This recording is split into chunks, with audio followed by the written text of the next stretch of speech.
Wow, it's slow today. And we are live. Thank you, Dan. Welcome everybody to the March 3rd, 2022 Planning Commission meeting.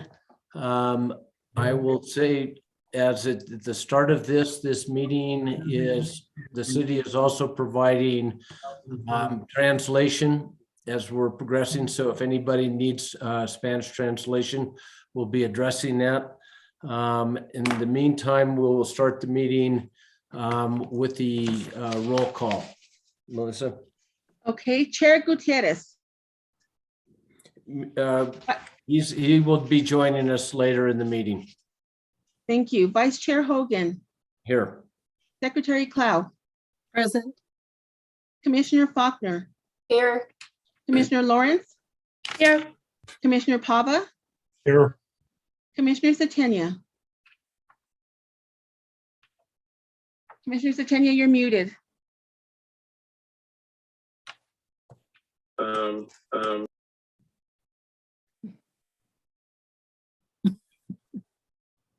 Not quite sure. Are you having audio problems, Commissioner Centenias? Okay, I will count him as present. Mr. Chair, you have a quorum. Okay, thank you, Melissa. Okay, next item on the agenda is the Pledge of Allegiance, and perhaps Commissioner Clow would lead us in the pledge. I pledge allegiance to the flag of the United States of America and to the republic for which it stands, one nation, under God, indivisible, with liberty and justice for all. Thank you. Okay, approval of the agenda. Is there any changes to the agenda from staff? No, Mr. Chair, there are none. Any changes from the commission? If I could get a motion? Motion to approve, Commissioner Lawrence. Commissioner Faulkner to second. We have a motion, a second. Roll call, please. Commissioner Clow. Yes. Commissioner Faulkner. Yes. Commissioner Lawrence. Yes. Commissioner Pava. Yes. Commissioner Satenia. Yes.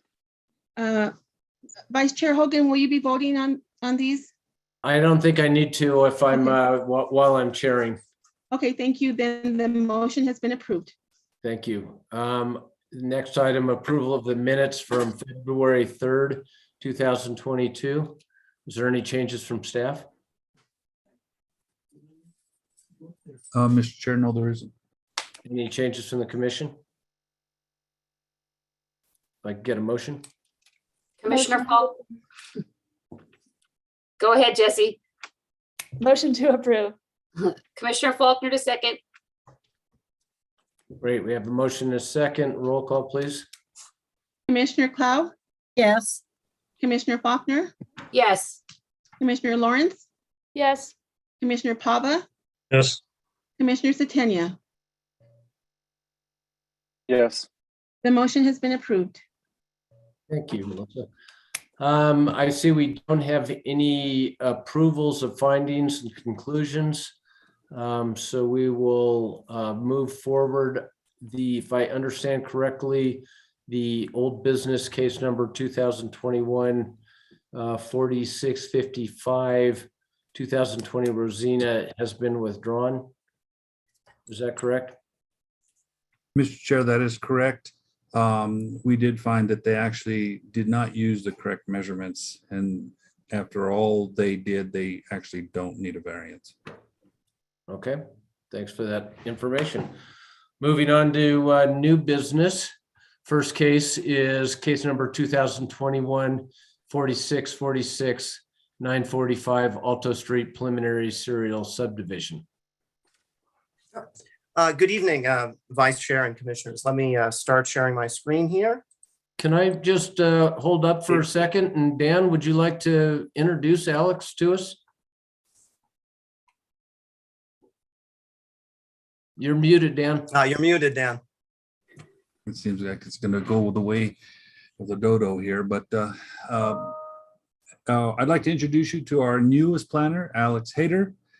He is doing his first case before the Planning Commission. Alex, if you want to give a brief presentation of where you're from and real quick, and so that'll be Oh, great. well, the real quick version is I'm here from the city of St. Louis, but it's a real privilege to now be in the city of Santa Fe. That was really concise. It's very concise. The Midwest is all about humility. Great. Well, we're glad to have you join the city. We appreciate Thank you very much.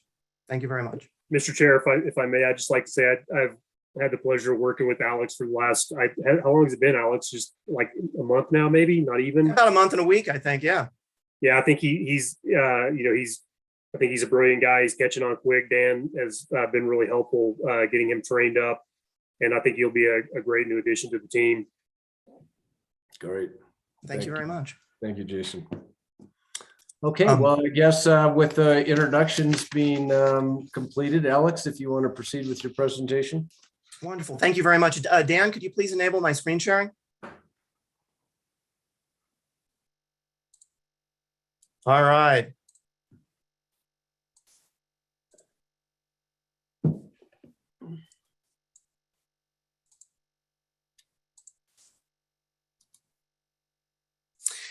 Okay, Vice Chair and Commissioners, I'm here today to present on case 2021-4646. As you said, it is an application set forth by James Siebert and Associates, the agent for Robert Hilgendorf, the owner of 945 Alto Street. It is a request for a preliminary serial subdivision approval, specifically the subdivision of land of Tract 3, Lot 2, into two lots, one 0.6 acres and one 1.6 acres. The property is in an area zoned R10. That's 10 dwelling units per acre. Now, before I get into the details of the application, land use staff is recommending approval of this preliminary serial subdivision plat. There'd be two motions will be required of the commission. One to approve or deny preliminary serial subdivision plat, subject to the conditions of approval and the technical corrections that are recommended. And the second is to approve or deny the findings of fact and conclusions of law for this case. They're shown in Exhibit B. The property in question specifically is here located at Alto Street, between Alto Street and the Santa Fe River Park, west of St. Francis Drive. For those of you that are interested in the terrain, it's gently sloping from southeast to northwest, drops during the whole transition from one side of the property to another, about 24 feet, according to Santa Fe GIS. The property itself is 3.63 acres. Let's see here.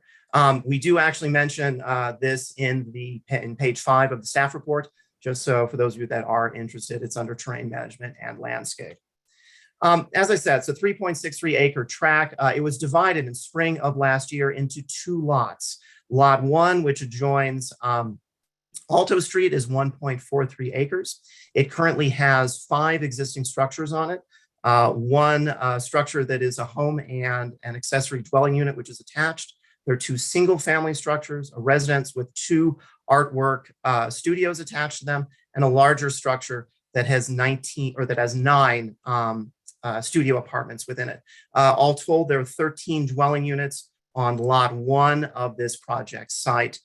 In the applicant's materials in Exhibit E, you see here on the south side of the site, you can see the structures listed are shown. And one thing to note is what they show as Unit 1 here in your materials is actually a vacant building site. There is one structure to bring to your attention, and that is 1009 Alto Street. Does rest exactly on the western property line, therefore constituting a nonconformity. It is shown here on your materials as well, here in the lower left. Lot 2 to the north of the project site is a 2.2 acre vacant property, currently accessed by an unpaved drive off of Alto Street. It abuts the Santa Fe River Trail, but does not have a public access point. The applicant is wishing to divide this lot into one 0.6 acre lot and one 1.6 acre lot. This, again, from the applicant's materials, is how they are planning on dividing that lot 2 into its own 2 lots. Now, as I said, a lot split of this property happened previously in spring of 2002. Consequently, because it has been under 5 years since this property has been divided, because they are asking to divide it yet again, it falls under the serial subdivision provisions under section 14374 or A4A, which specifically require that if you attempt to divide a property more than once within 5 years, the affected land in essence gets treated as if it were a standard subdivision application. So that is why it is before the commission right now. The site itself is zoned R10, 10 dwelling units per acre. All the adjacent property to it is also zoned R10. From Exhibit D, this is the zoning map. You can see here in brown, everything that is zoned R10, everything around it is zoned R10. From the meeting minutes, the applicant has stated that the division of Lot 2 of this project site is for estate planning purposes. It is, so we are taking that to the applicant at his word. There is nothing pending before us right now in terms of stuff for the division of Lot 2 in terms of development. It is good to know, of course, what can happen on a site. There were a couple typos in this section, so I haven't read here the correct numbers. In regards to Lot 2, Lot 2-1 could eventually hold a future 6 dwelling units. Lot 2-2 could eventually hold 16 dwelling units. And Lot 1, which currently holds 13 units, and it does have a development plan before it, could hold 1 additional unit. That means that overall, the 2 new lots together could hold 22 future dwelling units. And overall, the whole project site could in the future hold 36 dwelling units. One thing that is proposed is a new asphalt access drive with sidewalks to the divided Lot 2. Information on this is in your Exhibit E from the applicant's materials. The applicant is proposing what is qualified as a lane per the code. It would have 2 10-foot wide driving lanes, concrete curbs and gutters, and 2 5-foot wide sidewalks on each side, all within a 38-foot right of way. The location is not within a historic district, but it is within the Rivers and Trails Archaeological Review District. It is over 2 acres, and consequently, it will then require an archaeological clearance permit. In regards to utilities, Lot 1 on the project site is already served by wet and dry utilities. The proposed lots 2-1 and 2-2 would have water and sewer provided under the new lane connecting to Alto Street. There are no dry utilities proposed for these 2 proposed lots at this time. Here, just on the cross section, just in case you didn't get a chance to see it, they did include the utilities. In regards to fire, there is a fire hydrant located across from the project site, and according to Santa Fe GIS, there's another one approximately 305 feet northeast of the property, and then another one approximately 575 feet southwest of the property. The applicant has complied with the appropriate sections in regards to a pre-application meeting. This was held on June 24th of last year, has complied with the notice requirements for public hearings, and likewise has complied with the requirements for an early neighborhood notification meeting. This took place on December 7th of 2021. The city's development review team has reviewed the application for compliance with applicable city code sections. It has required 5 conditions of approval, which are shown in Table 1 in the staff report, and 22 technical corrections that are shown in Exhibit A. Overall, for the 5 criteria that are necessary to fulfill to approve a subdivision, staff has found that this application meets all of them. In regards to a couple items that I brought up earlier, in regards to the technical corrections, naturally, any final plat that would be approved would have to comply with relevant conditions of approval and technical corrections. In regards to criteria 4 and 5, staff does not feel that the existing nonconformity would be increased by this subdivision of property, nor would this subdivision of property create any new nonconformities. And should the commission approve this, the applicant would have until March 3rd of 2025 to file a final plat.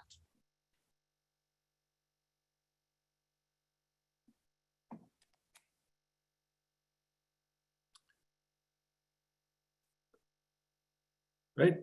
Is that the end of your presentation? Oh, yes, it is. Yes, it is. Didn't want to cut you off. Thank you. Thank you very much. For that very informative and concise presentation. Before I go to public comment, is there any questions from the commission? Hearing none at the moment, I'll go to public comment. Is there anybody, this is a public hearing, is there anybody from the public that would like to speak? Mr. Chair, it looks like I've seen two.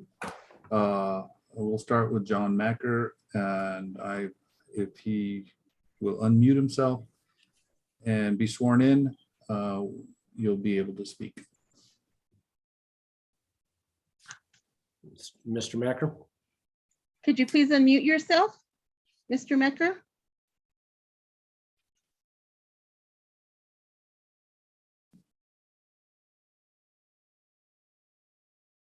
Shh. Mr. Macker, could you please unmute yourself?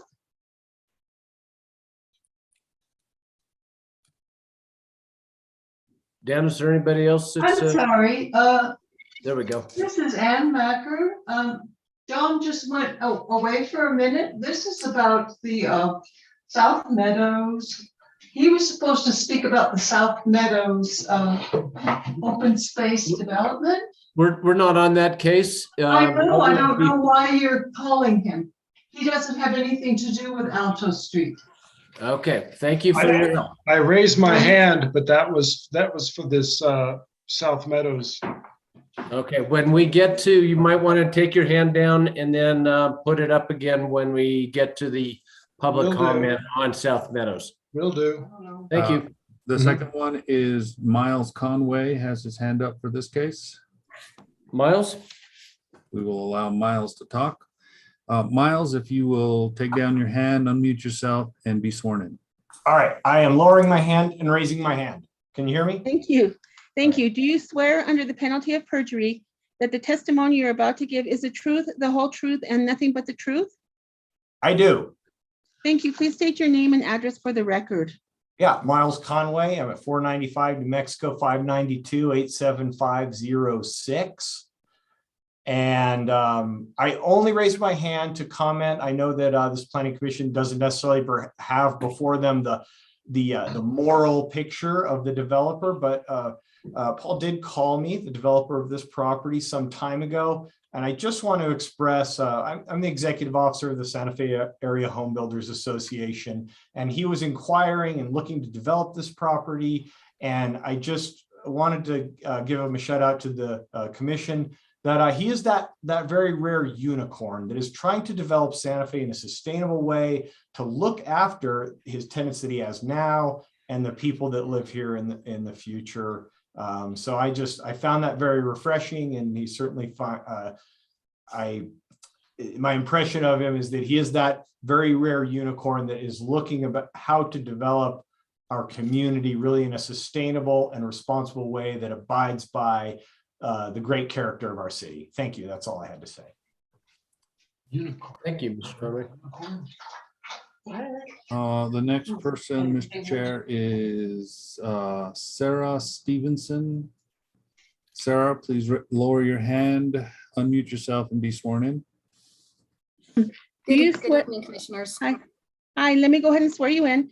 Do you swear under the penalty of perjury that the testimony you're about to give is the truth, the whole truth, and nothing but the truth? I do. Thank you. Please state your name and address for the record. Sarah Stevenson, 921 and a half Don Juan Street, 87501. Thank you. Sarah, please. Thank you, commissioners. I am a neighbor to the proposed Alto Street development. I regularly access the river trail from where the proposed lane is going to be. I understand people have accessed the river trail, and before there was the river trail, the river itself, for many decades prior to development. And I would just like to ensure that access to the river trail and the river will be maintained if this application is granted. Thank you, Sarah. Dan, anybody else? I don't see anybody else's hand raised, Mr. Chair. Okay, well, and we overlooked Mr. Siebert. He might have something to say as well. Hello, I guess you overlooked Mr. Siebert because it's Victoria with Siebert and Oh. Associates. Okay, hi, Victoria. As usual, Mr. Siebert. And also I have Bob Hilgendorf, who is our special unicorn. So both of us will go ahead and speak. So if you want to swear us both in, and Bob will start. Great. I will, thank you. Do you both swear under the penalty of perjury that the testimonies you're about to give are the truth, the whole truth, and nothing but the truth? Yes. Yes. Thank you. And when you speak, please state your name and address for the record. My address is 310 Mackenzie Street, Santa Fe, New Mexico, and 1824 Camino Corrales. I have a law office at 310 Mackenzie Street. But after 52 years, I thought I'd done my best shot. And so I'm no longer practicing as an attorney. But I've been in Santa Fe 47 years now. And I guess that's why a couple of your faces are familiar. It's an honor to be before the committee. And I thought Alex did a super job on his first. I've not met him in person, but I thought he did a super job. And I'm also from Milwaukee, so I'll be brief because I know you have a big event after this particular item. But I'm here to answer any questions. I just want to say one thing. That is that this property is the old Ferguson Dairy that provided the milk for the Los Alamos project. They trucked it up to Los Alamos. And I've been kind of husbanding the property for almost 20 years for the Ferguson family. And I have two sons, one 50 and one 46 years old. I'm going to be 80 in June. And I am planning my future in the sense that I want my sons to each have one of these parcels. And so that's the motivation. My wife has deeded me over the property, so I have it solely in my name.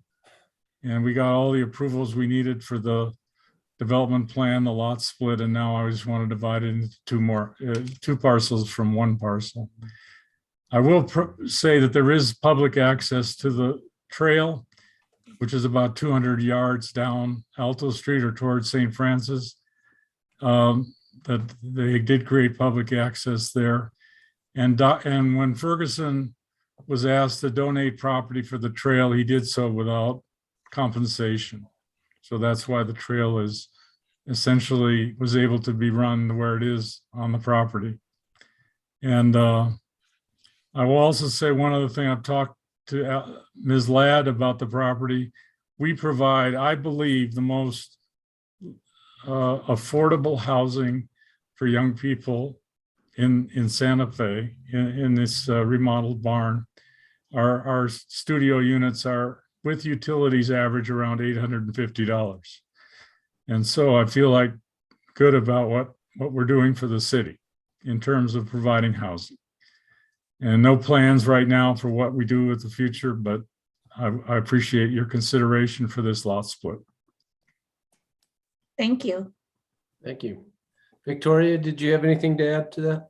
I don't now. I think Bob said it all. Okay. Thank you, though. Thank you. And I don't think I formally closed the public hearing, but unless anybody else has anything to say, I'll close that now. No, I just did want to throw in that we're in agreement with the conditions. Oh, thank you. Appreciate that. Thank you. And anybody else showing up? No, Mr. Chair, there are no hands raised. Okay, commissioners, any discussion? Can I get a motion? I'll make a motion to approve well, wait a minute. I need to go on and see what we're approving. It should be a lot split, but because it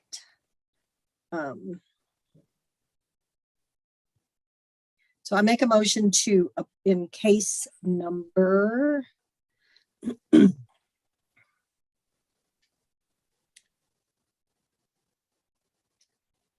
You want me to help you okay, out in there? case number 2021-4646, I make a motion that we approve the preliminary serial subdivision plat subject to the conditions of approval and technical corrections recommended by staff. And I also, in that motion, I move that we approve the findings of facts and conditions of law as shown in his Exhibit B.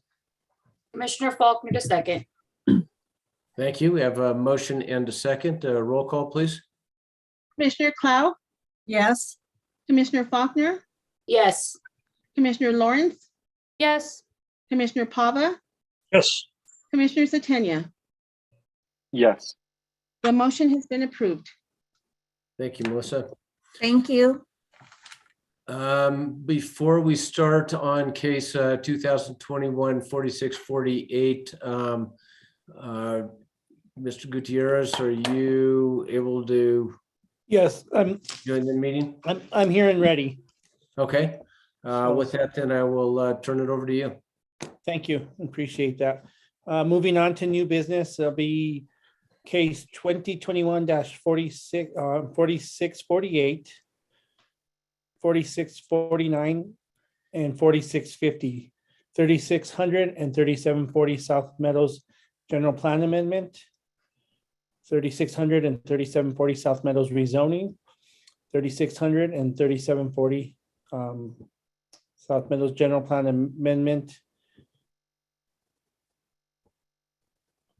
And that is Mr. Escobar. Did I miss any, Dan? There's 4 cases, Mr. Chair. Oh, and 51, 2021-4651, the rezoning general plan amendment. So, Mr. Chair, did you want to allow our interpreters to give a quick presentation on how to enter the Spanish room before we start? Yes, if they would, please. Hi, good evening. Can you hear me? Yes. Yes, we can. Great. Hola, mi nombre es Sage y junto con Rosie formamos parte del equipo de justicia del lenguaje. Hello, my name is Sage and together with Rosie, we form part of the language justice team. La ciudad de Santa Fe y el comité de planeación se ha comprometido a la justicia del lenguaje y esta reunión será bilingüe e interpretada del español al inglés y del inglés a español. The City of Santa Fe and the Planning Commission is committed to language justice, and this meeting will be bilingual and interpreted from Spanish to English and English to Spanish. La función de interpretación ya está activada. Para usarla, sigan estos pasos. The interpretation function is already activated. To use it, follow these steps. Si se unieron por una computadora, haga clic en el icono del globo que se encuentra abajo en su pantalla y seleccione su canal de idioma.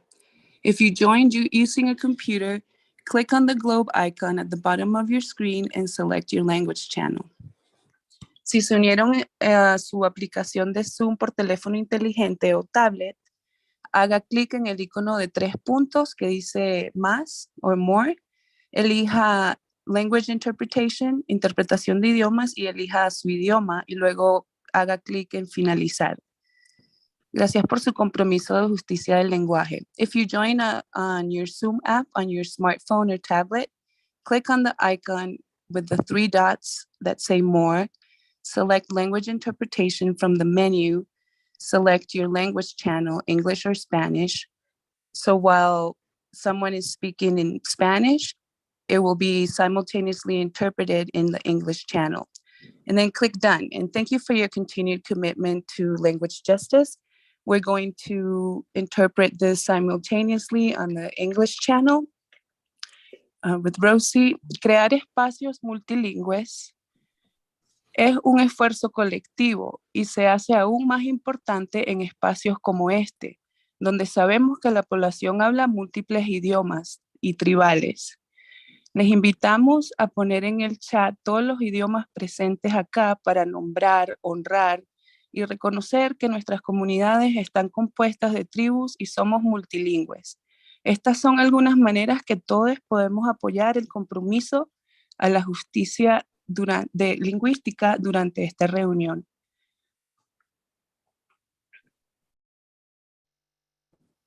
Are you done, Sage? Yes, and interpretation is available on the Spanish channel for Spanish speakers on the line. Thank you. Okay, And just then- a quick question before we get started. we can go at regular speed and everything will be interpreted on the other end, and then we'll have to slow down should we get questions at that point that need to be interpreted. Is that correct? Yes, please speak at a moderate pace for everything to be interpreted accurately, and speak up in one person at a time, and that helps facilitate the language interpretation function on Zoom. Okay. If someone is speaking in Spanish, you can hear it simultaneously in English on the English channel. Okay, if anybody should have questions, please raise your hands. Commissioners and presenters, like she said, let's try and just one at a time, raise your hand. I'll be paying attention to whoever has their hand up and calling on them. There's a lot of attendees in the room, so let me just give you a real quick breakdown. We'll go with staff presentation. If you guys do want to ask questions after staff presentation, commissioners, please raise your hands and we'll do that. Then we'll go on to the presentation from the applicant. Same thing, commissioners, if you want to ask questions at that point, that's fine, raise your hand.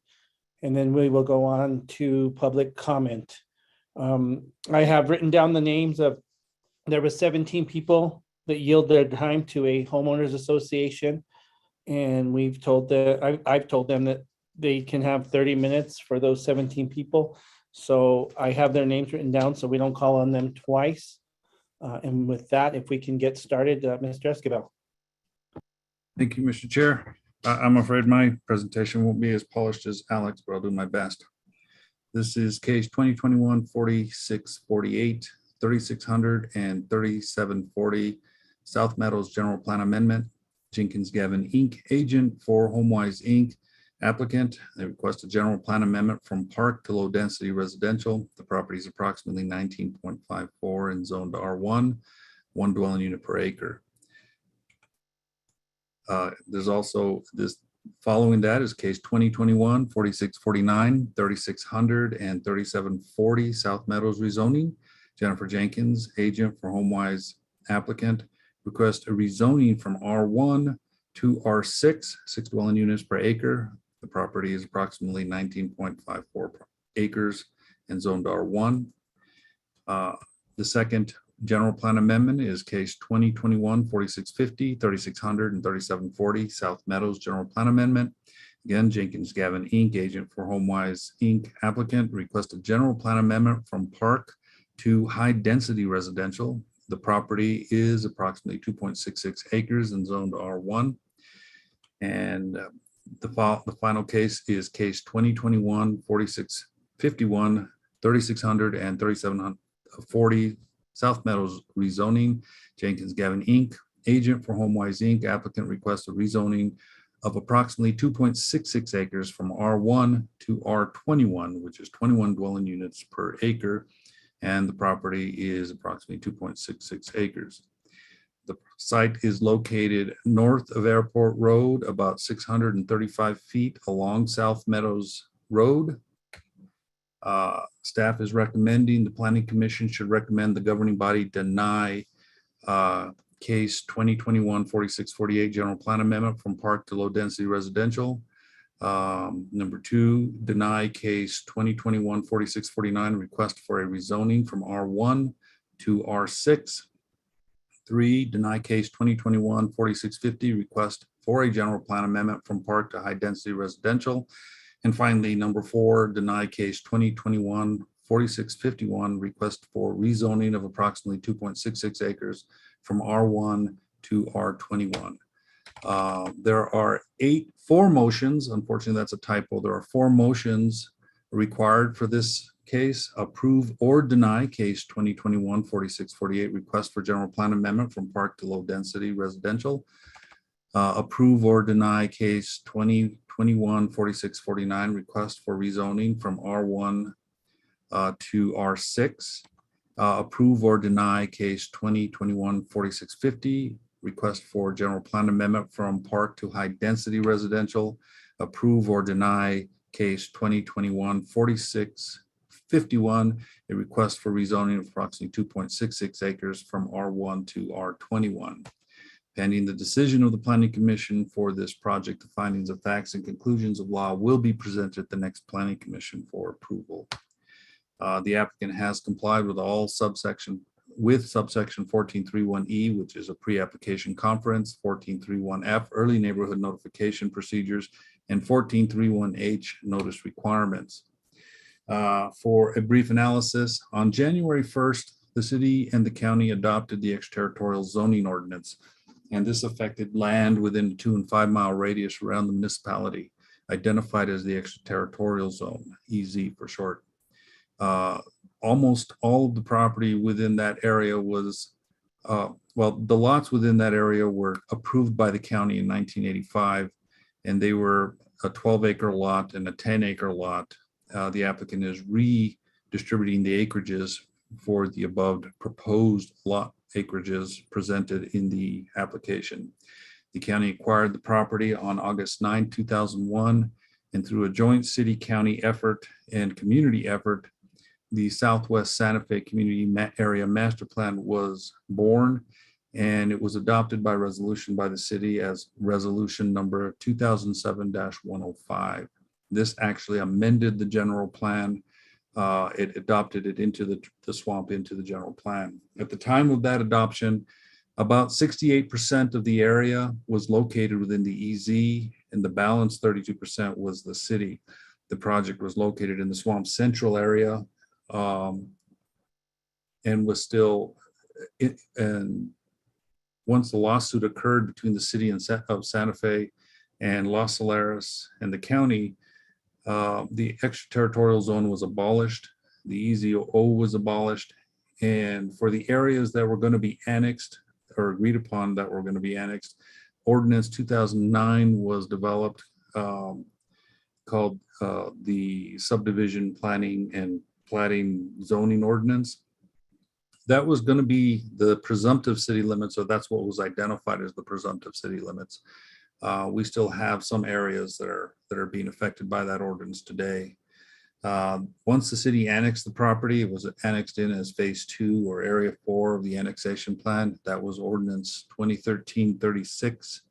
And on July 14, 2020, the Board of County Commissioners adopted Resolution 2020-55, which directed the county manager to dispose of the property. Within that resolution, it did identify that the county offered the property to the city and it was not accepted.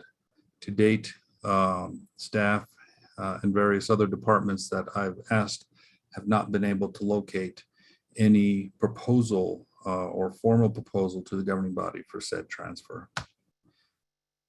The central neighborhood plan is bounded by the north and south by Agua Fria and Airport Roads, and the east and west by the Agua Fria traditional community. And then there are various subdivisions that border the area. The property was approximately, or the area, the central area was approximately 661 acres. Figures 2 and 3 identify what was vacant at the time and what was developed at the time, and table 3 identifies what those acreages were at the time the swamp was adopted. Figures 5 and 6 are updated figures based on current future land use maps and development of land based on our ArcGIS information. The swamp identified 3 active centers or neighborhood cores, and those are referenced on figure 4. And we're not seeing your figures, I don't think. I'm not. They're actually, the figures are located on the memo. So I'm just going Okay, over so the memo. you don't have a presentation up then? I do have the presentation. Has everybody not seen the presentation? No. Really? Not to take all the fun out of it, but. There we go. How's that? Better. I don't know what was going on. I just redid it, but the swamp identified 3 active centers, cores, neighborhood cores, and that's referred to in figure 4 on the memorandum.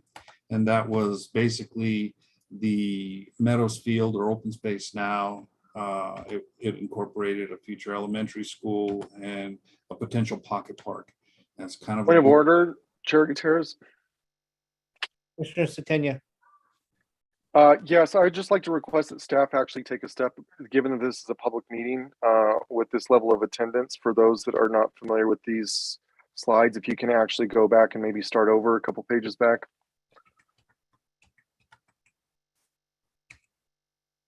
From where would you like, Commissioner Stennis? Can you go back one more?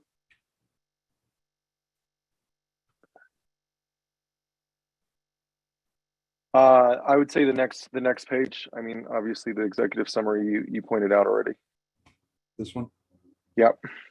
Okay. So Thank you. again, starting from when we adopted the extraterritorial zoning ordinance, that occurred on January 1st, 1981. That was a memorandum or a memorandum of understanding between the county and the city that adopted a 2 and 5 mile radius around the municipality that was identified as the EZ. The property was approved in 1985. It was in the county, so the county had approved a lot split that created these two lots. They were identified as Block 3 and Block 4. These two lots actually were 12 acres and 10 acres in size, plus or minus, for a total of 22.19. The county acquired these two properties on August 9th. And later, through a joint city, county, and community effort, the Southwest Santa Fe Community Area Master Plan was born, the SWAMP, and that was adopted by the city by resolution in 2007 as Resolution 2007-105. In the SWAMP, at the time of adoption in the central area, 68% of that area was located in the EZ or controlled by the county. 32% was in the municipality and controlled by the city. They were both actually, the county portion would go through the extraterritorial zone ordinance for any kind of approvals, and that was the joint power, the agreement between the city and the county, and that developed the Extraterritorial Zoning Commission and the Extraterritorial Zoning Authority. So any development within that area went through those two city-county committees when they were approved. The swamp, for this area, it's located in the central area of the swamp.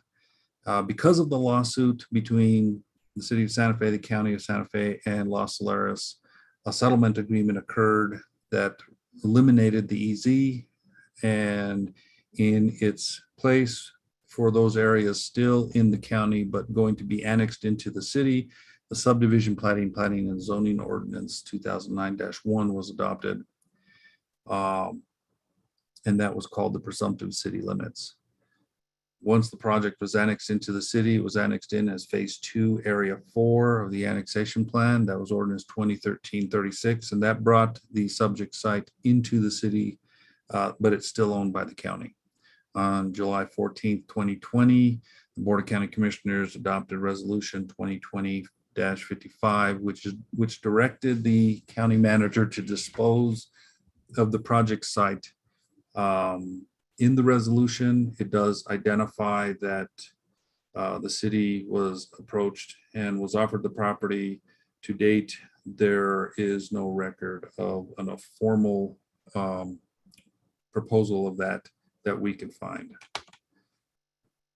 The central area is bounded to the north and south by Agua Fria and Airport Roads, and east and west by Agua Fria by the traditional community of Agua Fria and those residential subdivisions along Morning Drive.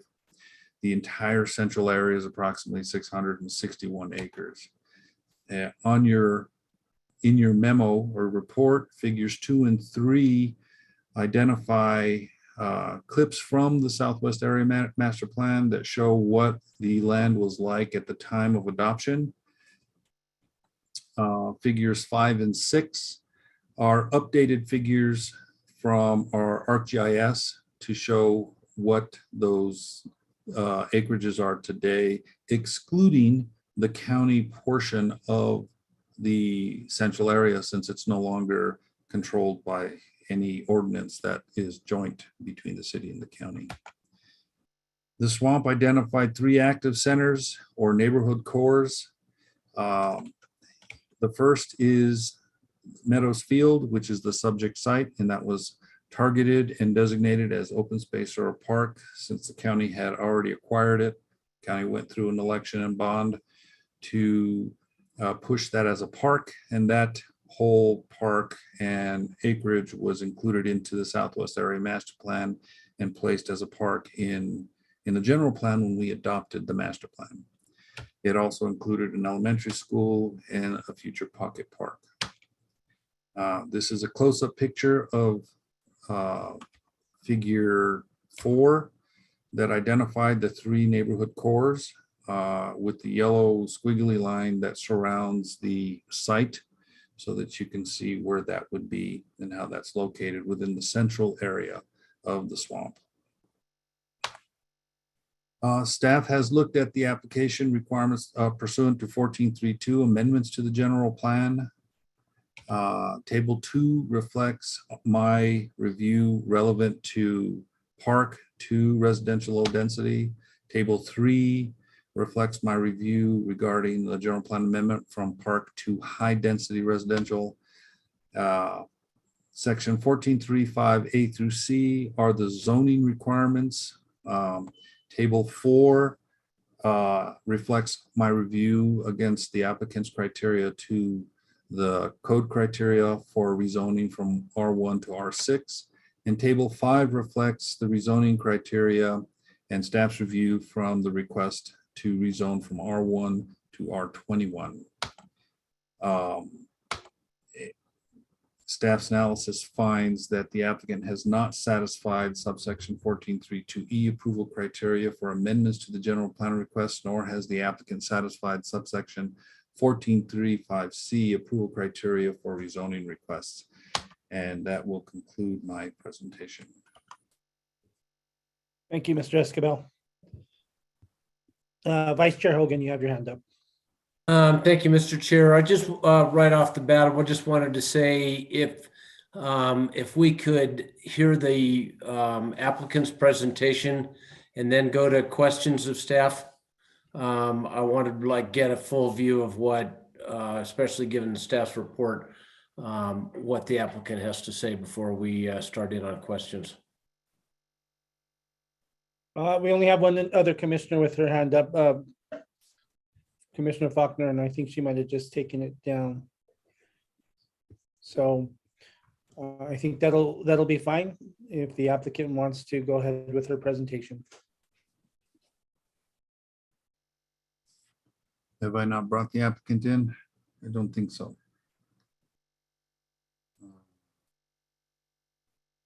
I guess I gotta find Jennifer.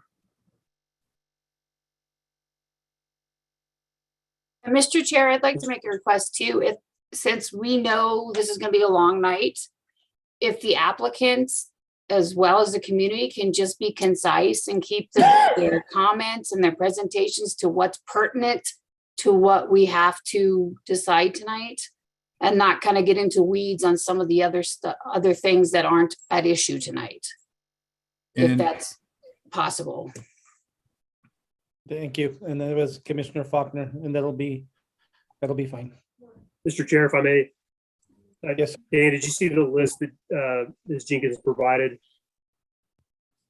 of the people she'd like to be let in as panelists? I have not. Was that okay, it's Mike Lofton. I've elevated him. Daniel Slavin. Give me a moment to find his name. Then okay. Jamie Jaramillo.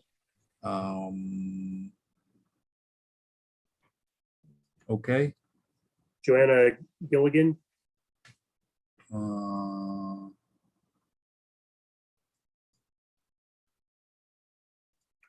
Okay. And then Mike Gomez. Thank you.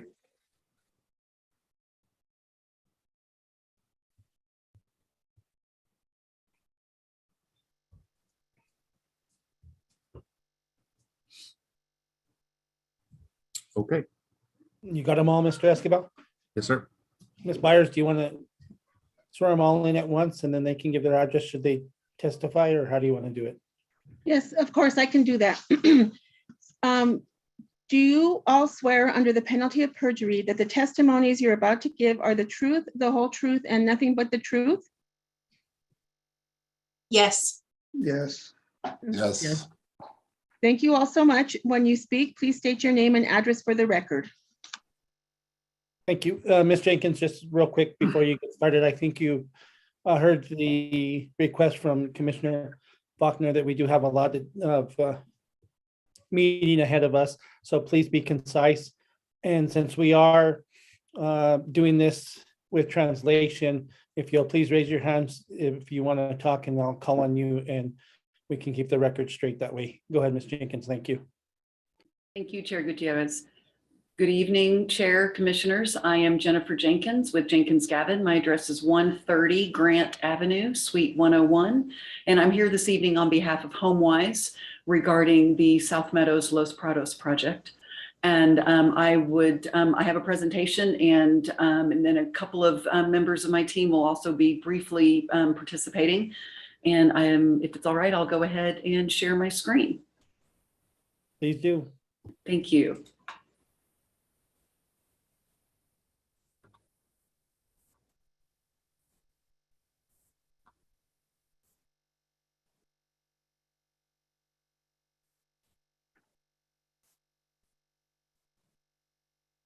Great, thank you so much. So again, I'm here this evening regarding Los Prados, the proposal by HomeWise for a new residential community at 3600 and 3740 South Meadows Road. So I'm joined this evening by the HomeWise team, Mike Lofton, the Executive Director, Daniel Slavin, as well as Jamie Jaramillo, Jenkins Gavin providing planning services, Mike Gomez providing traffic and civil engineering services, and of course, Mr. Escobel is our planner. So the summary of our request this evening, as Dan stated, we are proposing 2 general plan amendments and 2 rezone requests. The 22-acre parcel is a 10-acre and a 12-acre parcel currently. We have submitted a lot line adjustment plat in order to modify the boundaries to a northern tract 4, which is 19.5 acres, and then a tract in the southeast corner of 2.6 acres.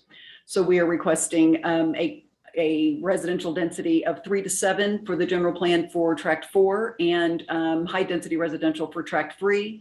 Similarly, for the rezone request, we are requesting R6 for tract 4 and R21 for tract 3. And we are also proposing a condition of approval this evening with respect to our requests for the Commission's consideration. And I'm just going to read the proposed condition of approval into the record. The preliminary subdivision plat and/or preliminary development plan, including a 5-acre park, shall be approved by the Planning Commission within 3 years of governing body approval of the general plan amendment and rezone applications. In addition, 50% of the housing shall meet city affordable housing standards. So a little bit of background on this subject property. As Dan mentioned, the property was acquired by Santa Fe County with the intention to develop a park in 2001. And in 2006, a conceptual plan for a park was developed, but that plan was never implemented. Fast forward to 2014, and the property was annexed by the city of Santa Fe and was no longer within the county's jurisdiction. And then in 2020, the Board of County Commissioners adopts Resolution 2020-55, authorizing the sale of the property in order for the county to redirect resources within Santa Fe County as opposed to within the city of Santa Fe jurisdiction.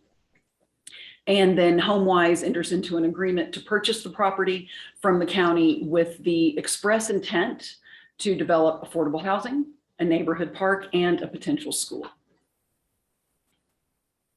So here is the subject property, 22 acres on the west side of South Meadows, at the, just south west of the Rufina roundabout.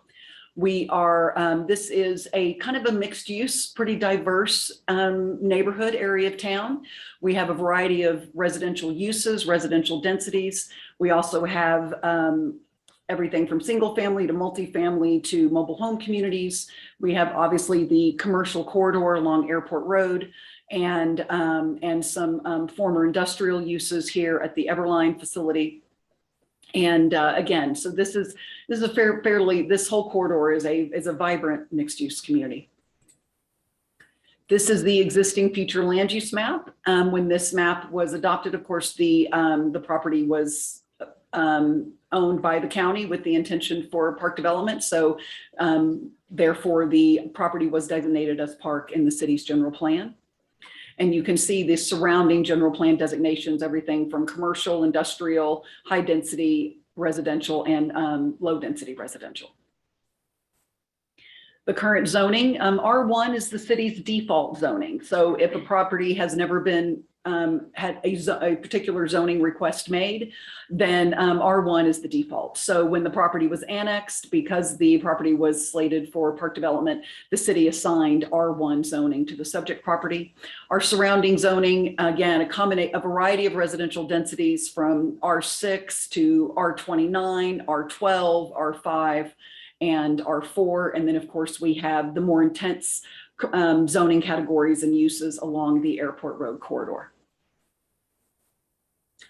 So just zooming in with all of the layers pulled off, you can see the Meadows Field in relationship to its surroundings. We have Rufina Street here in the roundabout.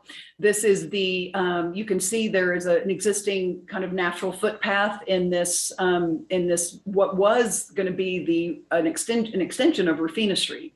But that was abandoned in this. So Rufina Street will always stop at this roundabout. And this is going to be developed as a trail corridor for the Acequia Trail extension. And then we have Country Club Gardens community here. We have Tiempos Lindos, the Morning Drive community here to our west. And this is the Colores del Sol subdivision that is to our north and to our east. And then down at the bottom, of course, and then we have the Country Club Gardens apartment community here. This is the Walgreens and the Burrito Place here on Airport Road, right on the corner. So we are now rotating the site just for ease of kind of filling up the screen so we can easily zoom in. So now north is to the left side of the page. And then, so Airport Road is on the right side of the page, just off the screen. And you can see the Rufina South Meadows roundabout here. And the property is currently vacant. And is there, the white reflects the property boundary, but it also currently is enclosed with a chain link fence. And then you can see the footpaths here that is going to be the future development of an extension of the Acequia Trail. And then here along the west boundary on the bottom is, you can see the Morning Drive neighborhood and then our Colores del Sol neighbors to the east. So I'm going to invite Johanna Gilligan with HomeWise to share a little bit regarding the neighborhood outreach that HomeWise has engaged in. And so Johanna, if you want to go ahead and unmute yourself and walk us through it. Thank you, Jennifer. Hello, commissioners. Should I state my address? Yes. Yes, please. Great. Johanna Gilligan, 1232 Vitalia Street, Santa Fe, New Mexico, 87505.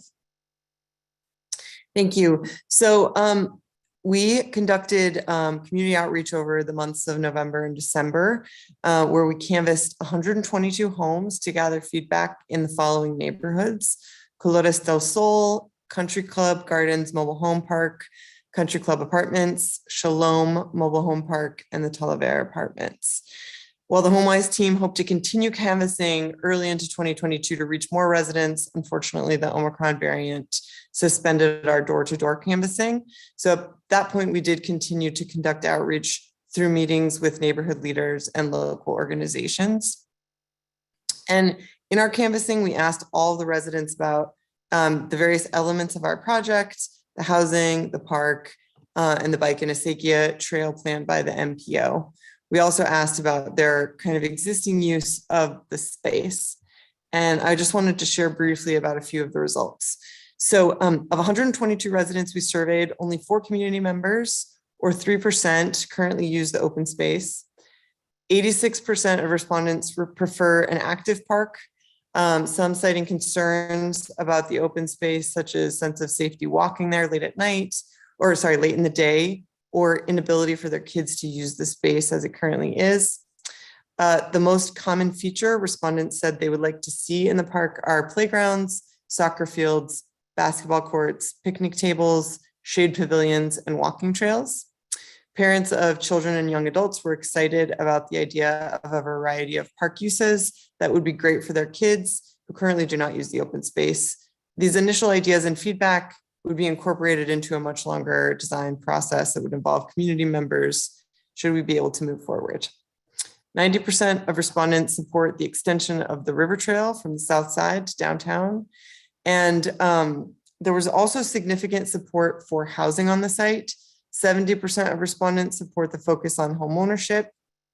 And of those who support homeownership, 99% support a mixed income approach. And just one last thing, which is that outside of just the numbers here, we heard a lot of stories that I think really represent some of the concerns that people are up against. So a story of, generational Santa Feans whose kids are moving away after college because they can't afford the housing market. Newcomers to town who experience homelessness with their families, also because of the cost of housing, and people who have chosen to purchase mobile homes because that's the kind of housing type that's available to them, while that's not what they necessarily want. So that's a short summary of some of the outreach process and results. Thank you. Thank you, Johanna. So I'm going to stop sharing just momentarily. I'm having a little glitch here. So give me just 2 seconds. I'm going to stop sharing and then I'm going to reshare.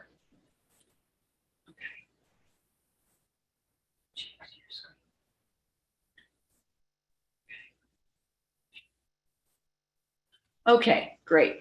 And so as a result of the early neighborhood notification process, which was a series of three meetings, we did modify the program quite a bit in terms of what we were proposing with respect to our conceptual site plan. Our original proposal included a charter school on the property. We heard a lot of concern about that, concern about traffic impacts, concern about, the other, quite a few schools already in the area. And we shifted some placement of some of the housing types to better reflect neighboring housing types. And we more than doubled the size of the proposed park as a result of the feedback that we received. So this is our conceptual site plan that we developed in order to inform the traffic study, because obviously we're required to do a traffic study, and you can't do a traffic study if you don't have a program. And so we really thought a lot of effort went into thinking about what makes the most sense for this in terms of obviously providing housing, providing affordable housing, and providing a diversity of housing types. I mean, the general plan goes into myriad ways how the importance of affordable housing, but also the importance of a diversity of housing types in all parts of our community. And most critically and most importantly is the development of a community park. And we had the park located in different locations around the site, and it really makes the most sense to put the park adjacent to the future Extraterritorial extension. So we have this wonderful node that is accessible via the trail and creates an opportunity for people to stop and take a break with, the traversing the trail, play with their children. And so with the combination of a 5-acre park and the adjacent trail corridor, we end up with a 6.3-acre total amenity in this area. And so as Johanna mentioned, we look forward to engaging in a community planning process around the design and the use of this community park. We have been in communication with the City of Santa Fe Public Works Department regarding the city's future ownership and maintenance of this park that will be developed and financed 100% by HomeWise. And we think a passive element is really important here to kind of reflect the current use of the space, as well as some active elements. And it's a lot of space to work with that we think we can satisfy a variety of community and neighborhood needs and desires. With respect to the housing program, we have a combination of traditional single-family detached homes. We have some, excuse me, some townhome row house kind of product here along the east side, and then we have kind of a compound of townhomes here. And then in our south, kind of the southern portion of the property, we're reflecting about 64 condominium units. So this is the R21 area, and then the balance of the property is the R6 zoning. And so this is really about, again, providing a diversity of housing types to really meet as many of the housing needs that we can for a variety of home buyers, whether it be families, empty nesters, young single people just starting out, so we can serve as many members of our community as we can. And HomeWise is committed to ensuring that 50% of the housing at a minimum will meet City of Santa Fe affordable housing standards. And we are reflecting 2 access points on South Meadows. And then I think that's it. Oh, the other thing I wanted to point out, in addition to, creating trail connections through the park to access the trail, we're also creating a trail connection to our neighbors to the west along Morning Drive. So this connection here accesses the sidewalk network within the community to also create direct access not only to the park and to the Acequia Trail, but also to the sidewalk network along South Meadows and the services that are available along Airport Road. So zooming out, you can see the proposed site plan in context with the surrounding property. You can see that the land use pattern that we're proposing really mirrors to a great degree what is already within this community. But what is really great is you can see this future trail project and having this activity location here directly adjacent to the trail creates a really dynamic community amenity in this location. So this is directly out of the city's request for proposals for the Acequia Trail Extension project. And so you can see that it is going to be proposed to go all the way here and a connection to the river trail. And why another reason that this is so exciting is that the Santa Fe County is committed to using the proceeds from the sale of the property to invest in trail and open space projects in Santa Fe County within our community. For example, to work on completing segments, currently unfinished segments of the river trail, for example, and other open space projects. So with the Acequia Trail connecting to the river trail, that creates a really important connection in terms of off-road and off-street trail connections within our community. And zooming in, you can see the design intent of a meandering trail with the addition of landscaping and trees and plenty of connection opportunities into the neighborhoods that are along the trail corridor. So we all know that we are in an affordable housing crisis right now. And but we're going to quantify that for our discussion this evening. The cost of a single family home in the city increased 30% in 1 year. Average hourly wages rose only 2.7%.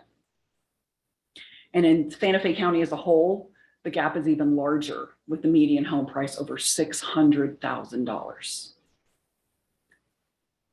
In order to afford a median priced home in Santa Fe, you would need to earn at least $120,000 a year and have $50,000 in the bank to put down. 37% of our workforce doesn't even live here. 37%. When I saw that, I thought it was a typo. I was like, that can't be true. Without more affordable housing, we will continue to see our working families leaving our community. And that is an enormous, besides just the burden on our families in this community, that is an enormous economic development issue for this community. If we can't provide reasonably priced homes for a workforce in Santa Fe. So sometimes there's a lot of question about what is affordable? What does that even mean? And oftentimes people question that affordable it's not really going to be actually affordable. So let's talk about what affordable looks like. So this shows we are going to be doing a diversity of housing types. We are going to have 1-bedroom homes, 2-bedroom homes, and 3-bedroom homes. And this shows, based on the household size, what income would be required in order to be eligible to purchase that home. Somebody who wanted to buy maybe one of the 1-bedroom condominium units could make the living wage in Santa Fe, which currently is at just 2 days ago went up to $12.95 an hour, could afford a 1-bedroom home in Los Prados. Somebody making $15 an hour could afford a 2-bedroom home. And a family of 4 making $36,000 a year can afford a 3-bedroom home. This is affordable housing, and this is what this community needs. So let's talk about the fact that this neighborhood needs a park. So the city Parks Department created a master plan in 2017 and assessed the amount of parkland in each of our council districts. As you can see here, District 1 is, because obviously that is our oldest part of Santa Fe. It's the oldest community in terms of how Santa Fe has grown over the years, is blessed with over 17 acres of parkland. District 2, 17 acres per 1,000. So the total acreage is just under 350 acres. District 2 has 101 acres. District 3, which is the district that we are in, actually has a little more park acreage than District 2 at 103 acres. And District 4 has 125 acres. And then of course, there's the Municipal Recreation Complex, which is located in Santa Fe County off of Caja del Rio Road, which bumps up the total acreage. Interesting that the general plan sets out a level of service for park area, which says at a minimum, there should be 2 acres per 1,000 residents. And so actually all of our council districts meet that minimum level of service. And of course, with the proposal that is before you this evening, the parkland in District 3 would be increased by an additional 5.1 acres. So that's District 3. If we zoom in on this particular area, this particular neighborhood that we're talking about, the Trust for Public Land Park Serve project identified this area that you see here in purple as a very high priority need for park area. And this is one of our most densely populated areas, and this area of District 3 is underserved. It needs a park.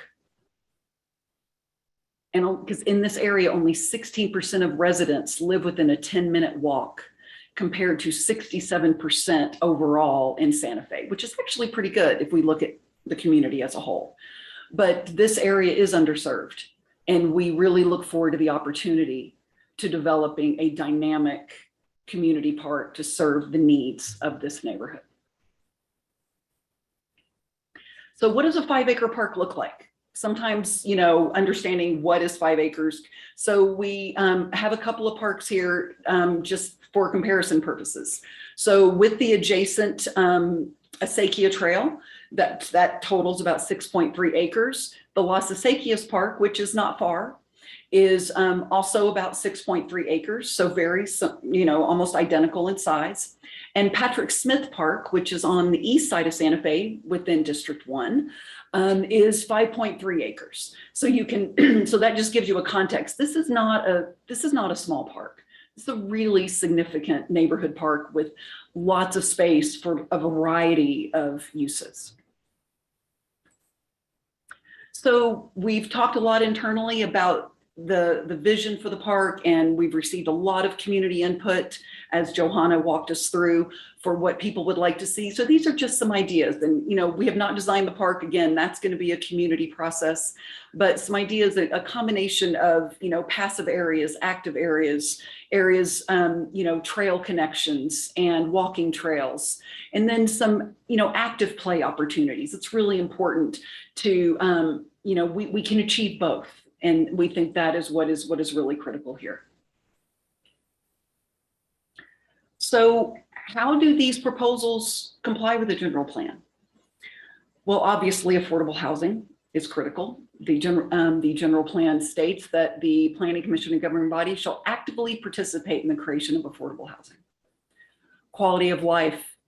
This is about promoting broad community interests over private interests to ensure equity.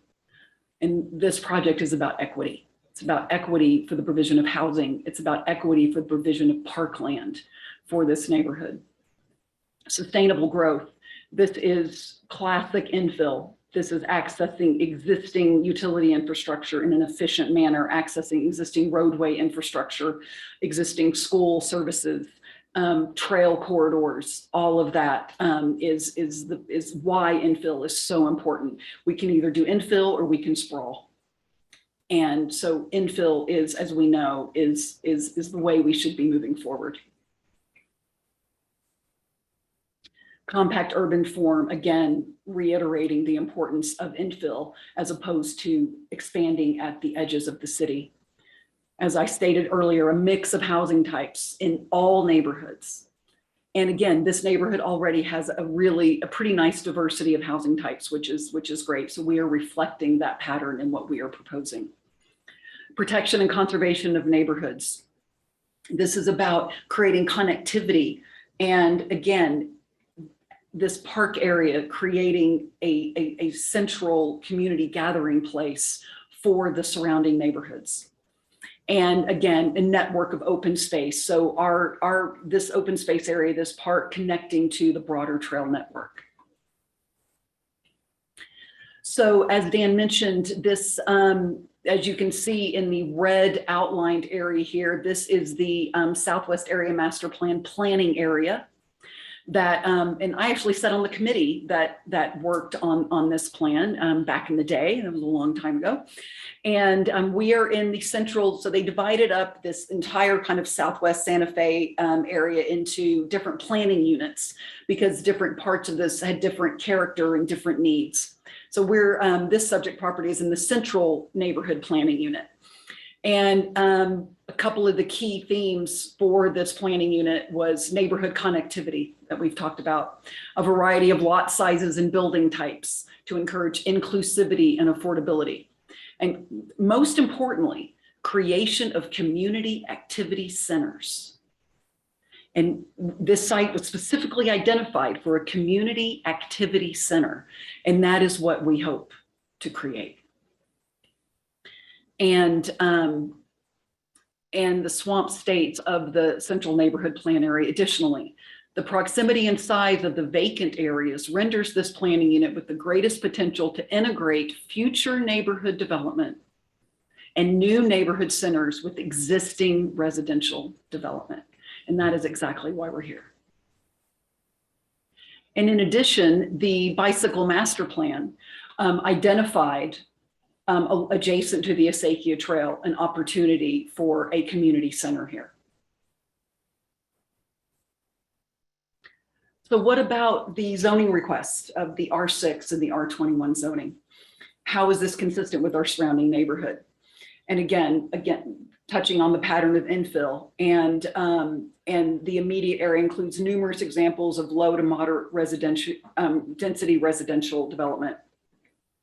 And as recognized by SWAMP, the size and number of undeveloped parcels in the area have made it a prime location for infill development. The neighboring residential densities range from 3 to 29 dwellings per acre. And this is really important, this concept of transition. This is also, you'll see this in the general plan a lot, that we need to create transitional areas from more intense uses to lesser intensity. And so we can say that the airport road corridor contains our most use intensity, whether it's retail, industrial, other types of uses. And then as you move beyond that, we transition through like medium scale development, like multifamily development. That is why the condominium units in the proposed R21 zoning are located where they are, because that creates that gradual transition from the airport road corridor into the lower density R6 zoning and the densities of the surrounding neighborhoods. And it's important to point out that the property is currently zoned R1. Parks are a permissible use. Parks are permissible use in R6 as well. And so that the zoning that we are requesting is fully appropriate in terms of supporting park development. So we did, of course, conduct a traffic impact analysis. In addition to analyzing the Rufina South Meadows roundabout and the South Meadows Airport signalized intersection, we also analyzed several neighborhood streets connecting to Rufina and South Meadows in the Cloris del Sol neighborhood. And we also took into consideration, the city of Santa Fe has two important projects in the Agua Fria corridor. One is improvements to the Agua Fria South Meadows intersection, and also a little further west is a new roundabout at Agua Fria and Cottonwood Drive. So what were the results of the traffic study? The results of the traffic study are in our, what they call the build year, like once this project is completely built out, and looking far into the future, 20 years into the future, or we are looking at the 2036, what they call the horizon year. And in the build year, as well as the horizon year, all intersections operate at acceptable levels of service, all of them. There are no identified failures in the traffic study. What type of improvements would be implemented as part of the project?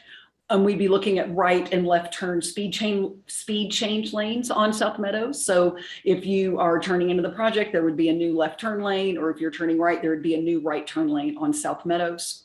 And then, as we mentioned, there are really important planned improvements in the vicinity on Agua Fria, at Agua Fria and South Meadows, as well as a new roundabout on Agua Fria at Cottonwood.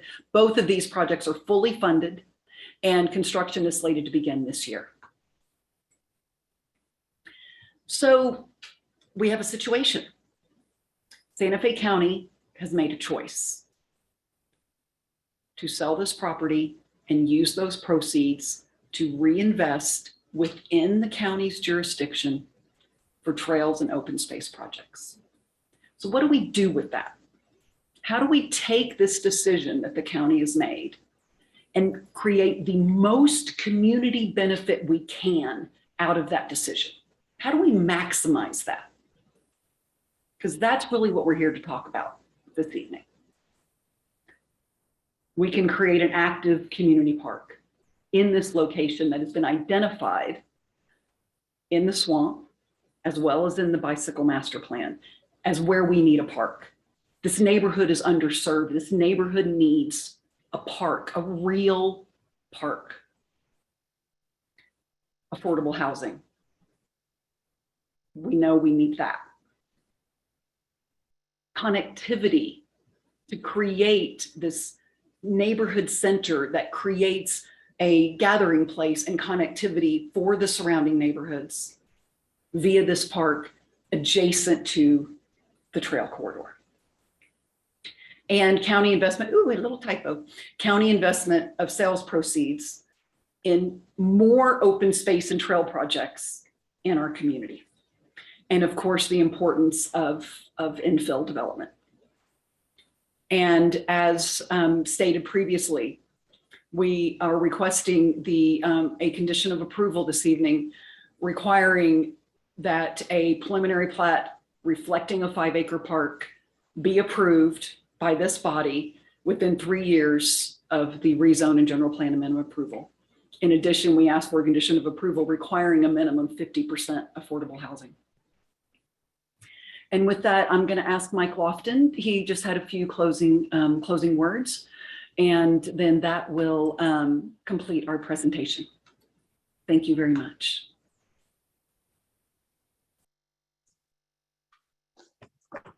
Hello, thank you, Chairman Gutierrez and the commissioners. You can hear me okay? Yes. So and I just lost my thing, of course, sorry. So first of all, I'd really like to thank all of you for your time. I know you dedicate a lot of time as volunteers to the Planning Commission and to making Santa Fe a better place. And I know it's a lot of hard work, and I know it's a very difficult role of having to make decisions where it's guaranteed that someone will not be happy. Second, I also want to acknowledge that the South Meadows property has a history, and different people have different expectations for what it should be. Some want it left exactly as it is. Some would accept some minor changes to it, such as a couple more gates and a small parking area to improve access to it. The chair of the Tiempo Lindos Homeowners Association has suggested 1/8 of an acre be dedicated as a play area for children. Others like the idea of providing homes that Santa Fe families can afford, together with an active family-friendly park that is accessible to the surrounding neighborhoods. This latter option is what HomeWise is proposing. HomeWise likes this option for a few reasons. First, Santa Fe desperately needs affordable housing. As Jennifer said, the median price of a home in Santa Fe County is now over $600,000. Last year, home prices rose 30%, while wages only rose 2.7%. And 100% of the homes we are proposing will cost well below the median home price of Santa Fe, which will make them affordable to most of Santa Fe's workforce. Half of them, 50% of the homes, will meet the affordability standards of the city, making them affordable to the lower wage portion of our workforce.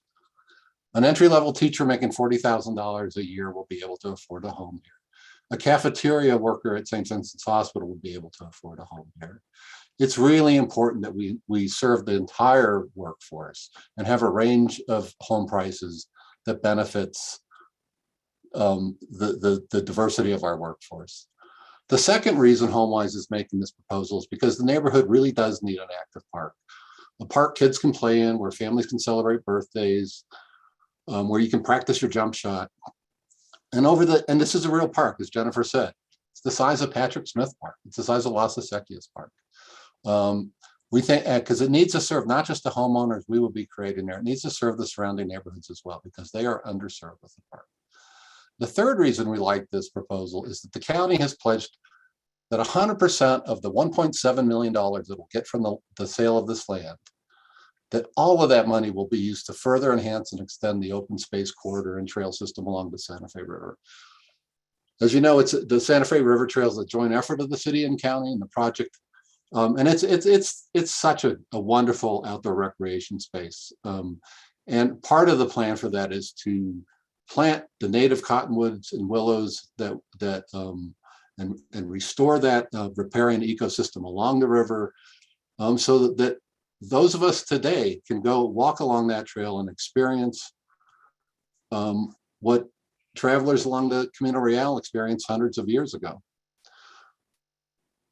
What's really cool, I think, about this is the river trail will be connected to the Acequia Trail of the city, which will allow residents from this neighborhood, from South Meadows, to walk or bike from their homes, connect to the river trail, and continue all the way to the plaza to the north, or all the way to La Cienega to the south. This is high quality, unique open space that is something that is, these riparian bosques along rivers are part of our history of New Mexico.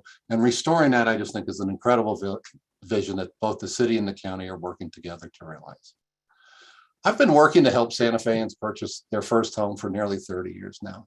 Excuse me, Mr. Laughlin. Yeah. I'm going to interrupt. Can we take the screen sharing down if we're done with that? Cool. All right. Thank you. Thank you. So, like I said, I've been working on affordable housing issues for over 30 years now in Santa Fe, and I have never seen it more difficult than it is today. I could show you a lot more data that shows you how bad our housing crisis has become, but anyone who lives and works in Santa Fe already knows this. We also know that residents of Santa Fe Southside are disproportionately affected by the housing crisis.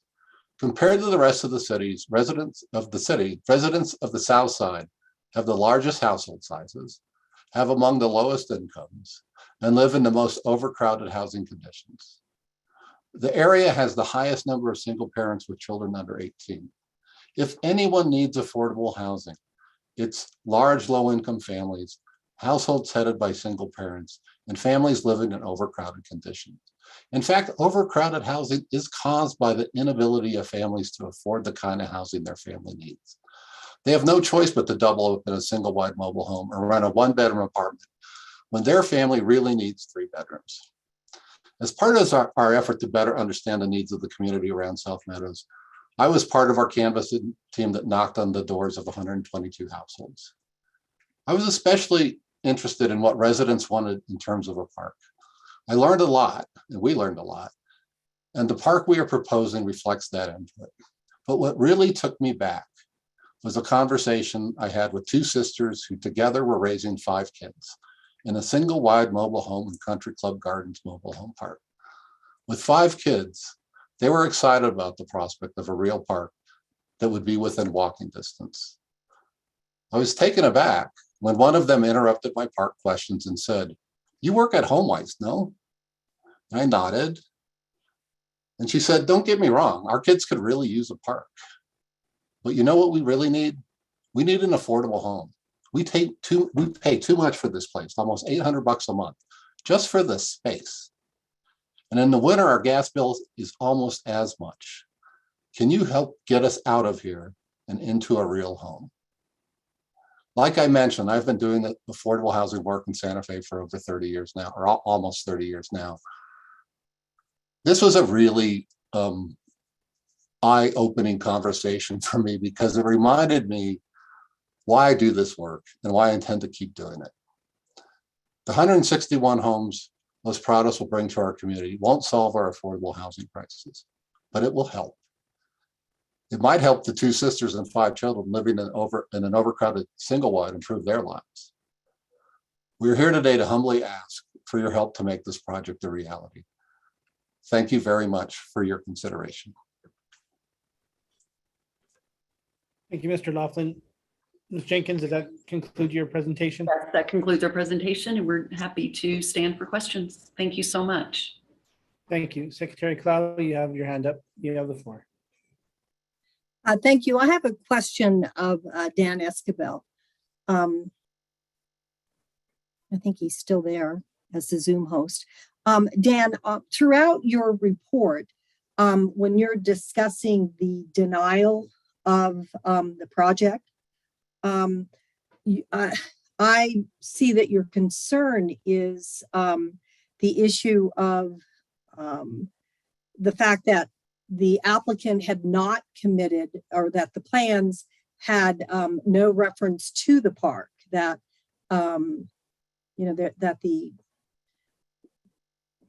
that there was no application for a park. And I think that was that appeared to me to be your major concern in terms of that being inconsistent with the prevailing use identified in swamp. So now if the applicant is willing to make a binding condition, and it would need to be a binding condition, that the project could only proceed, or that the zoning, the rezoning and the plan amendment is conditioned upon the agreement and understanding that the applicant would develop a 5-acre park, would your recommendation change? Would city staff recommendation change? Mr. Chair, Secretary Clow, members of the commission, that's a very good question. The entire report, if you boil it down, is basically the applicant had insufficient data for me to be able to take and compare it to the criteria that I'm required to under the ordinance. Had I been able to utilize the application or the conceptual plan, and it was part of an actionable item by the planning commission to review, and for me to review, then it's very likely that my response in the report would not have been for a denial, but would have more than likely been for approval, as I would have been able to attach many of those components to the criteria to establish a consistency between what is there and what the swamp identified and what they're proposing, and in terms of what other sections of the general plan are looking for relevant to affordable housing, infill, and all the other items that were presented by the applicant. There would have been a consistency across the board.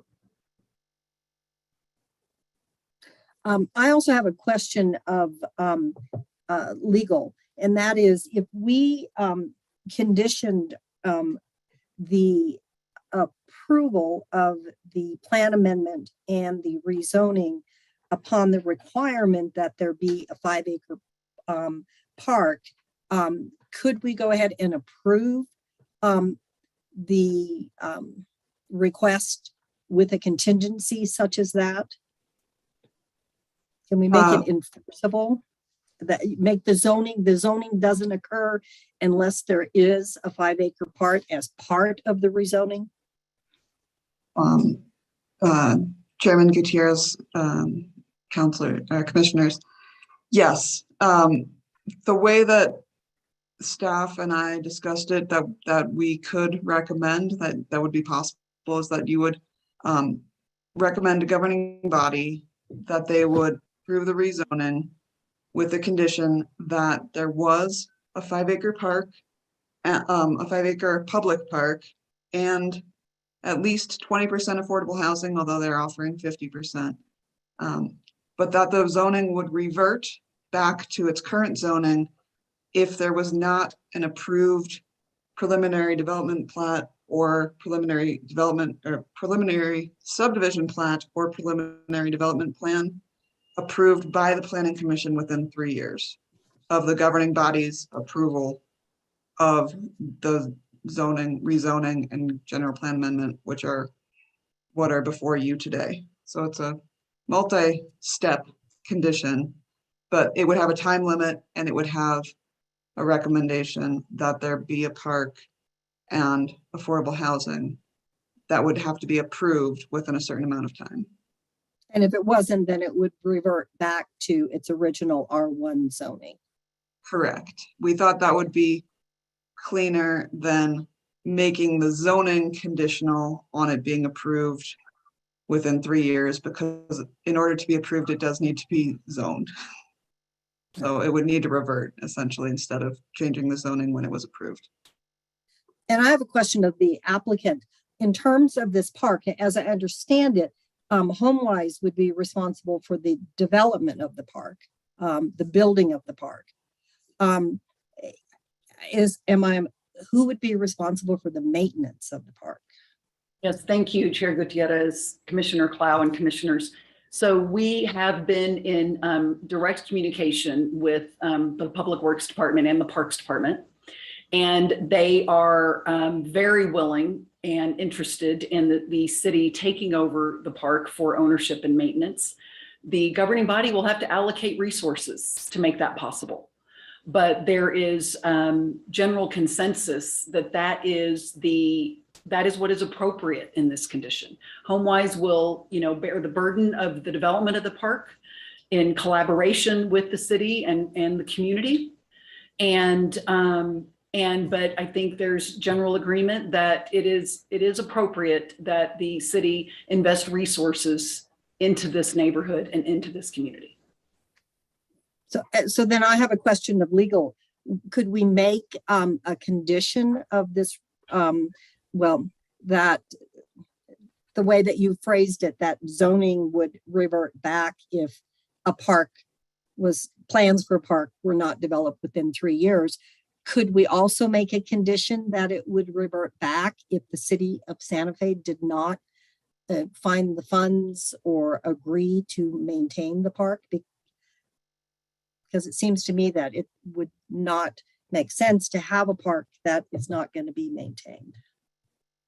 Chairman Gutierrez, commissioners, I haven't looked into that. I think we would need to decide if that was a separate condition or a condition that was you know, somehow part of these same conditions.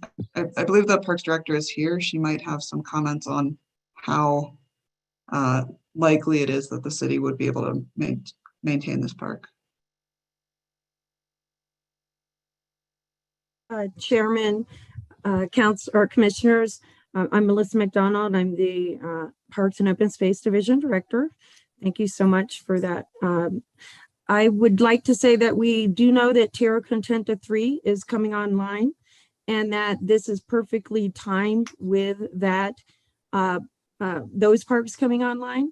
So it is likely that we will have the support we need to do this care for this park. So I don't know exactly what that looks like, but we are going to need to have additional crews for those other parks. Thank you, Ms. McDonald. Secretary Cloud, are you good for now? Yes, I'm good. Thank you. Thank you, Commissioner Faulkner. So I want to back up a little bit. Some of the questions I'm going to ask are for the record, so that in the future, when people look at the record, there's a clear understanding of how we came to the decisions we came to. So one of the questions I have is in backing up in process to ownership of the land. And this may be a question for the applicant. Ownership of the land. Does HomeWise own the land, or is HomeWise in the process of a purchase agreement? Thank you, Chair, Commissioner Faulkner, and Commissioners. Yes, HomeWise does not yet own the property. They are under contract currently to acquire the property from Santa Fe County.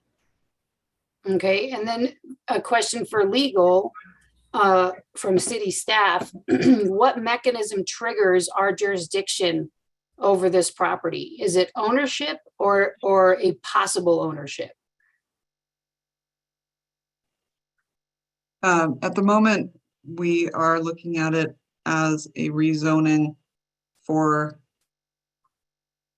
the future use. Dan, or Jason, can you chime Like in?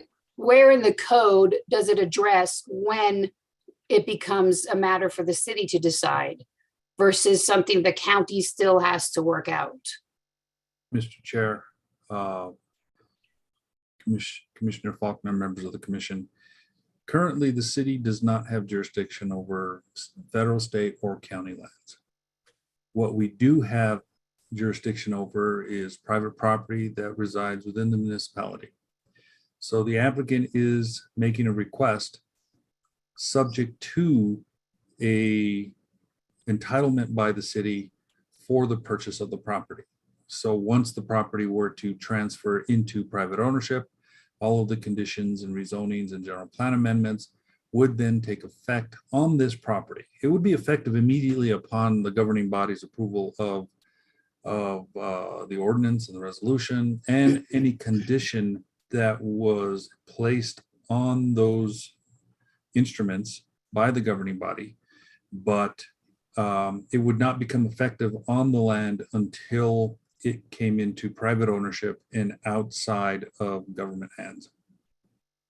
Okay, so just to reiterate, to explain it to me like I'm a volunteer community member who's serving on the planning commission in a highly controversial case.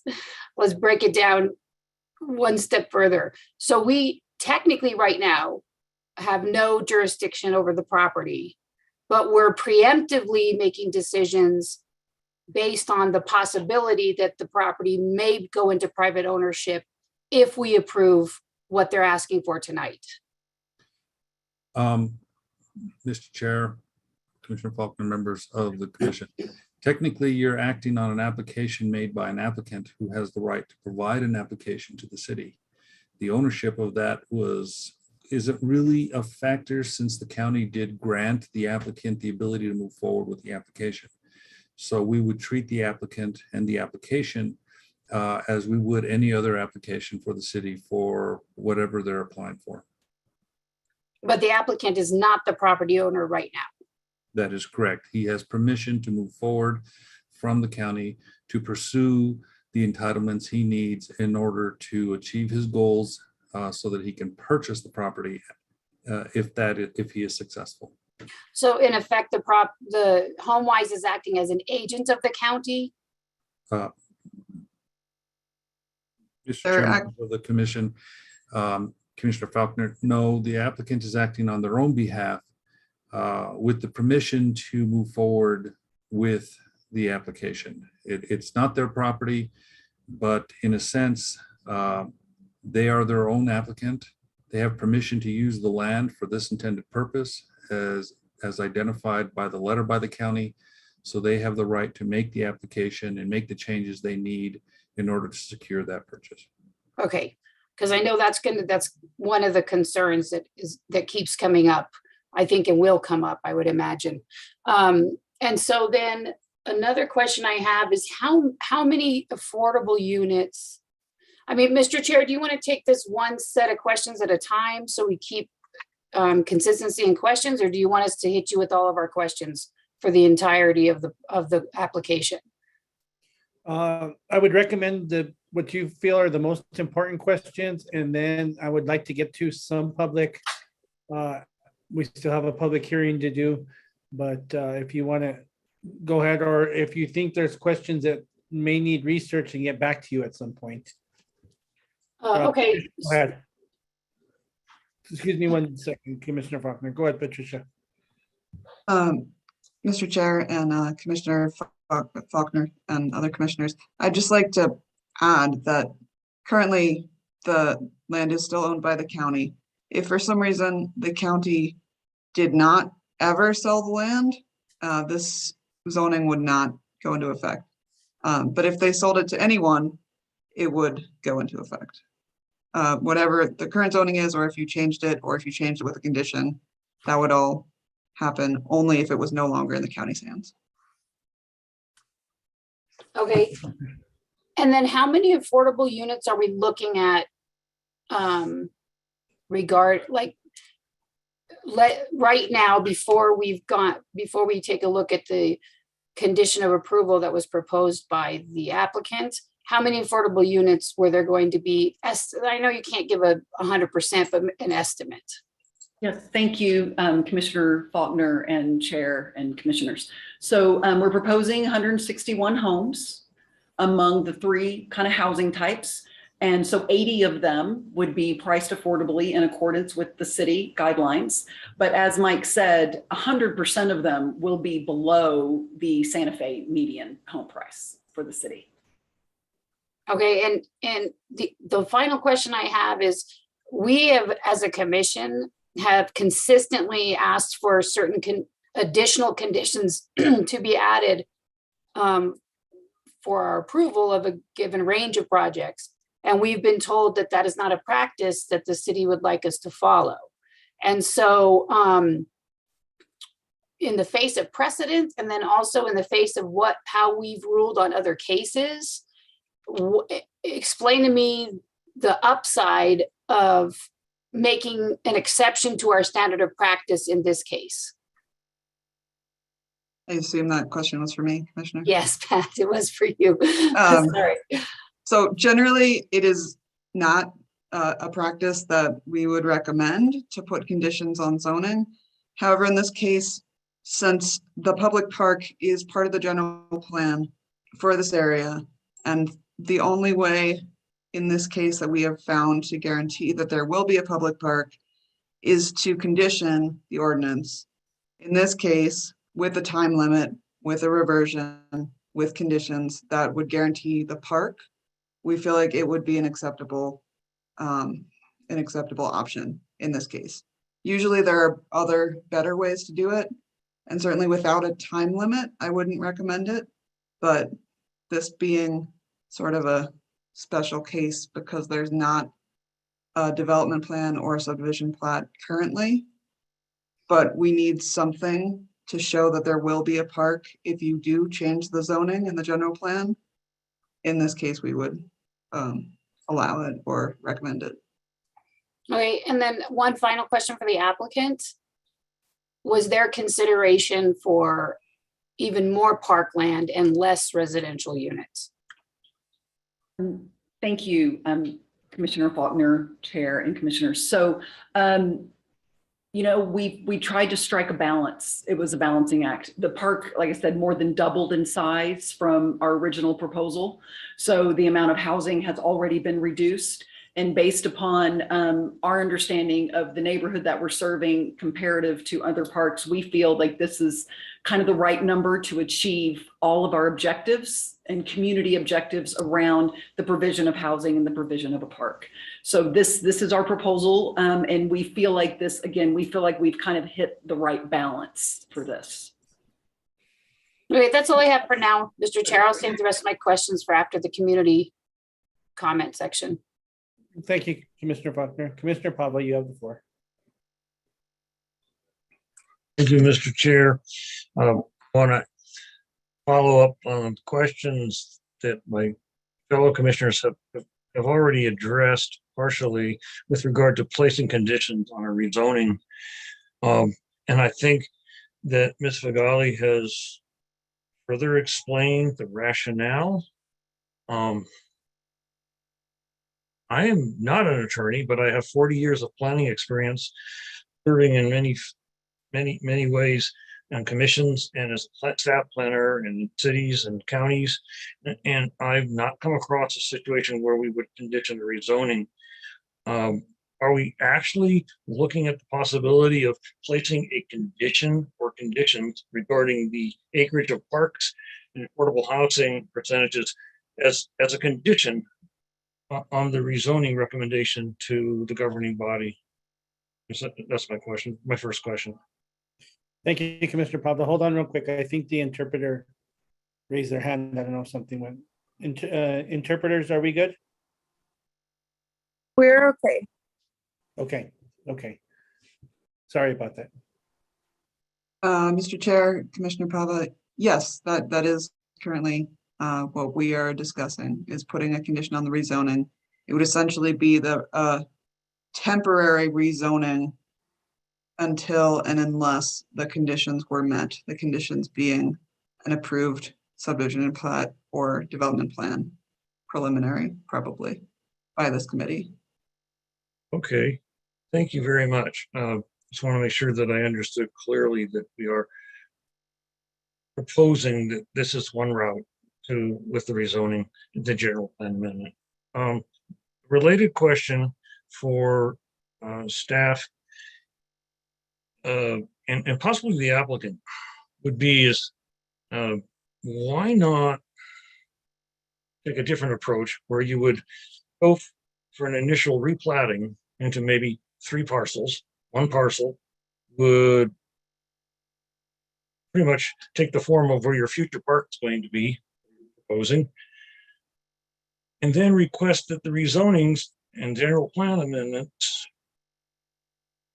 that you're doing this evening would include instead a third option, that the area remaining or carved out that reflects where the park would be, which remain general plan park designation. We just saw a proposal in our last session where the whole package was brought forward with general plan amendment, rezoning, development plan, and this doesn't have the development plan. So everything you're showing us it's nice to see and to visualize, but of course does not have bearing directly on the rezoning and the general plan amendment. However, if you were to come in with replatting with a different kind of zoning configuration and general plan amendment with the parks, why was that not approached? Are there reasons that this is a better way? So thank you, Commissioner Pava, Commissioners, and Chair Gutierrez. So we, some weeks ago, we did explore that concept with staff of not amending the general plan for that 5-acre section. It seemed like a really good approach, but there were some concerns about doing that relative to the rezone, and I can let staff speak to that. So we did explore that, and then it seemed like there were potentially some issues with that. But also, I think it's important with respect to the conditions of approval. It's important to recognize that the ability to attach conditions to general plan amendments and rezones is specifically permitted in the code explicitly.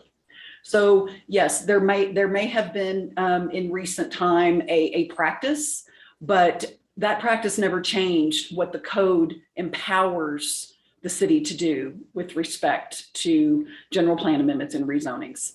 That the governing body shall take final action to approve with conditions or deny the proposed general plan amendment. Same holds true for rezoning. So I think that that's an important element that we need to remember, that that this commission, as well as next the governing body, are fully within the what is permissible by the city code in that regard. And so I hope that answered your question, Commissioner Pava. Thank you. Thank you very much. I yield the floor. Thank you, Commissioner Pava. Commissioner Satenya, you have the floor. I have a question for staff. I appreciate Commissioner Cloud teeing this conversation up for staff, but I'm a little confused about the actual record that staff provided here. The argument they provided as that this doesn't meet the criterion for making a general plan amendment. So criterion 2, consistency with other parts of the general plan, staff recommended no. Just a couple sentences here. Says the applicant's response does not describe why a change from park to residential low density is consistent with the neighborhood cores identified with the central area of the swamp.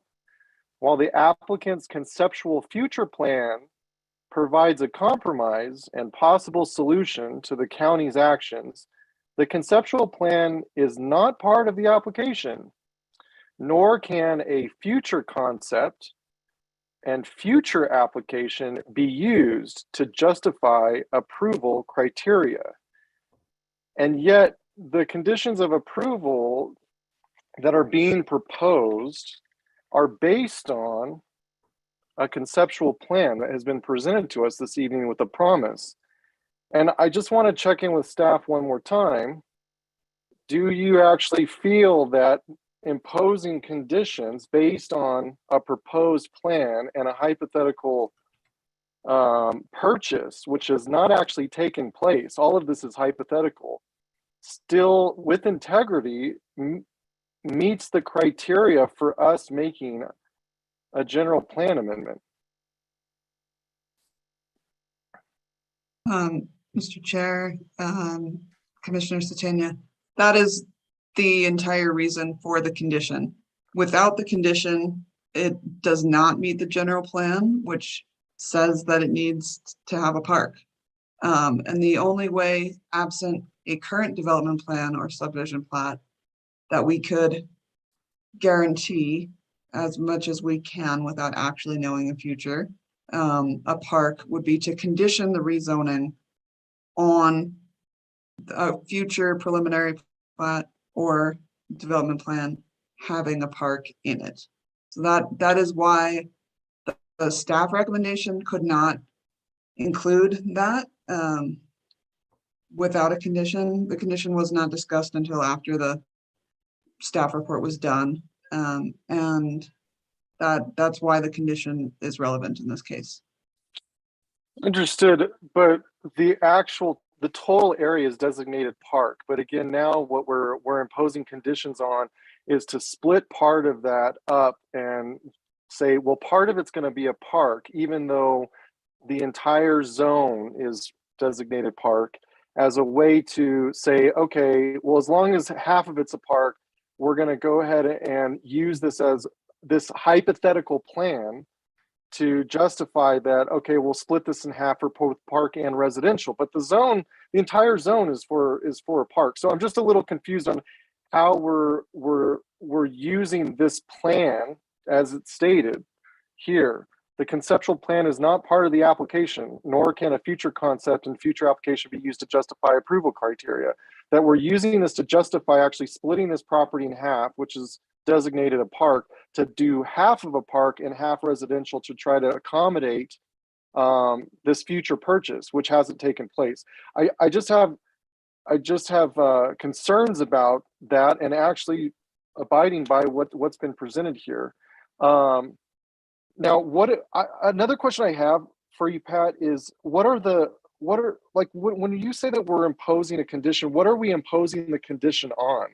Is it the ordinance, or, I mean, normally a condition would be on a plat or written down in record. I mean, this is just approving a general plan amendment and rezoning. So where would this agreement actually exist? Mr. Chair, Commissioner, the agreement would be in a recommendation that this commission would send to the governing body, and then it would be in the ordinance that the governing body would write and approve for the rezoning, assuming that they did approve it and agreed with the comment. Now, the conceptual plan is not actually part of this. The condition just says that there will be, well, the condition that we're talking about, that, you know, the commission can approve or not, is talking about a park, not necessarily this park, a park and affordable housing. So not this conceptual plan necessarily, it could be a different conceptual plan.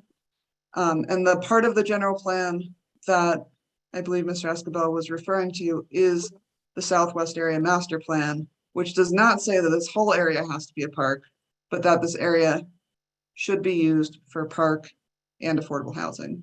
And Dan, you can comment if I missed something in that, but that's my understanding. Yeah, Mr. Chair, Commissioner Satenia, and members of the commission. You made a question on the first part regarding subdivision. It's not uncommon that a park be developed within residential districts. Parks are allowed within residential districts. When we zone a piece of property, we do have to subdivide the property so that the zoning lines follow the property lines. So there will have to be a place where the applicant's going to have to do a subdivision in order to meet those subdivision lines.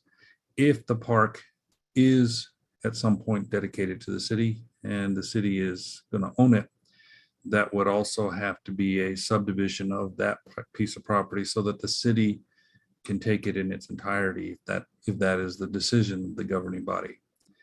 The reason why the applicant is not dividing it currently is because the amount of acreage allows for the density to be used for the residential development that they're proposing as part of their concept program. My memo reflects exactly what our attorney, Pat, has illustrated. As a staff, I was not aware of the condition being proposed, and I followed suit with what the application was, and I took everything from the concept plan and removed it and used only what was left over. What was left over did not meet the criteria. So in effect, you have a 32-page report, 600 documents to back it up to identify an incomplete application. If the application includes the concept plan and the commission decides to accept that concept plan as a condition which modifies the criteria that I reviewed, then that information will then override my review because there are elements within their future proposal that do coincide with the general plan, specifically the Southwest Area Master Plan for the central area. There's a park that was there now, and there's going to be a park that the applicant is proposing. So there is a consistency. It's not 23 acres, but there's a 5-acre developed park, and there's a consistency for that area and the third node as indicated within the swamp. The other parts of the general plan would fall into place because of the affordable housing component. Since the application itself did not include a development to introduce or require or have housing, again, their concept plan was stripped. I looked at the application for what it was, and it did not have any information.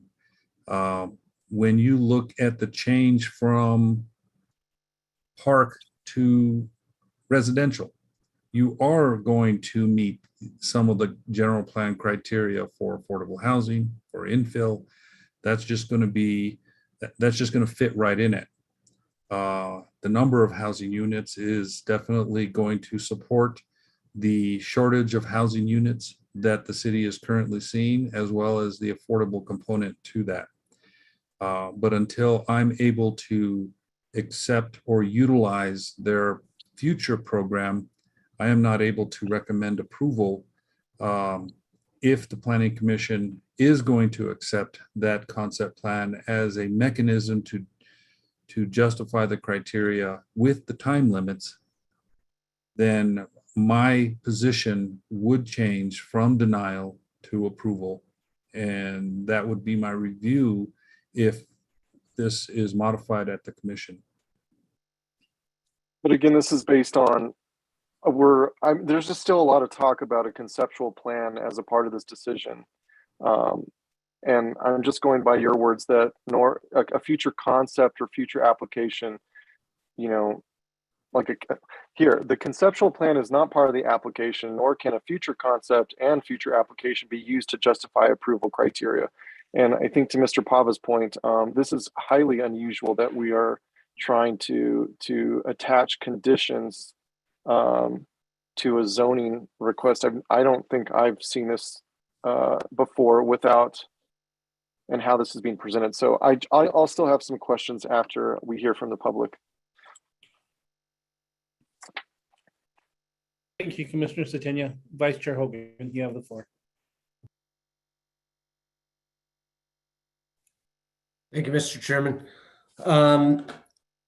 I would like to just move beyond this portion of this conversation. I think that we've been given the indication that we have the capacity and the authority to recommend to the governing body that they take action. So I would like to move on to some of the other questions regarding I think the project is a fantastic addition to the area and a really good termination to that park and a much more active amenity to the community. And I say that as somebody that was involved with its evolution.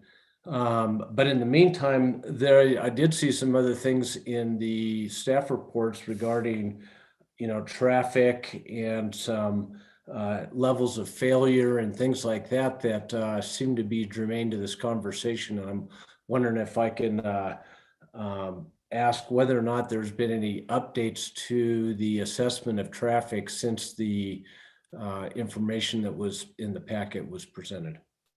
Yes, I'd be happy to address that, Commissioner Vice Chair Hogan and commissioners.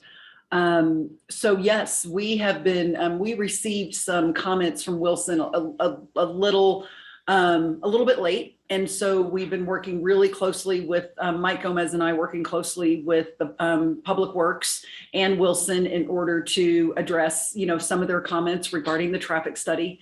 And it turned out they asked us to modify the modeling that we used with respect to modeling the intersection at Airport and South Meadows. And as a result of that, we did have a couple of turning movements that were experiencing issues in the horizon year, in the 2036 horizon year originally. And but based upon what Wilson asked of us with respect to modifying the modeling to what they felt was more appropriate, those failures disappeared. And so now we are in a position now where all of the intersections studied will continue to operate at acceptable levels of service in the build condition as well as in the horizon year. And we do have a memo. I'm not sure if that was distributed to the commission. I'd be happy to share my screen and throw it up there, but we do have a memo from Wilson in that regard. And Mike Gomez obviously is with Santa Fe Engineering, would be happy to answer any direct questions as well. Well, because we have a long night ahead, I would like to just take you at your word for that. We can always drill down on it later on, but if I hear that the questions have been addressed, that helps. I guess want to recite for the record my understanding of sort of the evolution of the property, and really starts with the county purchasing the property with the intention of developing a park and open space project. The county developed plans for that all the way through working drawings, and was really interested in into realizing it. That close to the same time annexation came along in the area, the land area became part of the city instead of the county. And the county didn't want to develop a park inside the city limits. And so they offered it to the county offered it to the city. And the city didn't have a CIP, any capital investments or anything planned for park in that area, much less the property acquisition, and so declined to act on that and pursue purchase of the property. And then the county voted to dispose of the property, and HomeWise is trying to purchase it. And this vehicle that we're talking about, I think because of the specific time limits and things involved, is a necessary real estate consideration for us to be making. And it's provides a wonderful amenity to the area, both in the housing, the variety of housing, and the park that we really need. And we don't need the kind of intensity of park that was originally part of that county open space plan. The neighborhood has evolved, and so have the needs. And I personally feel it's much more responsive to the needs. And with that, Mr. Chairman, I will yield the floor. Thank you, Vice Chair Hogan. Patricia, you have the floor. Thank you, Mr. Chair. Mr. Commissioner Hogan, I'd just like to point out, as Mr. Escobar mentioned in his report, we have some evidence that the county said that they offered this land to the city, but we have no mention of it coming to governing body, no mention of it being voted on as the city actually rejecting it. So I just like to make sure that that is in the record. We have not, legal hasn't found anything, planning commission or land use hasn't found any records of it. So far as we know, it was never actually officially offered to the city as a park from the county. Thank you for that clarification. Thank you. Commissioner Faulkner, you have the floor.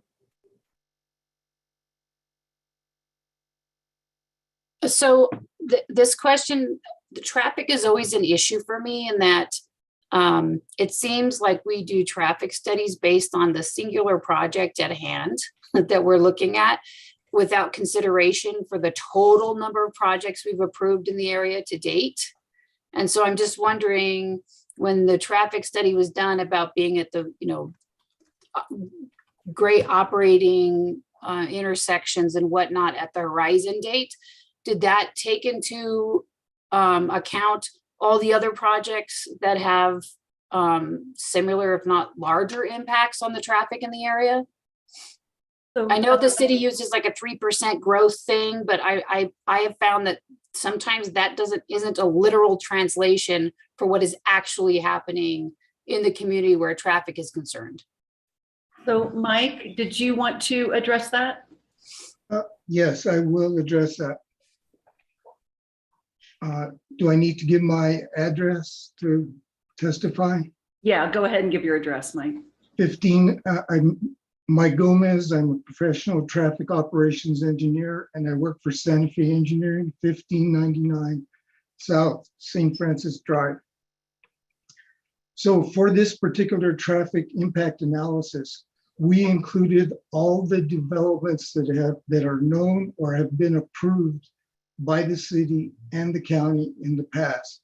So that includes the new apartments over up on South Meadows Road, the apartments that are at 599, And then the apartments, I think they're called Zul on the opposite side, on the south side of Airport Road. And in addition to that, we went ahead and increased the background traffic at 1% per year, compounded yearly, all the way into the future to our implementation year and to the horizon year, which is 2036. So we've included background traffic and all the known developments in the area. All right, thank you. And Mike, I know you always do a good job. I wanted to get it on the record that this was a comprehensive look at traffic and not just a singular project look at it. Thank you. Yes, it was a comprehensive look. Thank you. Thank you. Any other commissioners before I go to the public portion of this hearing? Ms. Jenkins, unless you object, I'm going to ask Dan to clear the screen. It's kind of busy, and if we need to add these people back in, we can. Yes, I think that's fine, Chair Gutierrez. And I will just want to ask to be recognized if you could prior to the close of the public hearing. Absolutely. Great. Thank you so much. Commissioner Setenia.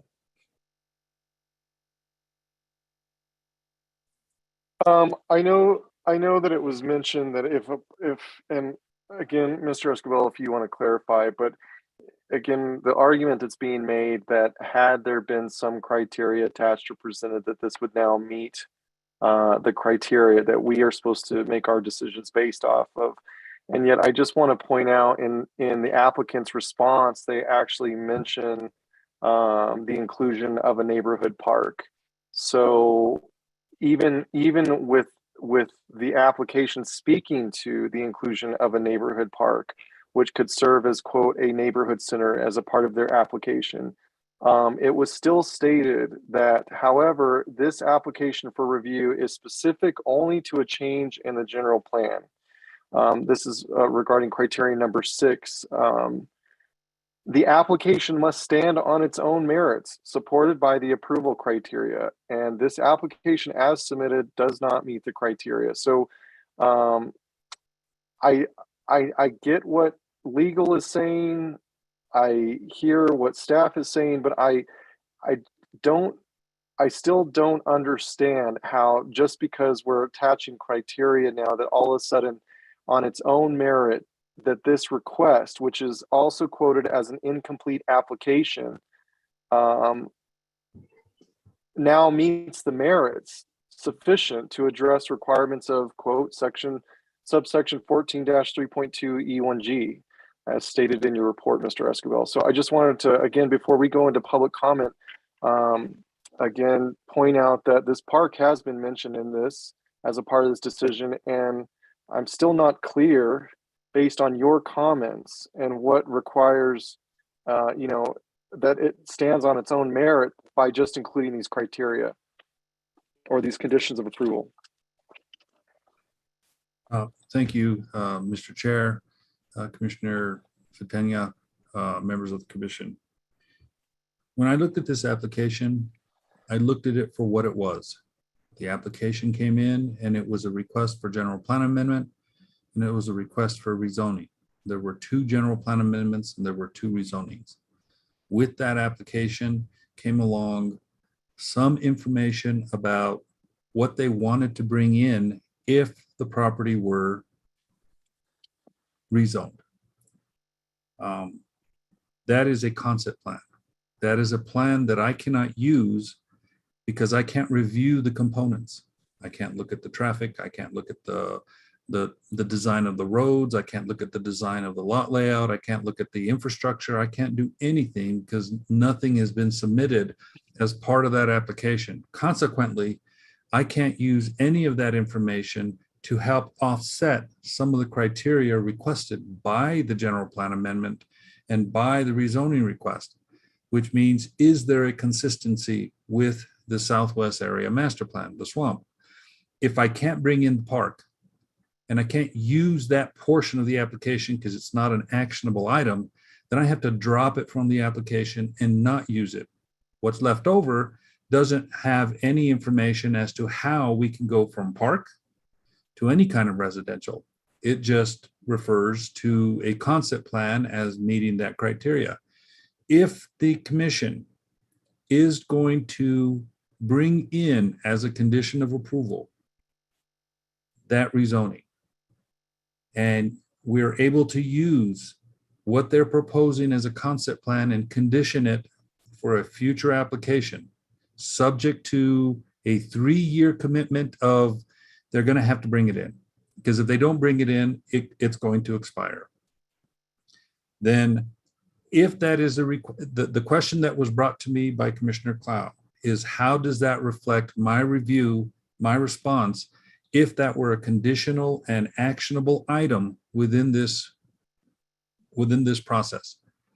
Because I reviewed the application and I know what they're submitting and I understand how that would have been consistent with what the plan is asking for, then the application would have been consistent with the Southwest Area Master Plan. So if you condition it as part of your actions, if you condition it as part of the ordinance, then you are making that future plan a actionable item, a conditional approval on the ordinance with a 3-year limit, stating that if we're going to rezone you, you must bring this in because this plan is consistent with the general plan, which is not just the Southwest Area Master Plan, but those other components that address affordable housing, infill, and all of those other issues that the general plan wants to see within that area.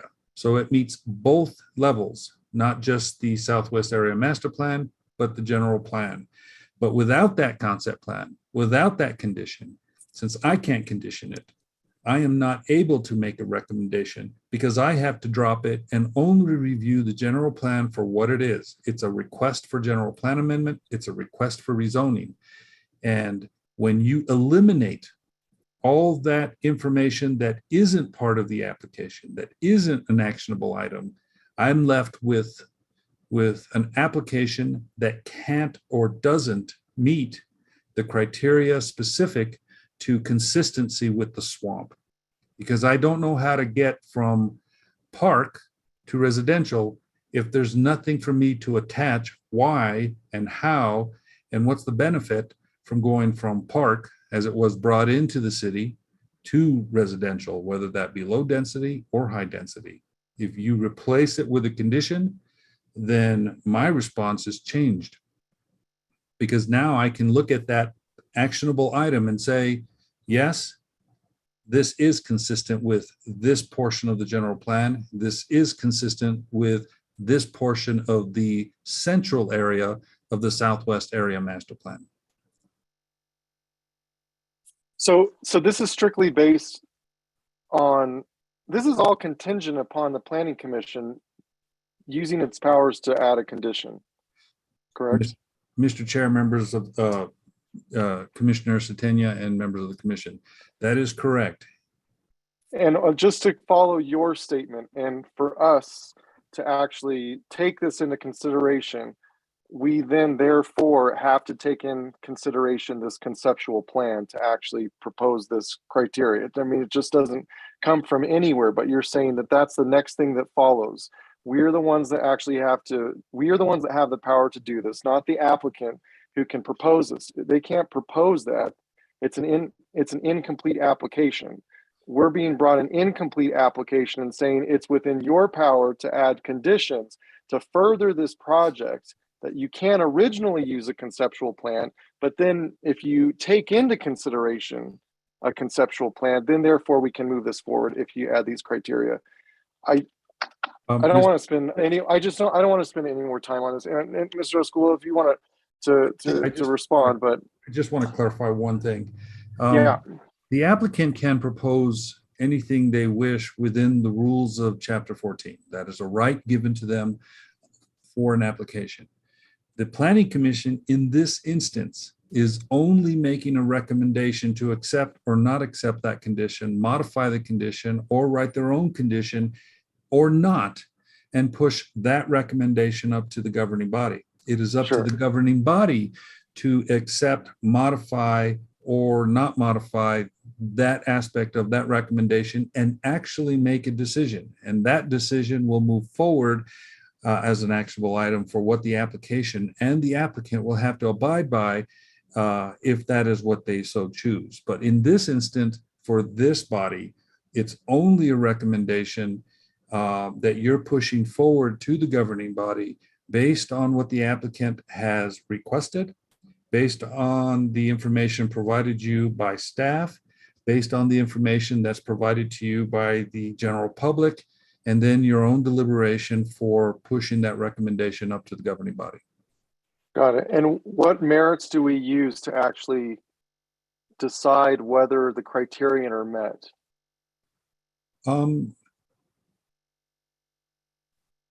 The same merits that you would look at when you looked at my memo. So as you go through each one of those items, you are looking at each one of the criteria and identifying within that concept plan if there are elements within that plan that would justify consistency with each one of the criteria relevant to the general plan and the rezoning criteria. Which plan?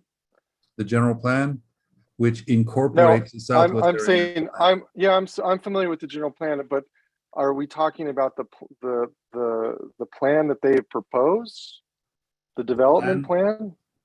The concept plan that they have. The concept plan? Yes.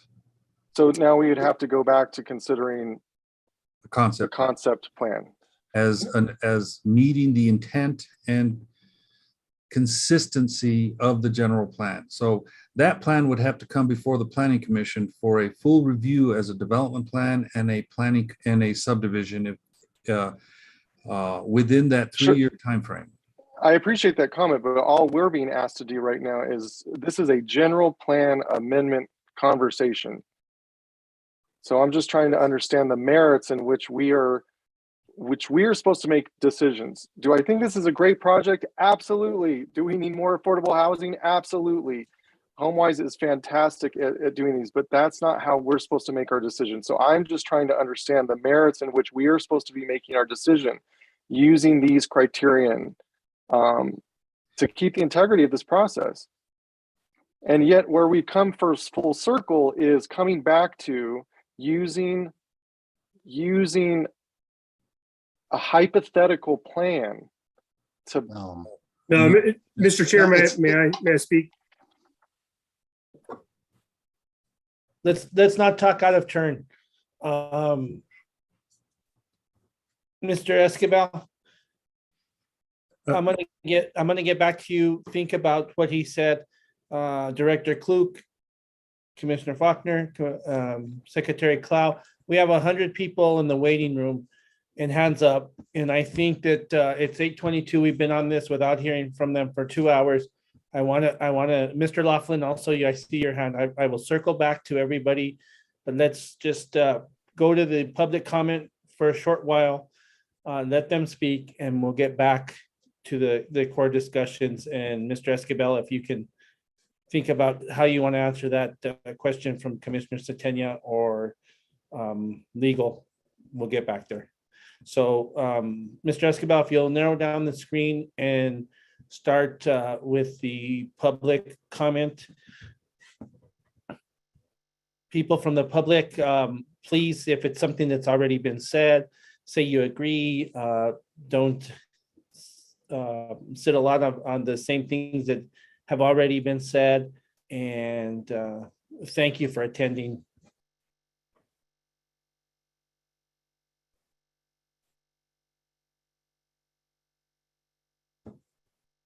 You're muted, Mr. Escobar. Did you want me to bring up the Tierra Linda first? Let's just start right now. Let's just start and we'll get to Tierra Linda in just a short. Okay.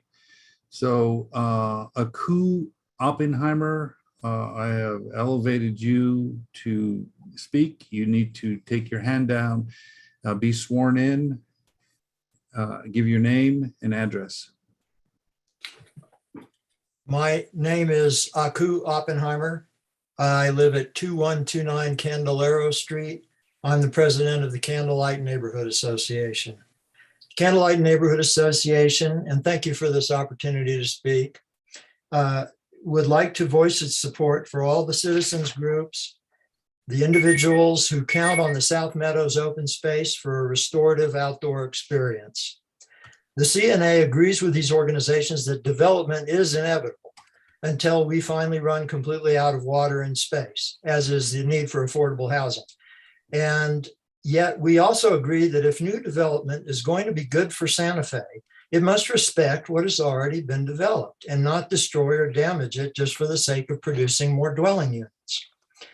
At its February 18th, 2021 hearing on the Zia Station proposal, Commissioner Faulkner said, and I quote, "I cannot justify a view of the mountains, the lower half of the Sangre de Cristo Mountains, being more important than kids having housing and kids having better schools and the litany of things that come with density that we desperately need in the city.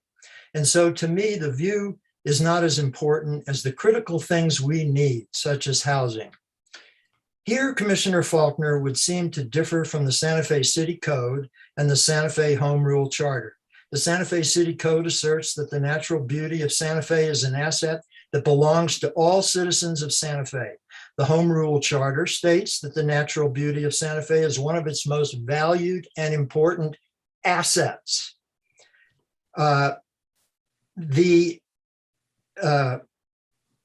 Compare Commissioner Faulkner's opinion to section 2.03 of the Home Rule Charter, which says the natural beauty of Santa Fe, its historical heritage, and its unique architectural style are among the city's most valued and important assets. The charter goes on to enjoin public officials to protect, preserve, and enhance the city's natural endowments, to plan for and regulate land use and development, manage the city's growth, encourage source reduction, reuse, and recycling of materials, and this is accented, promote and maintain an aesthetic and humane urban environment. So to us, it's a balance that you are charged as a commission with preserving. It's not just the little view of the Sangres or the fresh air or the ability to enjoy sunlight out in the open.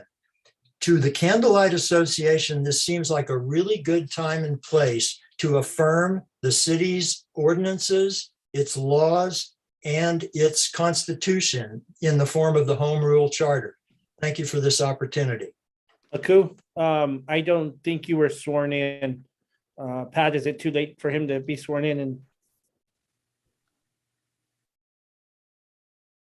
You can do it after the fact. That's fine. Okay. Let me go ahead and swear in your testimony, sir.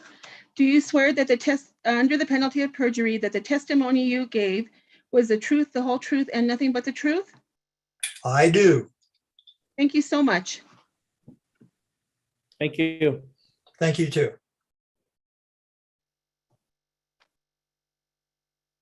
Next, we'll have Miles Conway, if you'll be sworn in. All right, I believe I'm still sworn in. Is that correct, Mr. Chair? Oh, that's right. Go ahead. Yeah, Miles Conway, 495 New Mexico, 592 87506. I'm the executive officer of the Santa Fe Area Home Builders Association.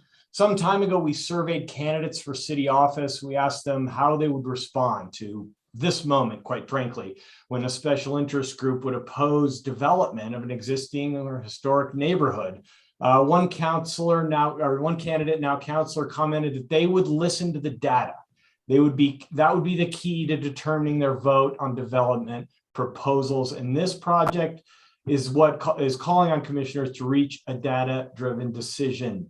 The Bureau of Labor Statistics quarterly census employment wages report, research brief done by Root Policy, says Santa Fe County is going to grow by 6,300 jobs by 2035. Most of this growth is going to take place in urban areas. So the question is, where are these jobs going to go to spend the night? The housing demand estimated, we're going to grow by 7,300 homes. We need to by 2035. That's the University of New Mexico Geospatial Population Studies. Everybody, I think it's commonly accepted, we're already 5,000 units behind. So I think that I'm sure commissioners are aware of the February 22 Kelly O'Donnell study on the cost burdens that Santa Feans have, the staggering cost, staggering lack of affordable housing. So, to stick with my earlier metaphor, there are not many unicorns in this world today, developers able to build housing that's affordable. The lion's share of my builder members cannot feed their own families by building a truly affordable housing projects. I urge approval. I urge that this park is included. I urge that this park takes care of itself, because everybody well knows that the city's struggling to take care of its parks as it is. And finally, I pray that this body in general can begin to employ the enthusiasm in the work that it takes to get to yes, because we are very adept and diligent in the labor it takes to get to no. We have a housing crisis. It's squeezing the literal life and lives out of our city. And this moment calls on us to be nimble, flexible, responsive to the reality, and very bold. Thank you very much for the time. Thank you, Mr. Conway.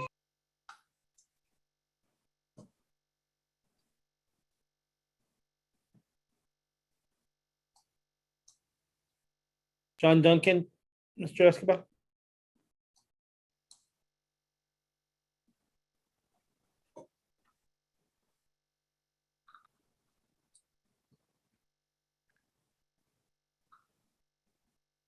Okay, I will go ahead and, is it Casey Johnson? Yes, this is Casey Johnson. Thank you. I will go ahead and swear you in. Do you swear under the penalty of perjury that the testimony you're about to give is the truth, the whole truth, and nothing but the truth? I do. Thank you. Please state your name and address for the record.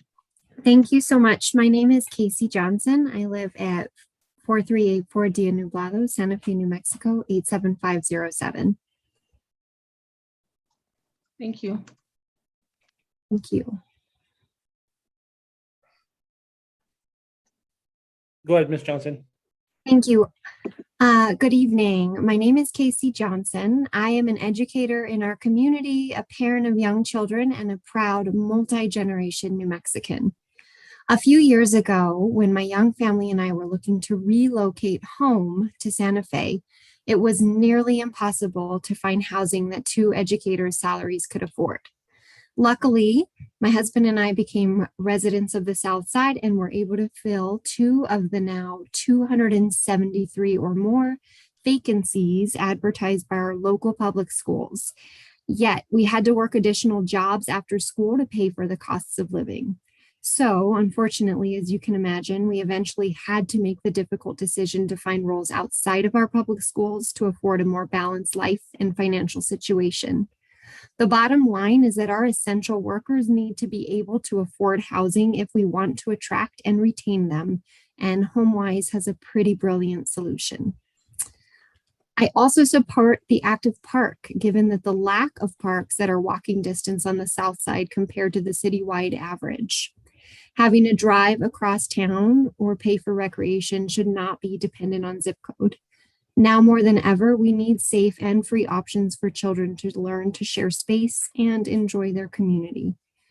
When it comes to contemplating increasing access to affordable housing and safe, free recreation, I would like to push any skeptical residents or other members of our community to consider the needs of our local children, young adults, and essential workers in honor of our entire community. Thank you.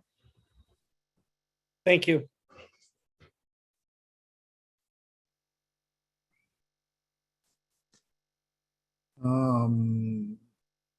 Joni Aaron, please state your name and address and be sworn in. Do you swear under the penalty of perjury that the testimony you're about to give is the truth, the whole truth, and nothing but the truth?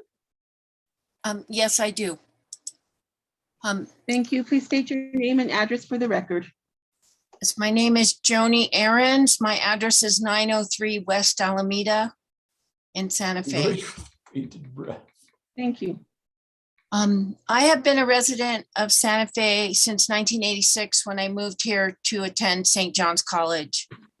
In 1988, I co-founded Concerned Citizens for Nuclear Safety to address the plutonium contaminated nuclear waste from Lanel. to the proposed WIP site. During early outreach activities, Santa Feans would ask me about what was happening at the Eberline facility.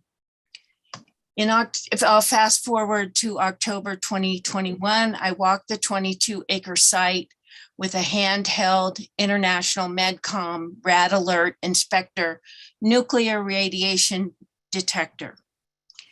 I read the applicant's exhibit F9 about the radiological survey of property north of 5981 Airline Road. I've read hundreds of these types of reports over my 34 years of experience in these issues. For Lanel, for Sandia, for WIP, and other radiologically contaminated sites. Some of the basic information I'm familiar with in these types of reports is omitted from Exhibit F9. As a result, the NV5 conclusion that, quote, the risks from radiation at the site is consistent with local values cannot be supported. Some of the omitted information includes a CV for the Dade Moeller describing his experience, his qualifications, and his position at NV5. The model numbers and serial numbers of the radiation detection equipment used was omitted. Statements about the calibration of the radiation detectors. There was no information about the height at which the radiation detectors were at when the counts were taken. And there's no explanation for the choice of a 1 and 2 minute count times. Further, the depth to which the soil samples were taken is omitted. I am concerned about a statement in the report that reads, measurements were recorded based on conversations with the client, which is HomeWise. I don't understand what that statement means, and I request information about how to access these conversations. This week, I called HomeWise and left messages for Mike Lofton and Jamie Jaramillo to find out about how to access this information, and I did not receive a response. I think the issues with regard to the emissions, the discharges, and the soil contamination from the Eberline facility has not been adequately addressed in this process. Thank you so much, Planning Commissioner members. Thank you. Dan Nolting has yielded the 2 minutes for the association. So if you'll go to Mr. Griego. Andrew Griego? Yes.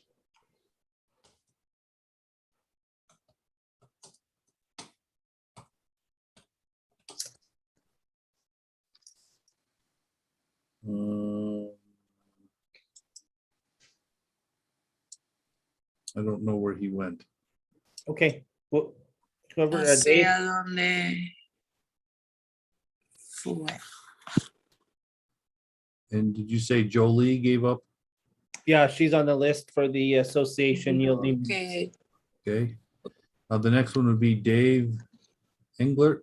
Okay. La próxima va a ser. Is that on the main channel? Hold on 1 second. It's If you could reassign.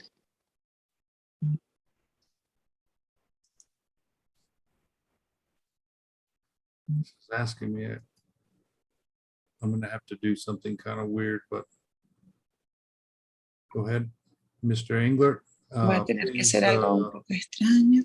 your name, an address, and be sworn in. Do you swear under the penalty of perjury that the testimony you're about to give is the truth, the whole truth, and nothing but the truth?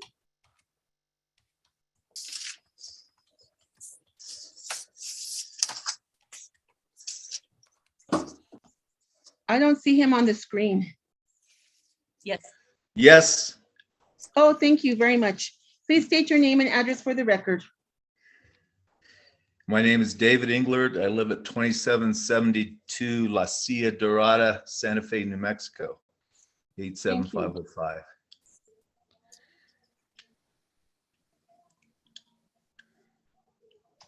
Go ahead. Yes? Yes, go ahead, Dave.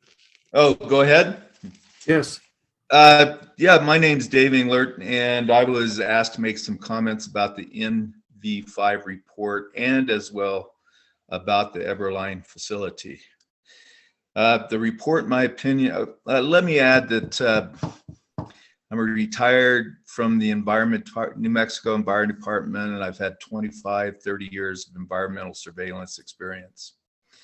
So in my opinion, the report is incomplete, inappropriate for the identification of radionuclide contaminations.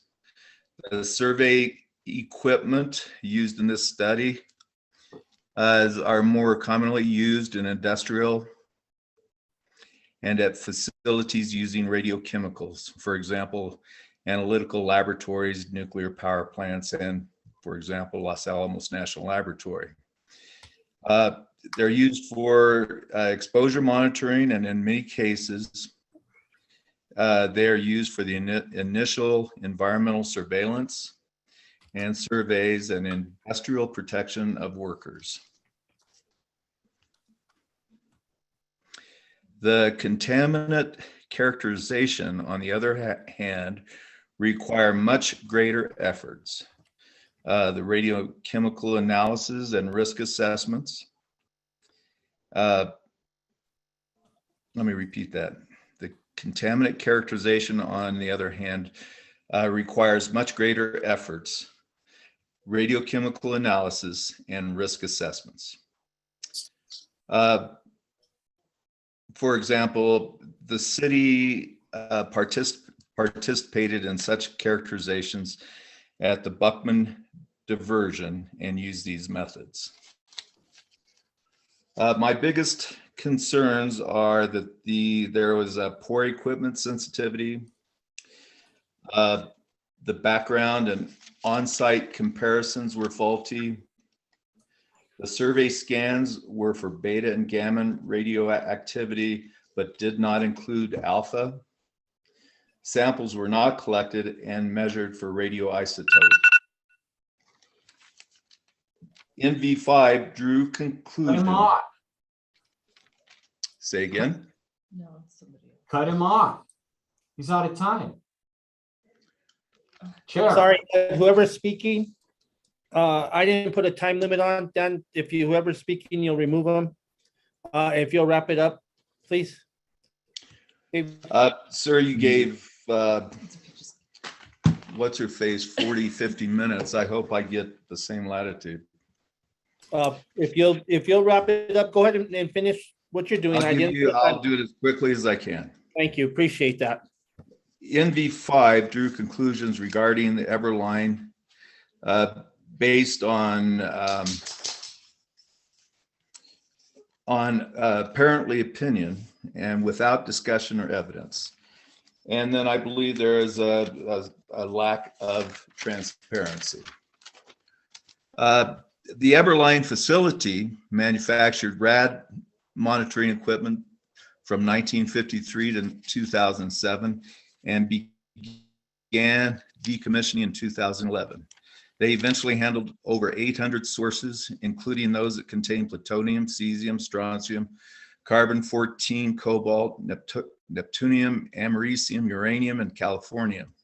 And they had as much as 13 to 18 curies of plutonium at any one time, 8 curies of americium, 16 curies of cesium, and over 1 curie of californium.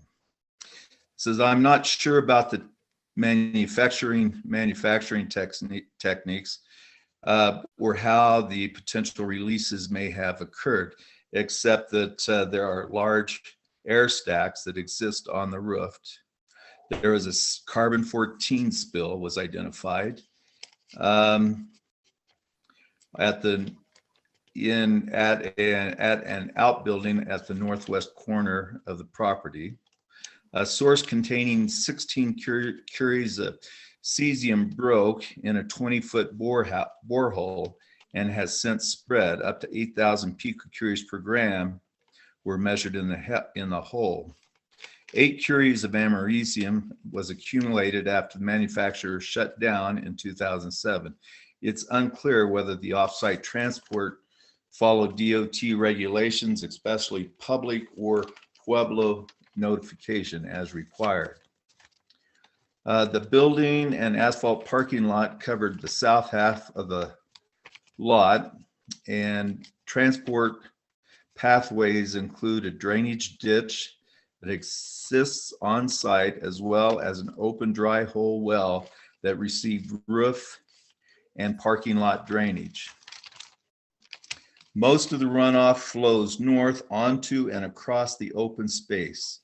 It follows two main drainage paths and water accumulated at a large pond at the northwest corner of the open space.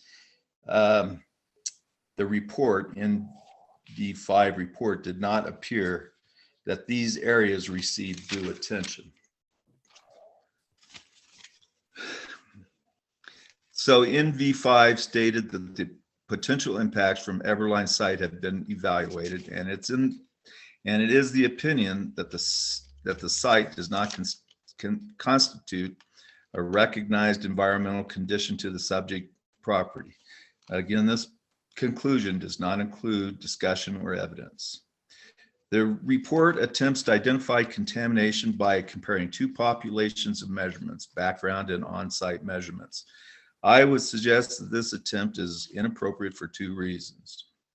Most of the background locations are in or near residential locations easily within the potential impact from the Everline stacks.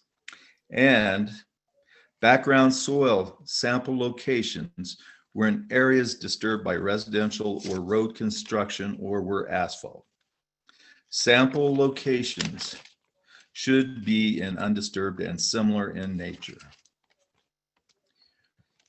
Instrumentation sensitivities are inadequate to identify contamination. Detection limits are not identified, and it appears that cesium-137 was the only contaminant that NV5 attempted to identify.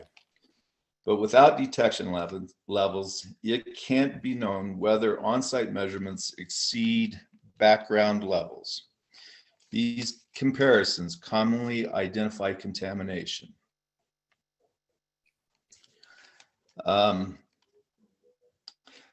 And for example, Los Alamos has identified the cesium-137 regional background level at 0.56 picocuries per gram. Dave, if I can ask you to wrap up, we have interpreters, and we only have them for a certain time, and we have a big waiting room. So I've got just a couple more pages to go. Mr. Chairman, he's obviously reading from a script. Isn't it possible that he could just submit his written document? Sir, I do that, except that you identified Monday prior to the meeting as the last date.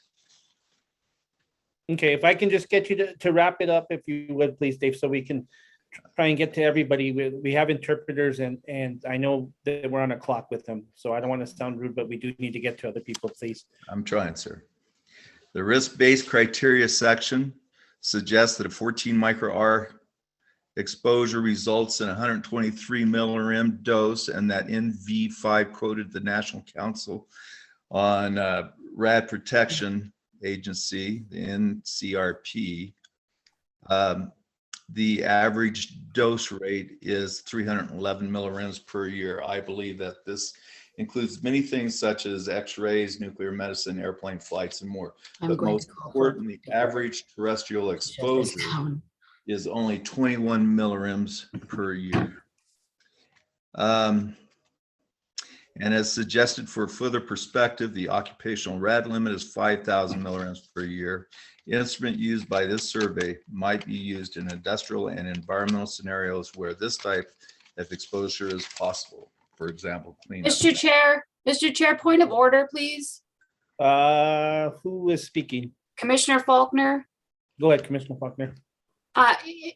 Truly, this is good information, but we did limit other community members to 2 minutes, and unless other people have yielded to this person's time, I think that I've had Ms. Torres, Ms. Torres, Aaliyah and Shelby Englert have both. So that's 6 minutes.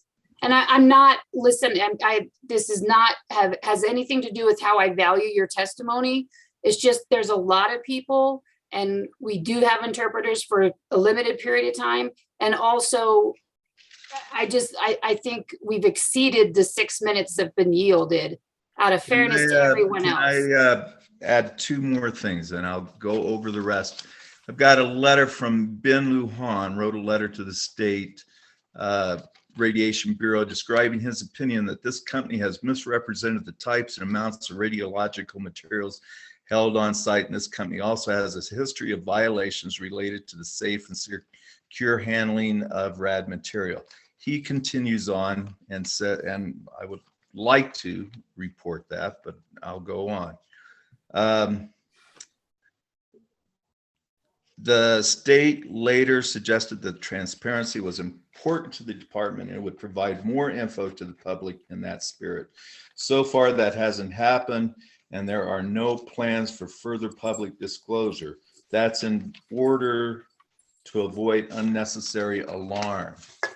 It appears that the state is following this example after Thermo Fisher responded to a state request that they sample groundwater wells, but they refused to do so. And one reason given was not to create an undue concern by the public and be an additional source of misinformation by the press. One more thing, sir.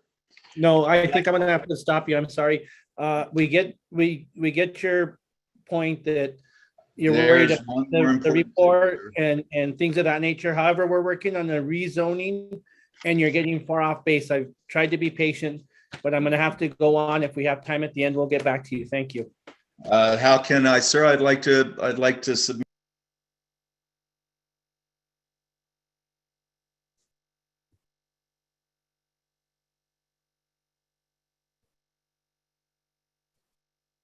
Ricardo, please state your name and address and be sworn in. Ricardo Martinez, 725 Mesilla Road. Hi, do you swear under the penalty of perjury that the testimony you're about to give is the truth, the whole truth, and nothing but the truth? I do.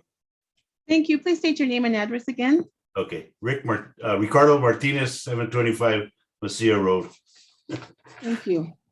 So, the applicant is asking for a rezoning, and we're talking about a park, and the park will be rezoning to an R6 zoning.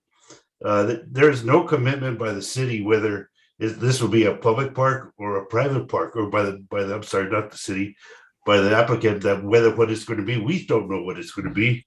There is nothing in your packet or any agreement with or without this with this park. It could always turn into housing, so we don't know that. No park is we're only looking at something preliminary. We're not looking at anything that's real.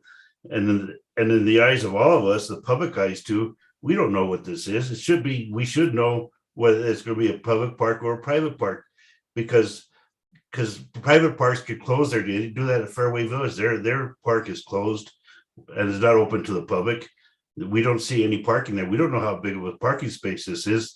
That's why it's all preliminary. I mean, if the applicant was serious about this, he would come out and say this should be a city park and dedicate that land to the city and work with the county on making sure that this is given to the city, so we know it is a true public park.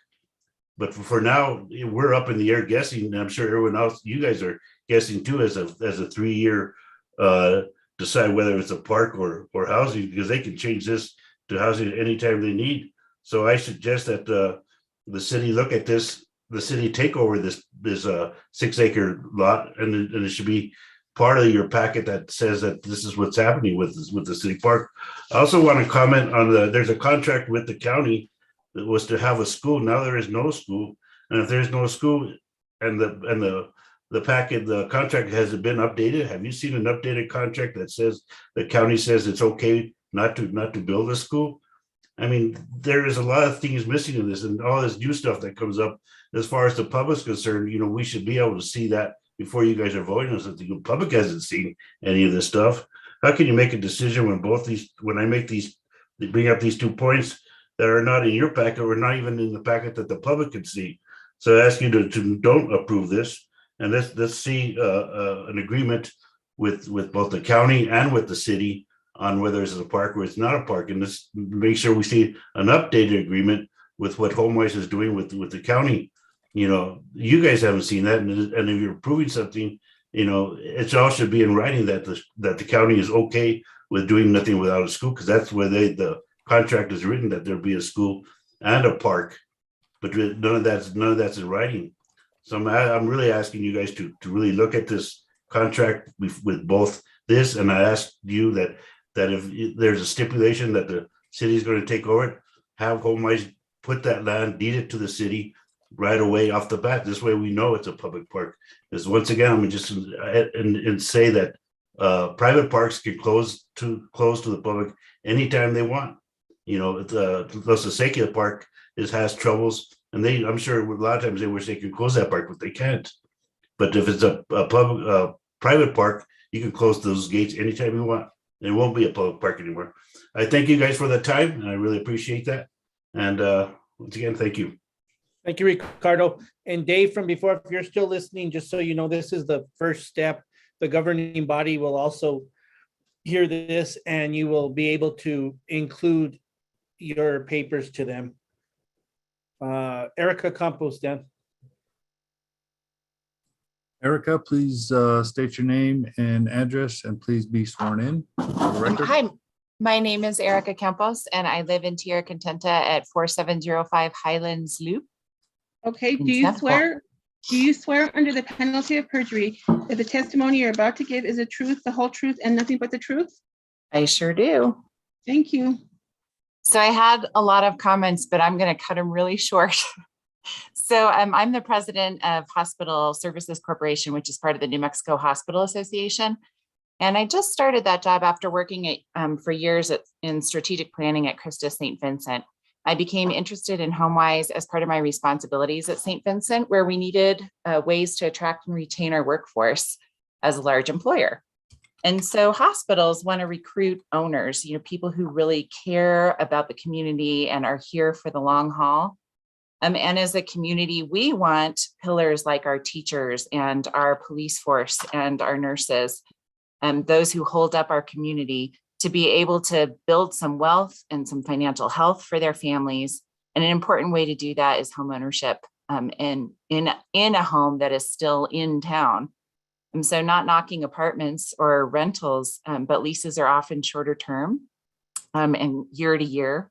And a family doesn't get anything in the long term for their investment. And so I just wanted to voice my support for the plan and for you all as a commission approving it with the condition of a park. And thank you for your time and attention this evening. Thank you. Amy Lafferty. Amy Lafferty, please state your name and address and be sworn in for the record. And please unmute yourself.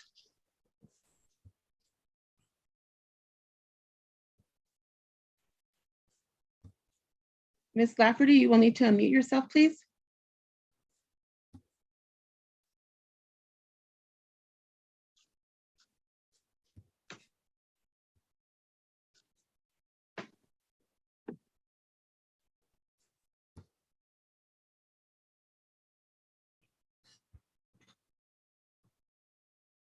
She is unmuted on our side. That is on her end. Can you tell her, Dan, how to unmute herself in case she's having troubles? Amy Lafferty, can you please unmute yourself? There is an icon to the lower left hand of your screen that identifies either mute or unmute. It looks like a mic.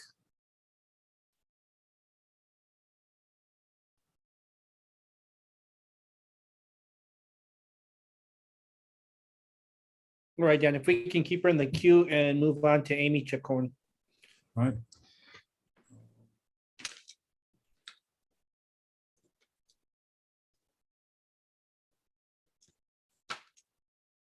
Amy Chacon, please unmute yourself, state your name and address for the record, and be sworn in. My name is Amy Chacon, and my address is 2905 Pueblo Pintado, Santa Fe, New Mexico, 87507. Thank you. Do you swear under the penalty of perjury that the testimony you're about to give is the truth, the whole truth, and nothing but the truth? I do. Thank you.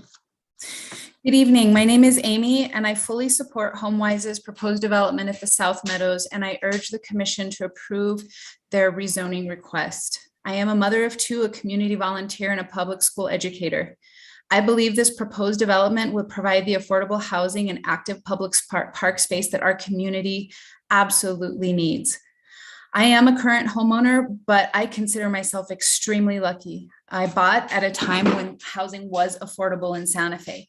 At this point, my colleagues, my neighbors, and my friends do not have the same luxuries. This is a neighborhood that so many of us consider home, and being able to actually own a home in this area is an incredible opportunity, and it brings pride and a further commitment to our community, which is something we so desperately need. An active park also provides a place where we can meet, play, and hold gatherings. And I think for many of us, we understood through COVID how critical that space was for keeping our families safe and happy and healthy. Being a family that rides bikes, this is not often safe in our neighborhood. We would be happy to leave our cars at home, get to work, and be able to play at the park and get around the city using those trails if they were provided. I again want to just go back and urge the commission to please consider approving this. It would be very beneficial for our community and our families. I do believe that I guess my concern is that it is not guaranteed in the future that anyone looking to develop this land would have the same community-centered mission that HomeWise has. So thank you so much for the time. That is all I have. Thank you, Amy. Next will be Michael Barrio. Michael, please state your name and address for the record and be sworn in. Good evening. My name is Michael Barrio, and I am the Executive Director of the Santa Fe Housing Action Coalition at 501 Helena Street, 87505. Thank you. Do you swear under the penalty of perjury that the testimony you're about to give is the truth, the whole truth, and nothing but the truth? I do. Thank you. Good evening, Mr. Chair, members of the Commission. I'm here tonight to express our continued support for the development of market rate and affordable housing that is thoughtfully procured, accounts for community needs, and addresses the city's affordable housing issue. The current housing and affordability crisis has reached critical mass, as you know, and we know that our citizens need good and affordable housing. The challenge is that our housing and affordability crisis requires long-term strategies, not just short-term fixes.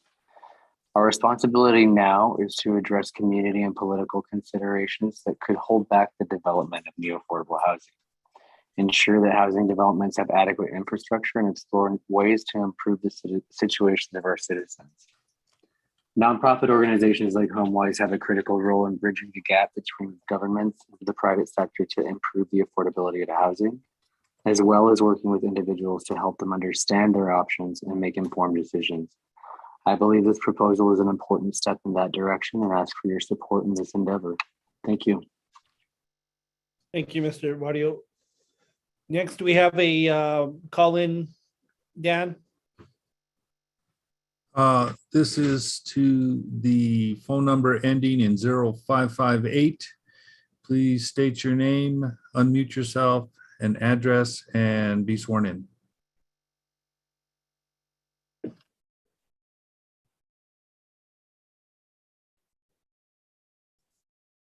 To whom were you speaking? Go ahead. Hi. You need to be sworn in.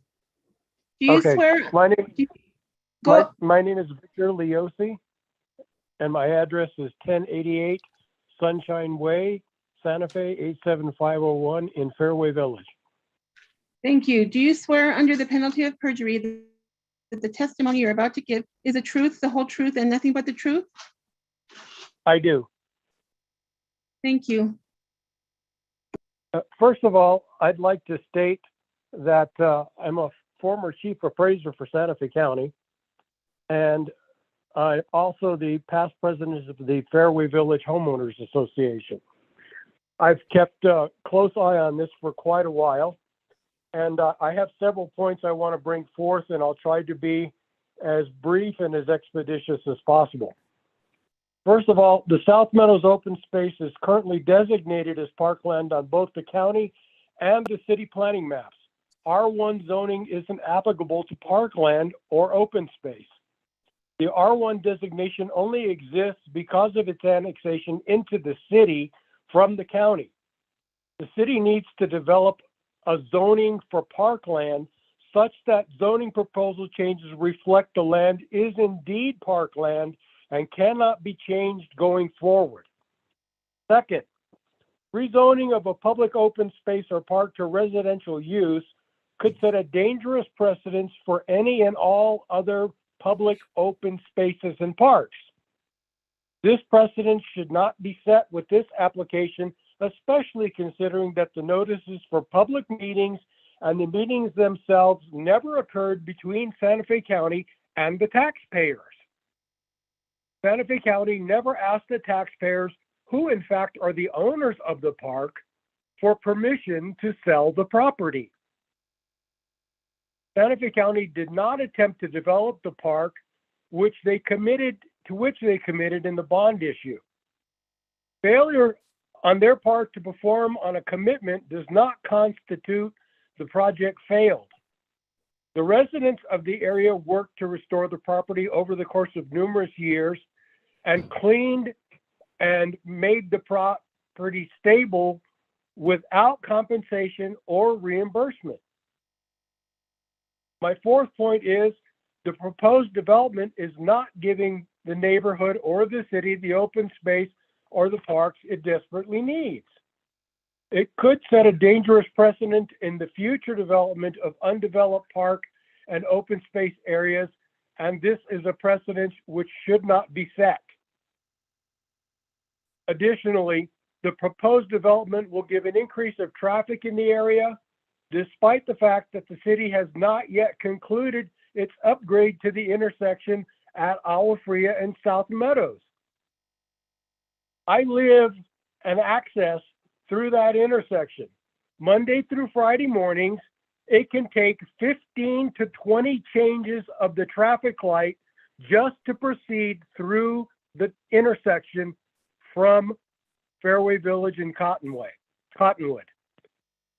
The 161 units could easily mean the introduction of 352 vehicles entering and exiting South Meadows, especially during peak traffic times. The city has yet to make the proposed changes at the Agua Fria and South Meadows intersection, and we have been told for 8 years in the running that they are ready to start this construction this year. District 3 of Santa Fe County does not have the 104 acres mentioned, but has quite significantly less, and these 22 acres are not included in that total, but should be. Open space has never been included or recognized. There are numerous private-owned parcels in the area which could be developed as infill building for affordable housing, which HomeWise can avail themselves to. Parkland should not be surrendered to the development of housing when there are still ample private sites available. HomeWise turned down a 17-acre parcel. Not much different in size than what they would want to build on now. When the parkland is gone, there's no retrieving it back. Finally, Santa Fe's commitment for reinvestment in connections with the river trail in non-city areas is not what we as taxpayers paid for. We paid for a park, which we already own. We are the residents of the taxing sub-district who were taxed to purchase this property, and it's being requested to take it away from us without our input or our consent, or even a refund of the taxes we paid to purchase that property. The bond said open space in perpetuity. What does perpetuity mean? Guardianship? Protection? Saving? No one states that the purchase by the applicant is contingent upon the zoning change. If the zoning change is not approved, the applicant will not purchase. It should be the county who first obtains permission from the taxpayer to sell the open space, then applies for a zoning request change, waits for approval, and then after and if receiving approval, to only then offer the land for sale. This entity does not own the property and should not be allowed to request zoning request changes contingent upon if they buy it or not. Thank you. Thank you. Dan, next up is Marlo Morrison. This is the association, correct? Yes, they have a presentation. They would like to be escalated to be able to make that presentation. Okay, commissioners and public, this is the association that people within the association yielded time, and they've been given 30 minutes to do their presentation. So go ahead and elevate them to.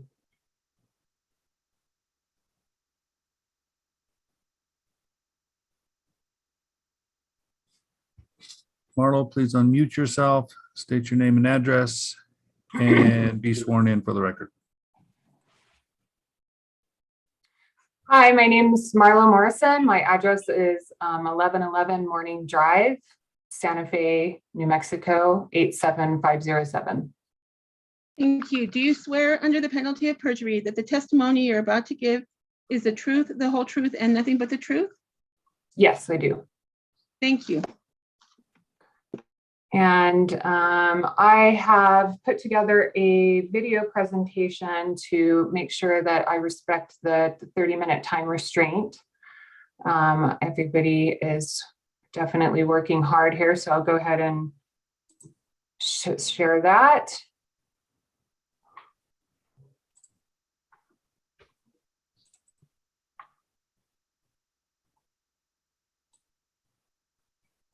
Marlo, if you'll just tell everybody what the homeowners association. Yes, I'm the president of the Timpos Meadows Homeowners Association.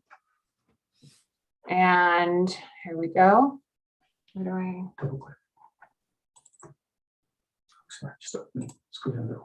I don't know.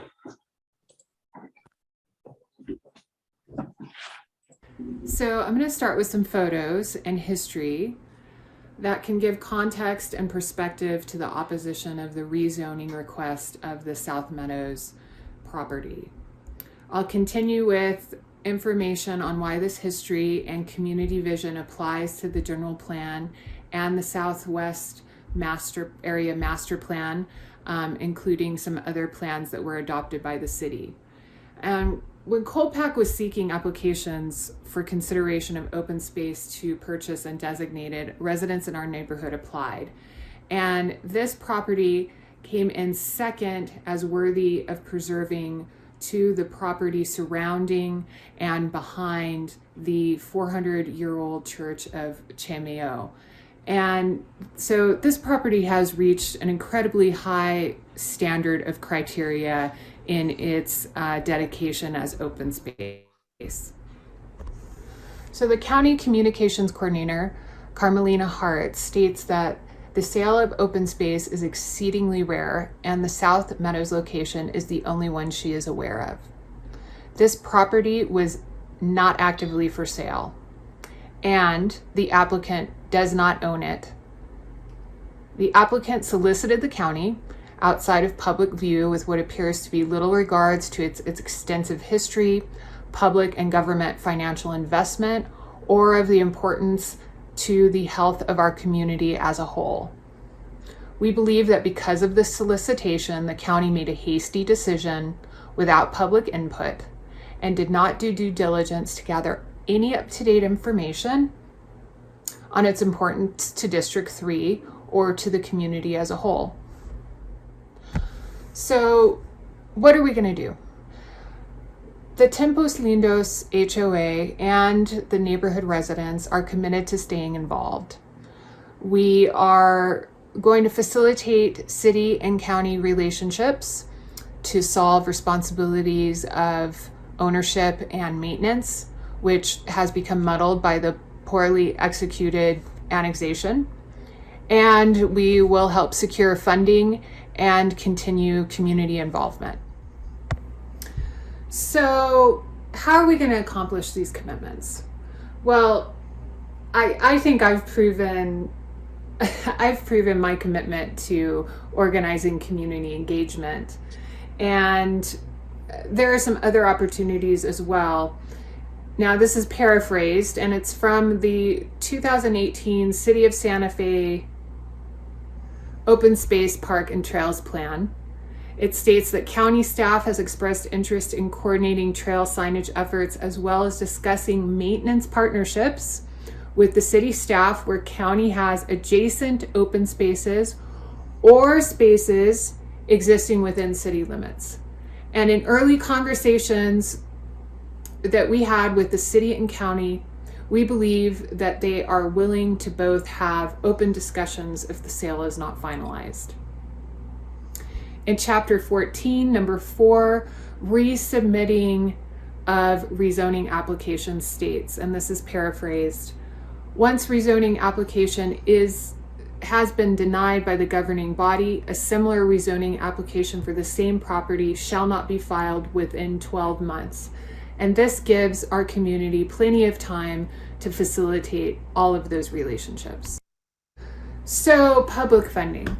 How do we follow through with this commitment? Well, we are already in conversation with the Santa Fe Land Conservation for possible support of maintenance, and Trust for Public Lands for improvements for greater community access and adding elements that support children's physical and mental development. These organizations have an excellent reputation in successful and reliable work with the city and the county. Now, in preliminary discussion with the staff of Parks and Recs Department, the open space plan will take the same amount of employees and maintenance as the neighborhood park that is proposed by the applicant. Supporting young families' needs. Now, this is where it gets really exciting for us as a community. The open space management plan is a thoughtful, well-executed management plan, and it focuses heavily on environmental, arts, and culture educational use for the 5 public schools within walking distance. And in fact, 120 students were involved in this plan that included an outdoor classroom. And they used GPS and GIS mapping software and collected scientific data about the habitat, also learning about conservation and stewardship. In-field education is physically and mentally engaging, and it brings context to complex discussions about conservation, watershed evaluations, sustainable landscape architecture, city planning, quality of life issues, and it introduces real-world mathematics, engineering, and community development. And our community wants the chance to revitalize this use. This educational use is also a relief from COVID pressures that schools are now facing. The state is already investing time in finding grants for outdoor classrooms. The quality of education can only be accomplished in an open space setting with an intact high desert ecosystem. Decreasing its size to anything less than 22 acres threatens this educational resource. So let's talk about playtime. Unstructured play benefits every child in the entire community, and it's not dependent on expensive personal equipment or being good at any particular structured game. And in fact, the National Parks Division states structured outdoor play such as organized sports or games keeps kids active and boosts physical health. However, unstructured outdoor play is even more important. Socially, children can learn flexibility, cooperation, and self-awareness from unstructured play.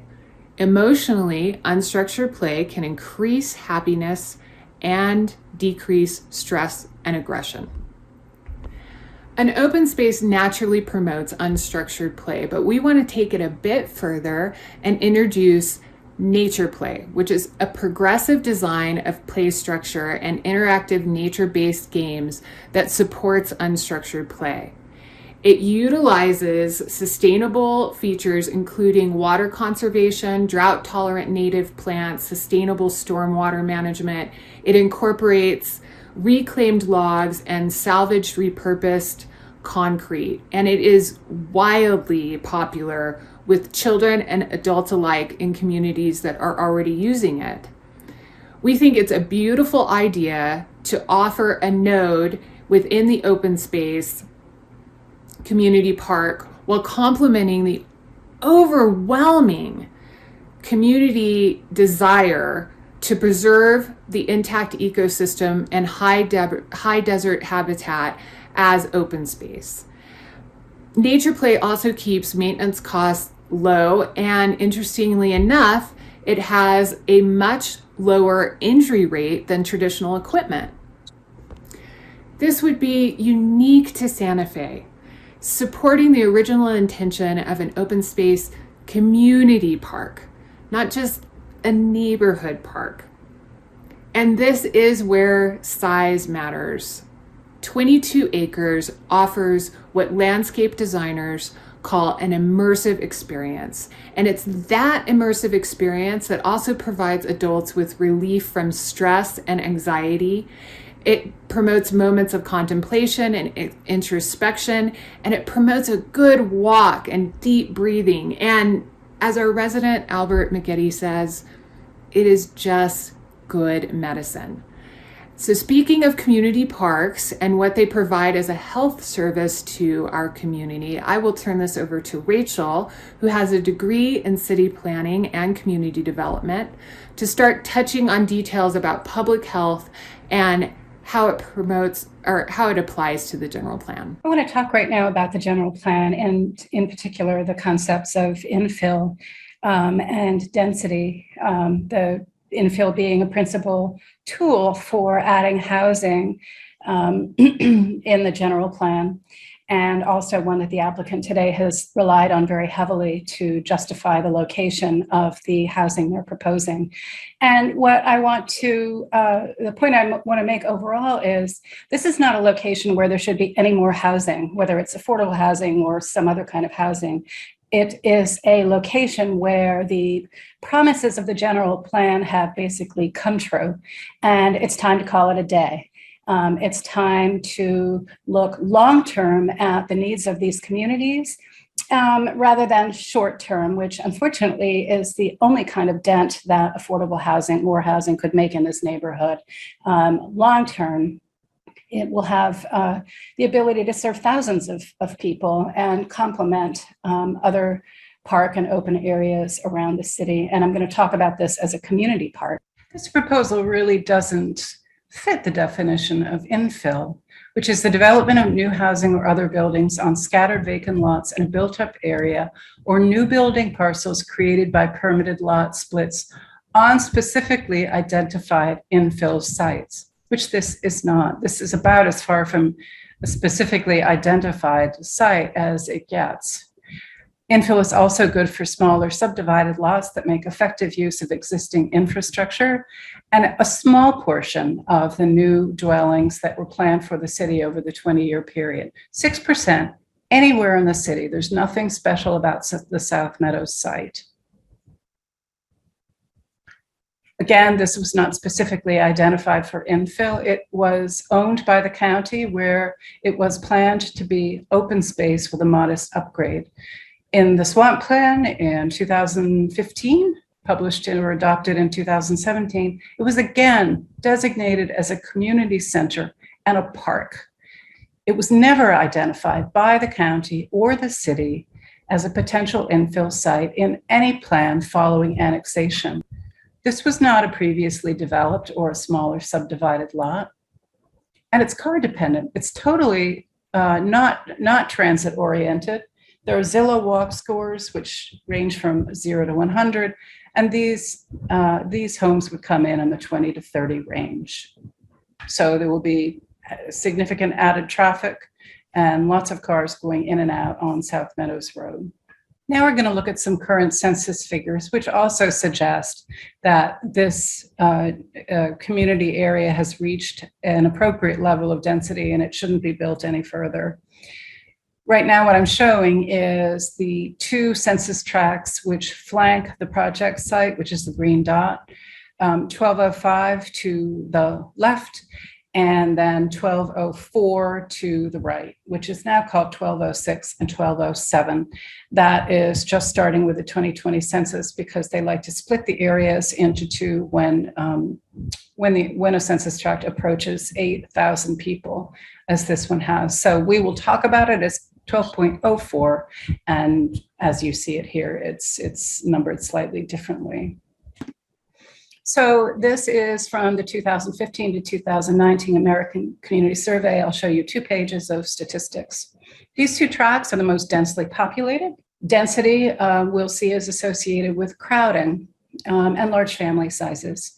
So it has them on the largest average household sizes, 3.6 and 3.2, I believe. We'll be looking at those in a moment.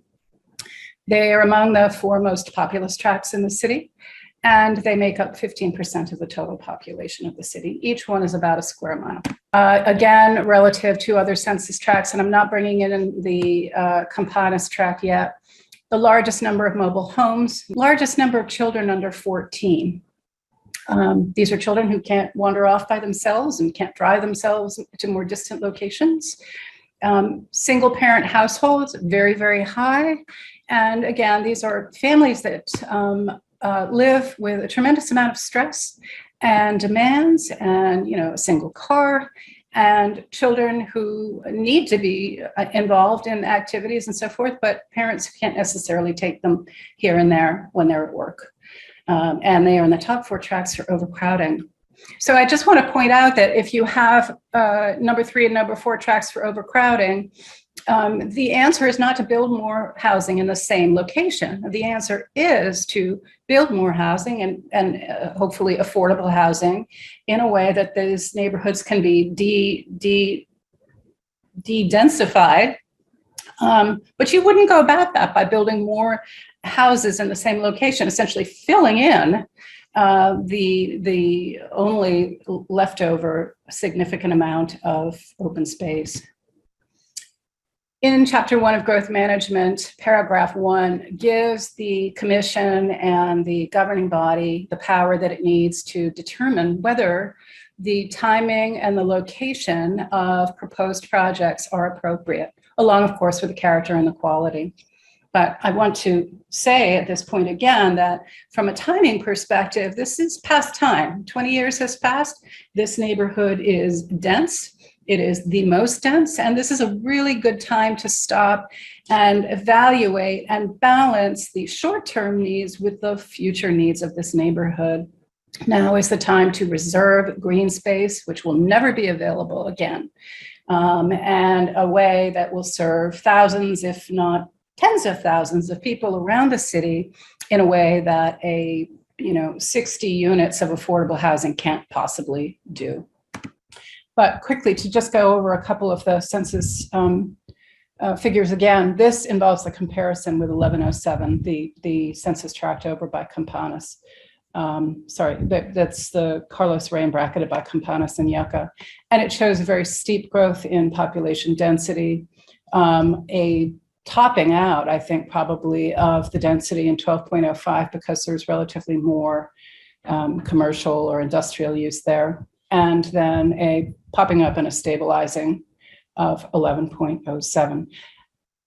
There's no magic number for density. It depends altogether on the style of housing, on the type of city it is, and just the customary environment. It's about change, really. not so much seeking some ideal figure, but through comparison and through looking at the fact that these are the most dense tracts, I think it's very reasonable to say that enough is enough. And this, again, is people per household. This may be totally healthy thing. I mean, large families, it's wonderful, and families have definitely grown in this area. You can see that the size of households has jumped up again since 2000, between 2000 and 2010, and then stabilized in 1204, and it's just jumped right up through the roof in 12.05, and then stabilized a little bit because we know there wasn't as much growth and building in the 2010 to 2019 timeframe. 11.07 is right on the city average, which is 2.2. And the general plan anticipated that the city average, I believe, should be either 2.0 or 2.1. So they were not planning for the kind of density that we're seeing in the two census tracts that we're discussing today. This map of the Southwest area master plan I'm showing because it's right on top of the project area. It's the 1204 census district, and then it pushes west to include the park areas and also the Templos Lindos subdivision. So the decisions that were made about this area are not necessarily referred to a great deal right now because the annexation happened along the way, and that left a lot of unfinished business. But it is smack dab on top of the area. And one of the things that gets said about neighborhood plans is that they required a huge commitment on the part of the people who live there, who have a lot of knowledge of the area that they live in and problem-solving ability. And this is where the park was designated to be a neighborhood center. That hasn't changed. What has changed is the amount of vacant land in the area. So when we're looking at the decision that needs to be made about this project, this proposed project, something that has to be kept in mind is that there is not going ever to be another opportunity to take land and make it into a community park. This is pretty much it. The amount of vacant land has dropped dramatically, and we'll be looking at the projects that have been approved. Still, yeah, there's a lot of building that's planned right now in this area. The rural residential disappeared, undeveloped and vacant diminished by 63%, and most of that has come up has been relative. It's been low density residential. Here we look at the construction that was underway, approved as of last summer. And I tallied up 670 units that are really within the area that we're looking at here. And some of it is affordable, most of it is not. And one of the things that is a huge problem is that when developers pay into the fee in lieu fund, the Affordable Housing Fund, when those funds are matched, they still don't have a location to go with them. And that's what's going on in this proceeding. We have financial ability, but no location identified for affordable housing. So when there's inclusionary zoning and the developer chooses to build the unit, it will go on site and we don't have this problem. And this is the difference from last summer up until now. And it's just absolutely stunning how much building is going on, and some of them quite substantially large projects. This doesn't show the third stage of Tierra Contenta, which will have somewhere maybe 450 to 480 affordable units. That's good. It also doesn't show the Camino de Jacobo project where the county, on land it owns a mile east of the site we're talking about today, will be building 100 to 200 deeply affordable rental units. Those are potential users of this park. They will add to the density of this area. Why else should this be a park? This should be a park because it's fair. The other districts have lots of parkland. This District 3 does not. In fact, if you were to add in the Swan Park and this 22-acre park, you would have about 100 acres. That starts to be fair when you look at the district, the other districts, and the amount of park land they have. So to say, for instance, well, we're getting Swan Park, well, yes, but it's also quite some distance from this one. And there are two very sort of, how to say, landlocked census tracts going up along Cerrillos that are even further away from Swan Park that will be able to take advantage of a South Meadows Community Park. And this shows how this park would fit in with all the other parks as a community park, not as a neighborhood park, not necessarily as, although some of these have been called regional parks, but a park that people would appreciate and come from different parts of the city to use. It fits right in terms of the acreage. And some of these parks have many amenities and game, playing fields, and just a lot of development. And South Meadows would not. It would be maybe more along the line of a Frenchie's Field. We should look at, though, what happens when you drop these 100 of the 160 units that are market rate into the middle of this neighborhood that we're looking at, where the owner-occupied homes, the value, the median is under $200,000. And the household incomes, median, again, are in the 45 to 55 range. And we don't really know what that could mean because, of course, the median household price in the city right now is $607,000. So I just tossed out a number, 70%. Let's say they were all marked down 30%. That's not realistic, but some of them will be affordable. Majority of them won't. And I just really want to put out these questions. I don't have answers for them, but these are things that are worrisome. What's the effect going to be on the existing density? Of course, it's going to increase it. I don't know how it would decrease it. How many of the nearby households will have access to these new homes if they wanted to move up? Will the market rate homes drive taxes higher? Will they drive nearby rents higher?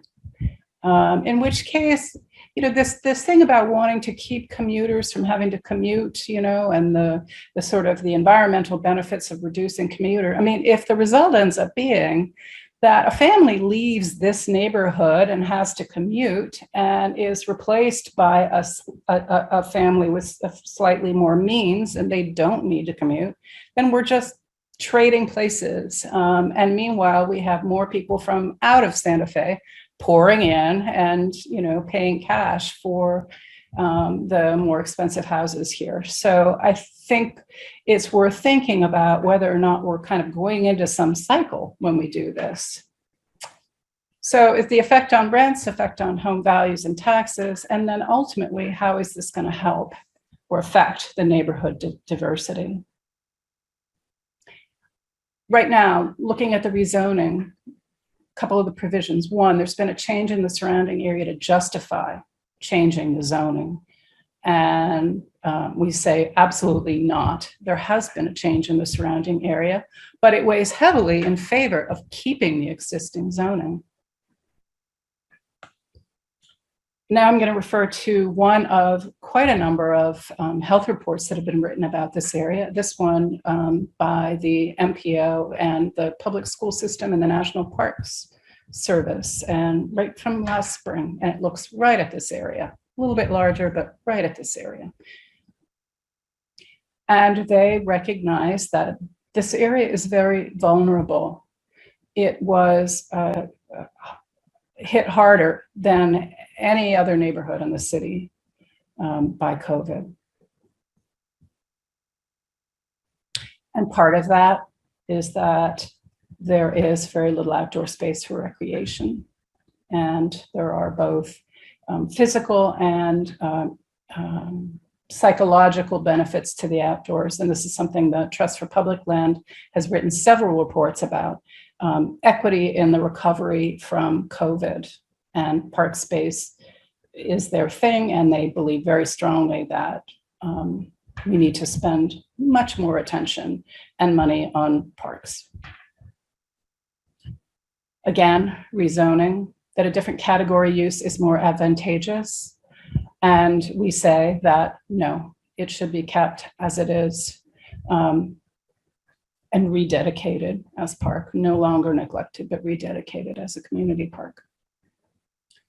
If the lots are developed, it will have a short-term dip in the need for affordable housing, but it will be a long-term loss. Setting aside all mishandled processes by the county, but betraying public trust, I'll get to the root of this conversation, which is nothing should be built on this property.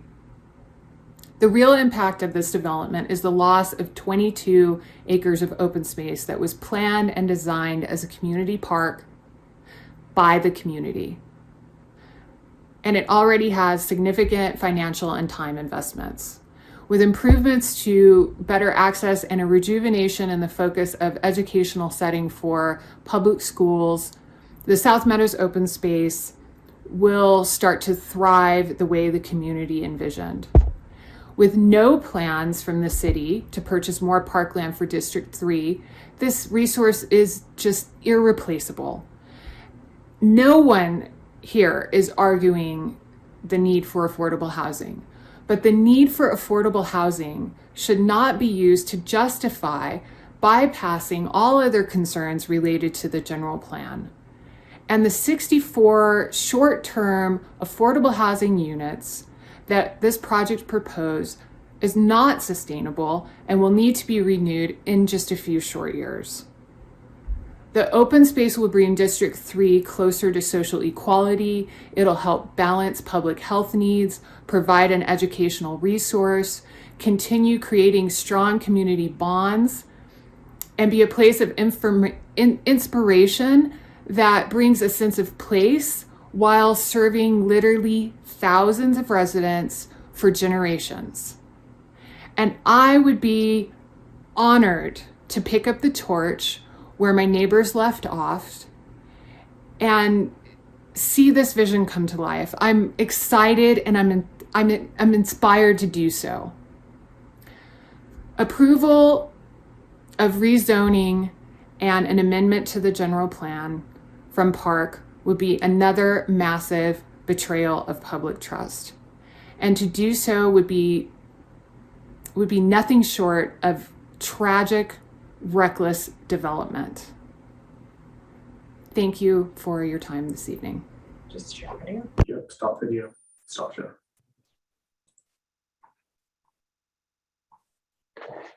Thank you for your time, for letting me share all of that information. And if you have any questions, I will stay till the end of the meeting.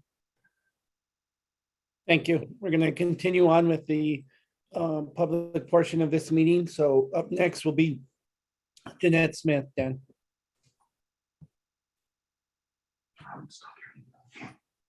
Give me a couple seconds here. You got it.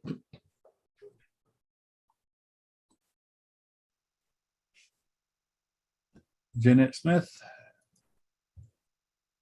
Janet Smith, please state your name and address and be sworn in for the record.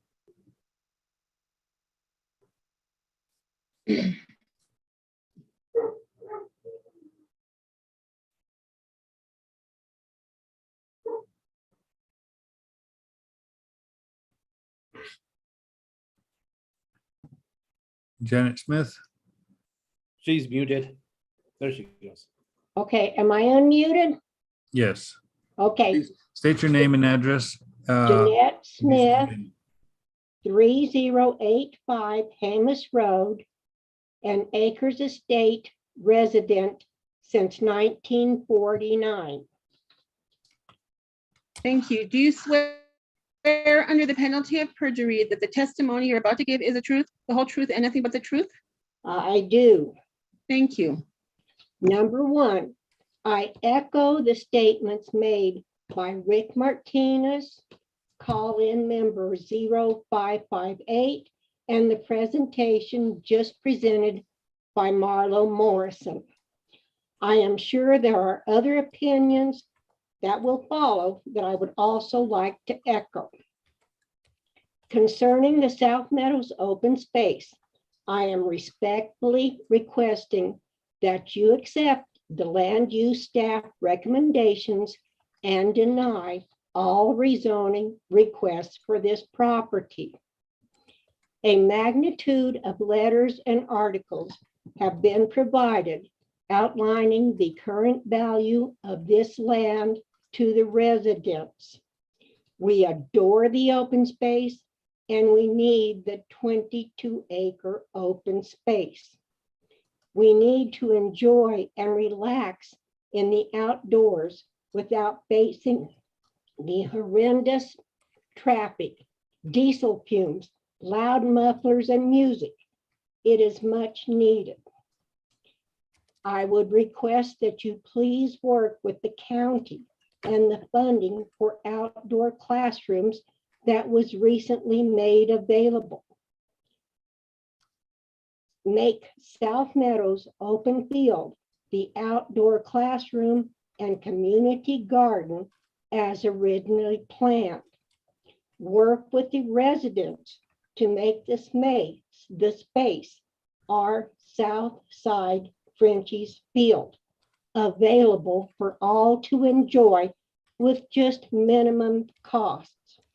A paved trail is much cheaper than a manicured lawn that would require watering, mowing, and constant care. Give us the open space that was promised by the county and our property taxes. As far as traffic, I invite anyone to try and negotiate the Rafina, Agua Fria airport areas now without the additional vehicles. Give us 22 acres of traffic-free open space.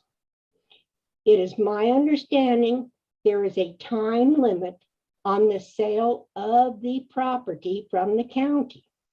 What is the time frame and when will it end before the sale to HomeWise is canceled?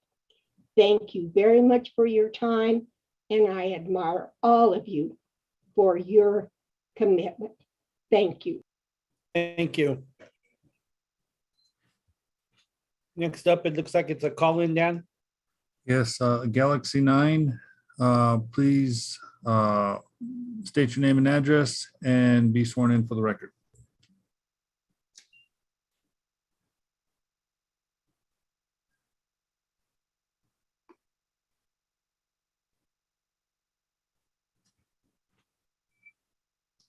The person that called in with the Galaxy 9 phone, please unmute yourself, state your name, and be sworn in for the record.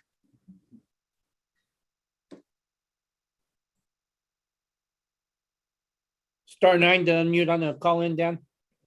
Yes, it's star 9. Please do star 9 to unmute yourself.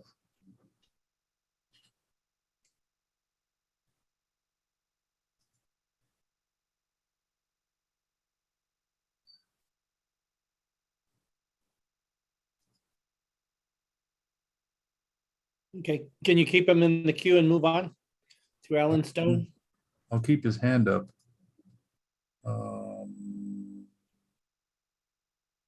no, I guess I took his hand down.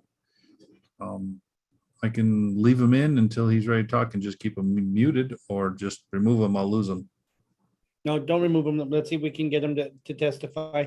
But go ahead and move on. Okay. Ellen Stone is being allowed to talk.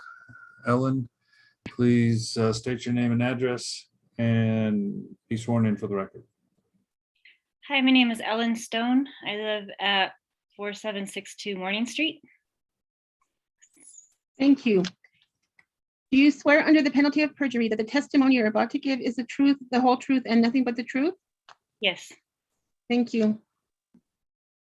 Hi, well, first I would like to thank all of you for your time, and I would love to compliment the community members, Marlo and Rachel, for their fantastic video, which has included a lot of the facts that I wanted to share as well. But I did want to mention that I have noticed throughout all of these meetings, including this one, and the public comments in the written news articles of the opinion sections and such, that I haven't heard anyone speak in favor of the rezoning who hasn't been connected in some way with HomeWise or Thrive Community School or the construction development industry. I do feel like if this field is developed, it's missing a huge opportunity to support the health and well-being of our residents, and to have HomeWise's assertion that we need a 6-acre park while they take away 16 acres of open space. It's incongruent with what the residents will actually benefit from. I'm an occupational therapist. I work with children. Children need access to safe space to play. And by removing this park that even HomeWise admits we need, this open space naturalized park, giving us a fraction of the space on, like, in a way that it could be taken away from us. There's no guarantee that this park, if HomeWise does this development, that we would ever, it could be taken away from us at any moment. It could become a privatized park. Really, it's a disservice that HomeWise is selling to you that they're providing something that will benefit our community, because it won't. And I say that as someone who recently purchased my home in this fantastic community with the help of HomeWise. I'm a single mother of 2 boys who are 12 and 14, and I would not have been able to purchase my home without their help. I purchased my home in the affordable part of town because that's the option that I had. And I am thrilled to be here. And honestly, it's been a silver lining to experience this process, because I've learned more about my community than I ever would have otherwise. There are fantastic people who love living here, who cherish this area, and it would lock this area into inequity forever. We should be able to have access to open space. From the road, it might not look like much, but when you're in it, it's quite beautiful.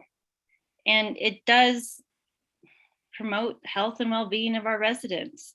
So I do support the findings from the Planning Commission. I hope I'm saying that correctly. I do not support the development proposed by HomeWise, and thank you for your time. Thank you. Daniel Warwith is next.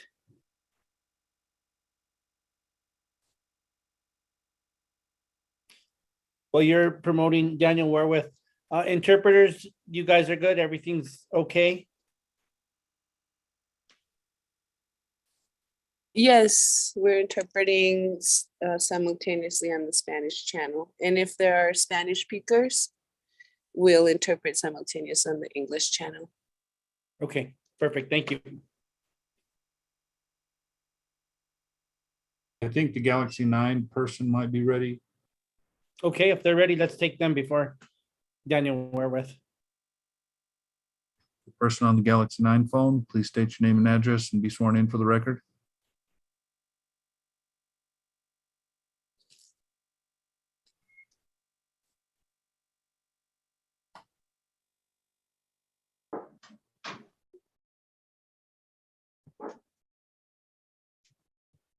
Well, he raised his hand, but I don't know, he's not talking. Or she. Okay.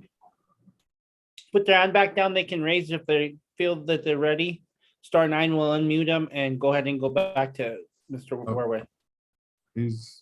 Okay, let's try it again, Dan, on the Galaxy 9. Galaxy 9, can you start speaking?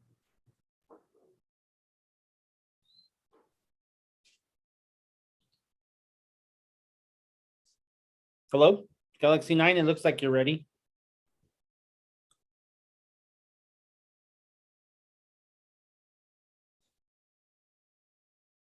I don't know. All right, don't keep them in the queue and move on to Mr. Warwith. Okay. Daniel War. Oh, did I That's just- fine, if you promoted. Samisha, please unmute yourself, state your name and address, and be sworn in for the record. Samisha McCahern, 699 Columbia Street, Unit A, Santa Fe, 87505. Thank you. Do you swear under the penalty of perjury that the testimony you're about to give is the truth, the whole truth, and nothing but the truth? I do. Thank you. Thank you. My name is Dr. Samisha McCahern, and I'm an active member of the Santa Fe community, though I'm not originally from here. I moved here to be an asset and to serve the community through several volunteer organizations and meaningful work in the field of early childhood education. Through personal and communal experience, I've become aware of a consistent outcry for affordable housing despite the construction of new apartments around town. The problem is that the new developments have failed to meet the needs of the local community and have only served to increase the gap between the haves and the have-nots. My recent home search left me disgusted and disheartened as I found a total of 4 apartments in my price range, none of which were in an area where I felt safe living as a single woman. As I scoured the city for housing, I was faced with a stark reality. Santa Fe has a lot of unused space, but somehow lacks affordable housing. Through a local connection, I was informed of the proposed development by HomeWise, and I immediately felt a sense of relief. For a community with so many locals fighting to stay within the city's embrace, it's a shame that so many people have found housing cost a barrier to their dream of home ownership. As a former Austin, Texas resident, I know what it's like for a city to lose its flavor and all of the good things about it through continued gentrification of neighborhoods and the watering down of the local community and culture.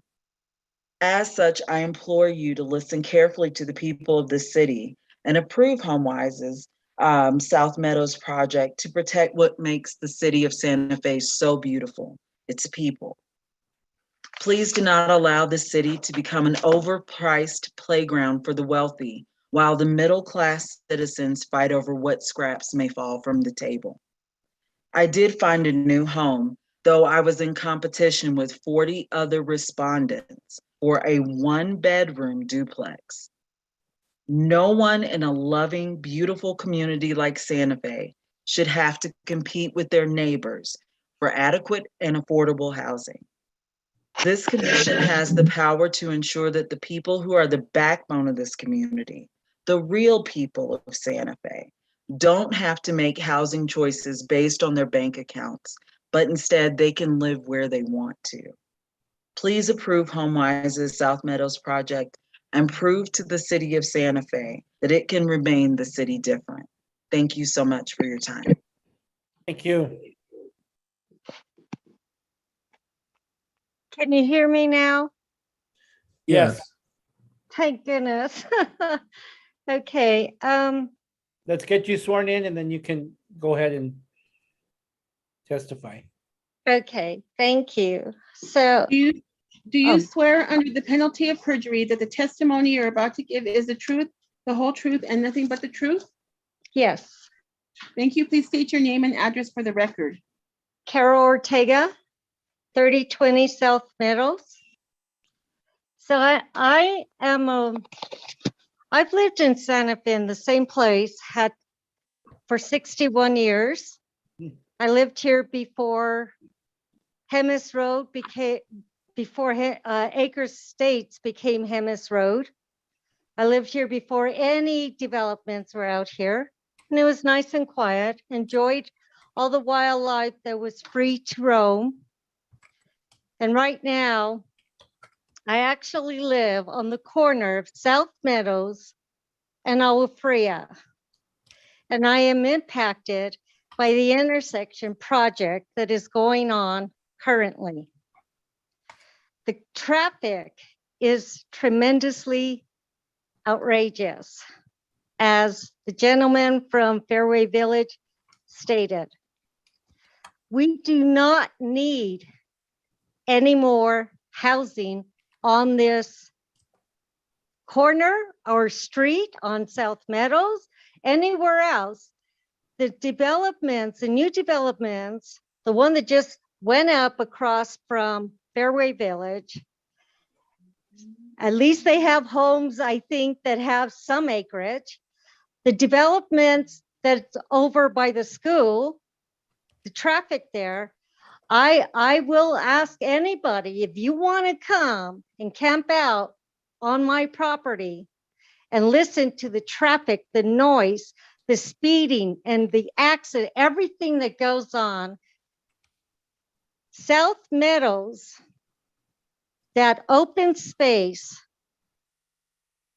should be designated as a park. From what I recall, when my father, when Jeff Branch approached my father, Lino Garcia, and Dr. Papard to purchase the land to build these housings that are now the Plaza de Colores, and we were all annexed into the city of Santa Fe. My father's very, very concerned about his neighbors. And he owned the property that lines right down Hemis Road. And he did ask that the developer, provide more space away from the houses that were already existing there. And they did. That didn't happen on this side where I now live, right on the corner. When they put down South Meadows, everything was okay until they put that school. Once that school came in, the traffic is horrendous. Now they're taking more property away from this family again to expand our FRIA. That intersection that they think that is going to be fixed, that's just a Band-Aid. Because the more that housing that they put, the apartments over there by the school and the other development that's just starting up now, and then thinking to put HomeWise to have their homes be put on this open space, which is beautiful. And as far as I can remember, I was in my late teens, early 20s, when I recall that Dr. Papard, it was my understanding that he donated that land, designated it. Before he sold everything else, he designated that land for a park for this community. HomeWise, I admire what you do. It's great, but I would like to see you develop more land, affordable housing across on 599. I would love to move out that way. I have the traffic for my family is so bad, and the city has not even rectified how we are going to, as a family, get in and out of our property safely. And you add more housing in that open space, it's unbelievable. There's enough housing all the way around us, like the lady before us and everyone, well, not the lady before me, but the other people that came before her, that there's too many houses already in this area. We need an open space. We need a place where our children can play, where our children can be. I really like the plan that they developed, showing everything there of how to, nature for kids and everything and all that, And I do recall, I worked with the National Park Service. And I was the administrative officer for the National Park Service Rivers, Trails, and Conservation Assistance Program. And we had a cooperative agreement with the city of Santa Fe and the county and probably other stakeholders. And our division developed a beautiful park. It was beautiful, and it never went. It never saw the light of day because I guess they could not afford to do that. I don't recall the whole thing behind it, but that park, as far as I can recall, and I hope I recall well, is it was designated by Dr. Papard as a park for this community. And I beg you, do not approve this. We don't need more housing. We already have enough housing. We have enough traffic. If I can get you to wrap up, we still have others and we're getting Okay. a little bit off base, so. Okay. So please do not approve. Let this open space be a park. That's what it was designated as, and that's what it was donated for. Thank you. Thank you. We still have 21 hands up. I'm going to try and get through everybody. We are still fighting the clock with the interpreters. So if something was said earlier, if you just acknowledge you agree or disagree and not be too repetitive, but appreciate it. Thank you. Daniel Warworth, if you please give your name and address and be sworn for the record. Thank you. Daniel Warworth, 1611 Camino Porvenir, Santa Fe, New Mexico, 87505. Thank you. Do you swear under the penalty of perjury that the testimony you're about to give is the truth, the whole truth, and nothing but the truth? I do. Thank you. Thank you. Thank you, Chair. Thank you, Planning Commission. Thank you to all the community members who came out tonight to speak on all sides of this issue. I really wish I wasn't at another Planning Commission hearing where we were having these types of divisive conversations around ostensibly community positive objectives like creating affordable housing. As many of you know, I've spent the last 20 years, better part of 20 years, helping Santa Fe families buy their first homes, and the things we're facing right now are unprecedented. In HomeWise's report, they referenced that incomes went up 2.7% in the last year, but my analysis of data suggests that that's actually from the loss of low-income families, low-income renter families, not from an actual gain in income, but from a loss of low-income renter families from our community. I think what maybe disappoints me the most about these conversations, aside from the lack of strategic level leadership from the city around land use and zoning in a way that helps us avoid these sorts of rezoning issues, is that we shouldn't have to be making this decision. This is a terrible decision to make. But I think we need to hold the nuance that this can both be a breach of trust with that neighborhood around the understandings of what that land was, but it can also still be the highest and best use of this land to make affordable housing and a park. And to me, I wish we thought more in our community of affordable housing being a resource like parks, because it is. It's a community resource and it keeps families here. And the situation we're in with affordability right now, it means that almost every affordable housing unit we don't build in the next few years is going to be a family displaced from this community. And we have to ask ourselves, what is a certain amount of land worth versus a 6-acre park? How many families is that worth being permanently displaced from our town? Homeownership, affordable homeownership, is an opportunity to permanently protect a family against displacement. It is an unparalleled opportunity to create the chance to grow wealth, reverse systemic inequities in wealth access for lower income families, for families of color. That's who's not in this hearing. And I'll just point that out.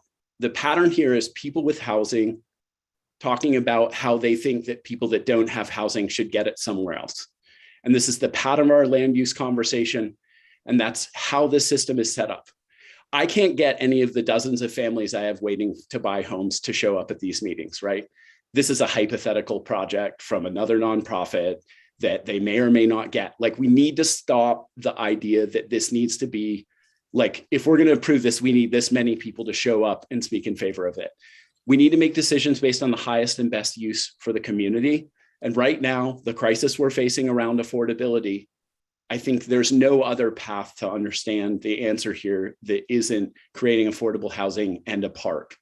that is, to me, the highest and best use of this land. And it's unfortunate. And I hope that we can deal with this. I hope we can deal with the exclusionary zoning policies in other parts of the city and the things that the South Side has had to deal with in terms of growth and development. But until we do, this is the only action we have in front of us to literally help families. So thank you for your time today. I hope we make wise decisions in favor of the families that don't yet have housing. Thank you.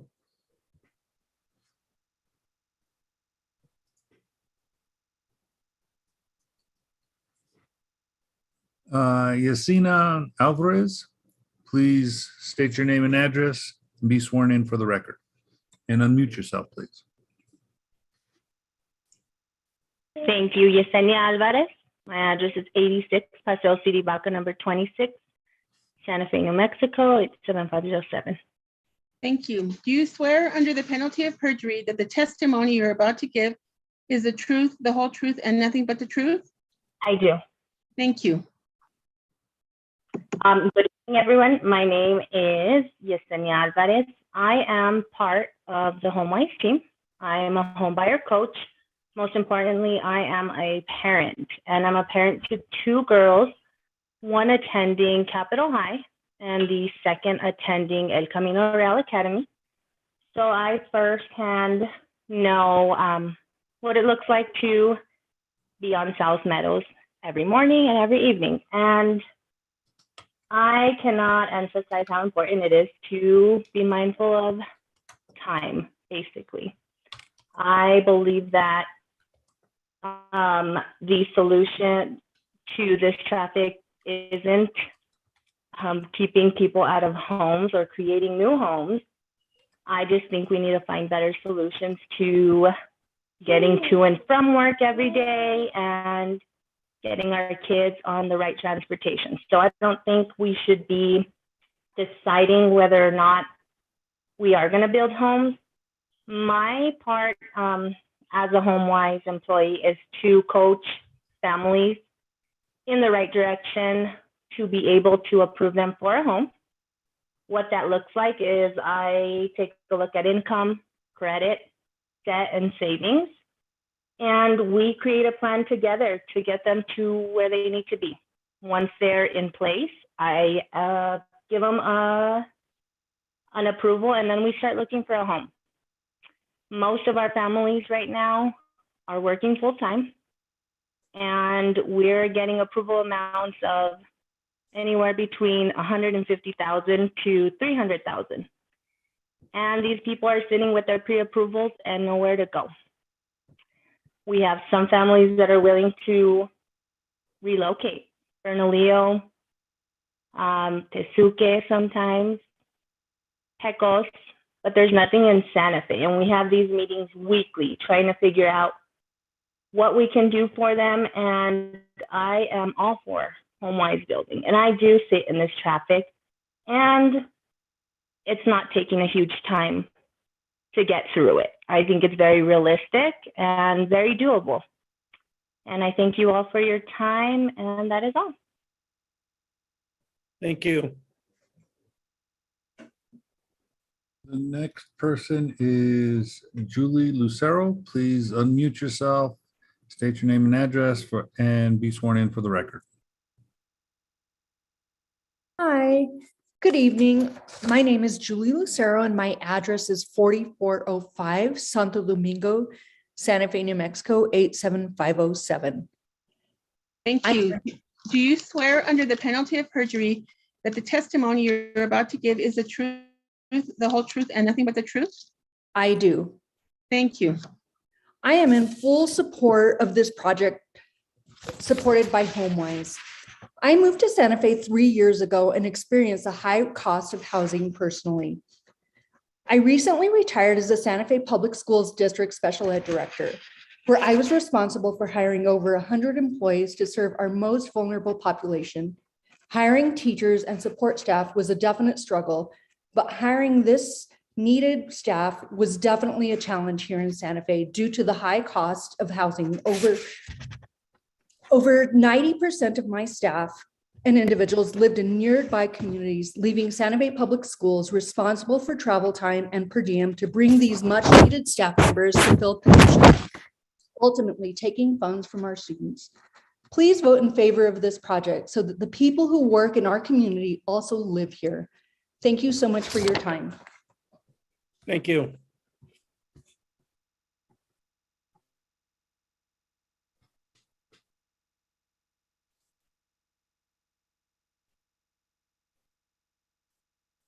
Juan Acevedo, please state your name and address and be sworn in for the record. Good evening. My name is Juan Acevedo. My address is 2905 Pueblo Pintado, Santa Fe, New Mexico, 87507. Thank you. Do you swear under the penalty of perjury that the testimony you're about to give is the truth, the whole truth, and nothing but the truth? I do. Thank you. As a business teacher at Capital High School, as well as an active member of the community, I support the HomeWise initiative in developing an active park plus affordable housing at South Meadows. I had the opportunity to hear firsthand diverse opinions, and the biggest concern is about losing this open space. The question here is, what is the best for my community? And in my opinion, our community needs access to affordable housing at a cost we can afford, as well as safe, open places where our children can grow up freely. The city is growing, and this is a fact we cannot avoid. Meanwhile, the rent and cost of houses are more expensive every day. For this reason, when I see an initiative whose intention is providing solutions to these issues, I feel my duty as an educator, as a father, as a business person, as an active member of this community, is to support the community instead of creating obstacles for my own interest. Thank you. Thank you, Juan. Alba Blondes.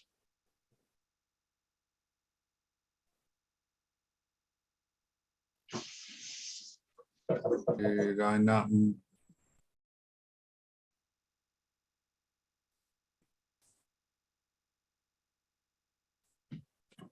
Okay, Alba Blondes, please state your name and address and be sworn in.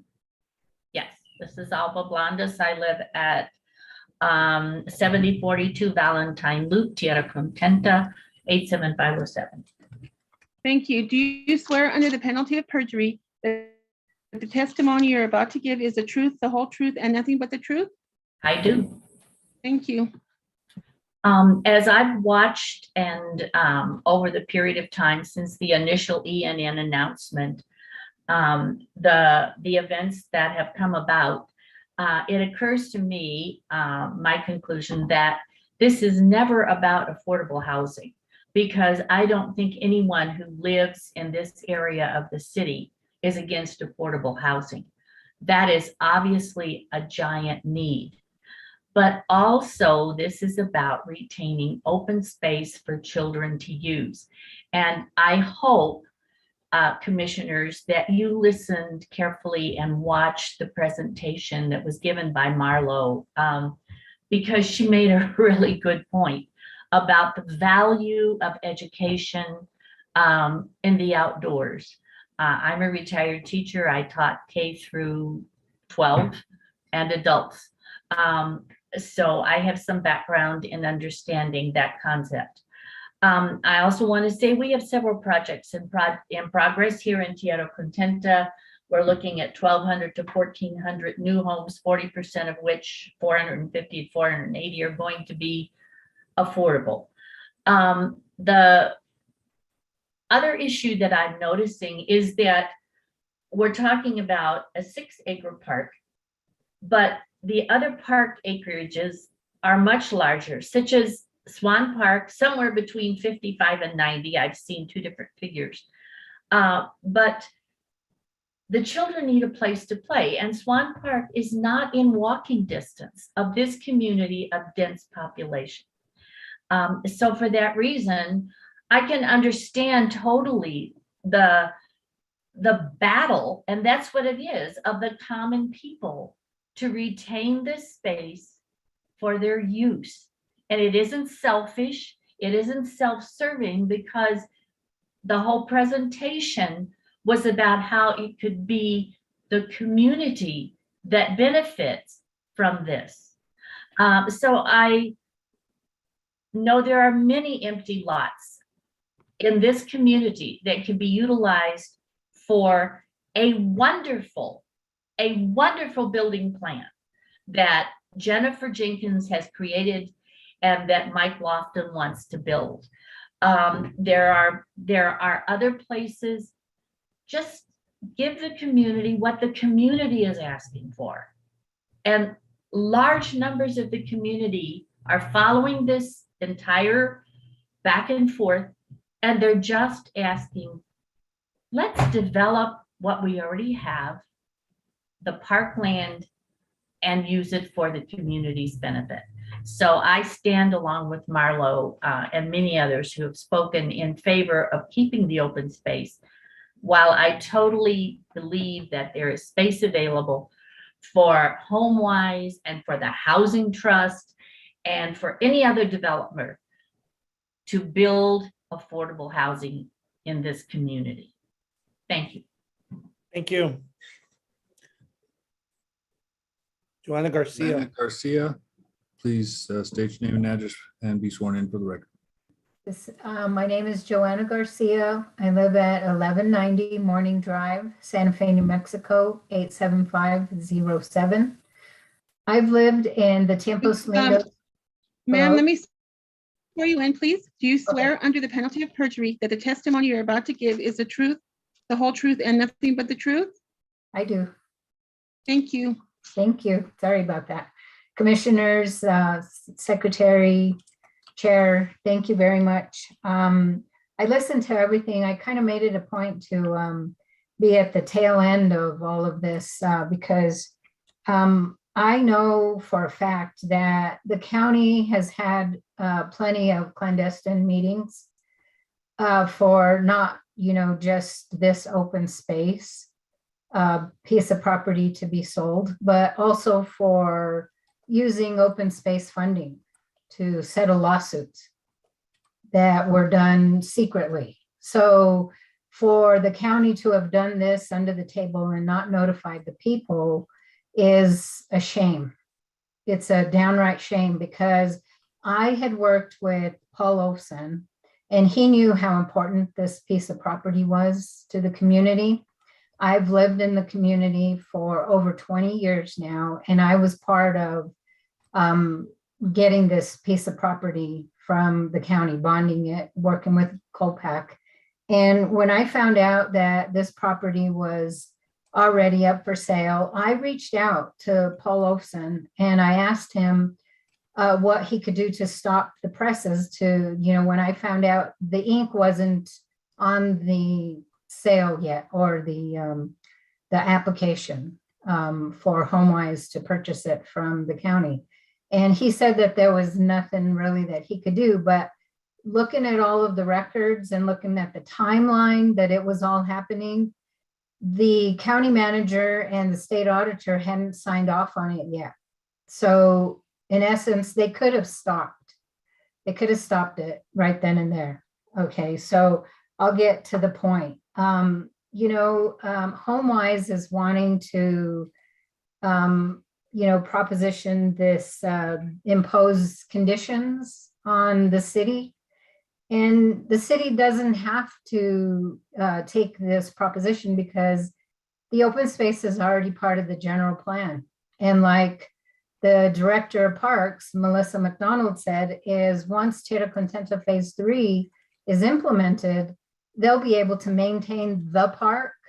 Well, this park wouldn't take an awful lot of maintenance because the community is already volunteering to find funding, to work the land, to create that natural habitat playgrounds that Marlo presented.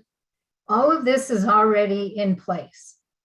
There wouldn't be a large expense to the city if this, parkland, if you deny the HomeWise application, it's already part of the general plan. It doesn't need to be amended. It doesn't need to impose new conditions if there's a park. So I'm against HomeWise's application. And thank you very much for listening to me this evening. I appreciate it. Thank you, Joanna. Mr. Escobar, before we move on, Rosie or Sage, what time do we have you guys till? 11:30. Okay, so you're with us till 11:30? Okay. Go ahead, Dan. Okay. Angelica Days, please state your name and address for the record and be sworn in. Hi, my name's Angelique Mays, 1951 Hammond Road. Thank you. Do you swear under the penalty of perjury that the testimony you're about to give is the truth, the whole truth, and nothing but the truth? Yes. Thank you. Sure. So I'll be quick. So yes, the South Side does need quote unquote parks, but losing this open space for a smaller proposed park is not a benefit for the South Side. Yes, this space has been here for a while with not much public use and not noticed by many people, but here we are voicing our wants and needs for our community. We want this to stay an open space and not full of homes. I am committing to stay involved in maintaining and helping this open space. A big part of what Mrs. Jenkins emphasized was the park they are proposing in an offset to the public cry for an open space, thinking that we will be okay with a small park, but we as a community will stay involved to make improvements to the current open space and make it better for the community so there is no need to sell out for a few affordable homes. There hasn't even been any commitment from the city that they'll maintain the proposed HomeWise Park. I understand there aren't many places for HomeWise to make another subdivision, but let's be honest, there are other places, but they probably aren't as cheap as the deal they're getting on this land. But it's not some vacant land for sale. It's what is essentially already a community park. And they are trying to turn it into a profit by throwing around the term affordable housing. In my opinion, I feel like the words affordable housing has been thrown out and marketed so much, but how true is that? Ms. Jenkins had a slide in her presentation about the 88 affordable housing costs per family size. The slide said for a single person, 1-bedroom home, cost would be $128,500, and the minimum income needed would be $25,000 a year, and the mortgage being $815 a month. But if we look at this, it's absolutely ridiculous. A single person making $25,000 a year is bringing in $2,000 a month, but yet the mortgage would be $815. That's 40% of their income. Is this really the affordable housing that they are proposing to us? I'd also like to bring up that we shouldn't even be trying to rezone this when the proposers don't even own the land yet. Yes, we need affordable housing. No one enjoys going against affordable housing, but just because supposed for affordable housing is being proposed doesn't mean we should approve it automatically. We need to do so considerately and with smart planning. And that's it. Thank you. Thank you.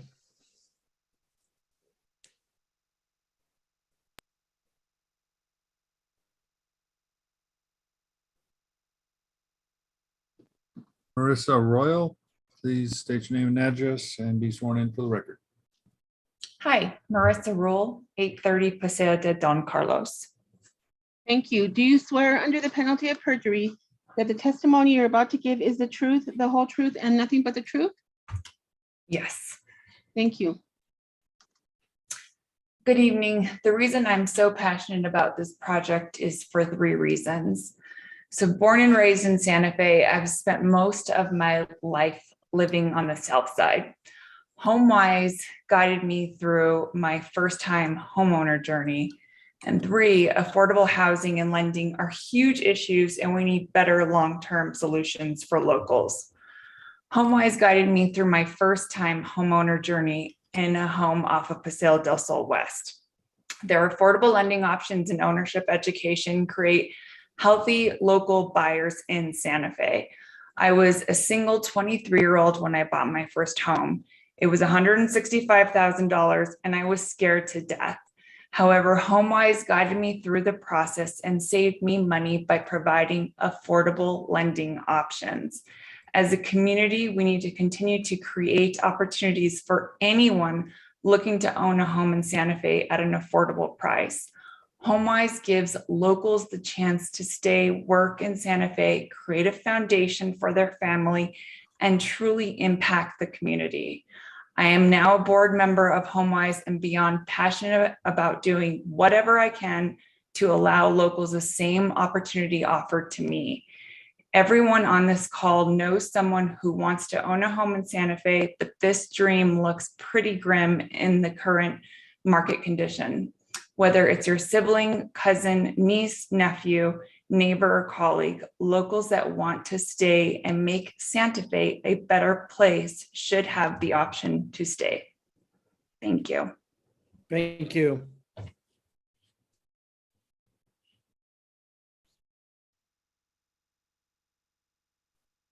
Carl Ortega, please state your name and address and be sworn in for the record. Yeah, my name is Carl Ortega.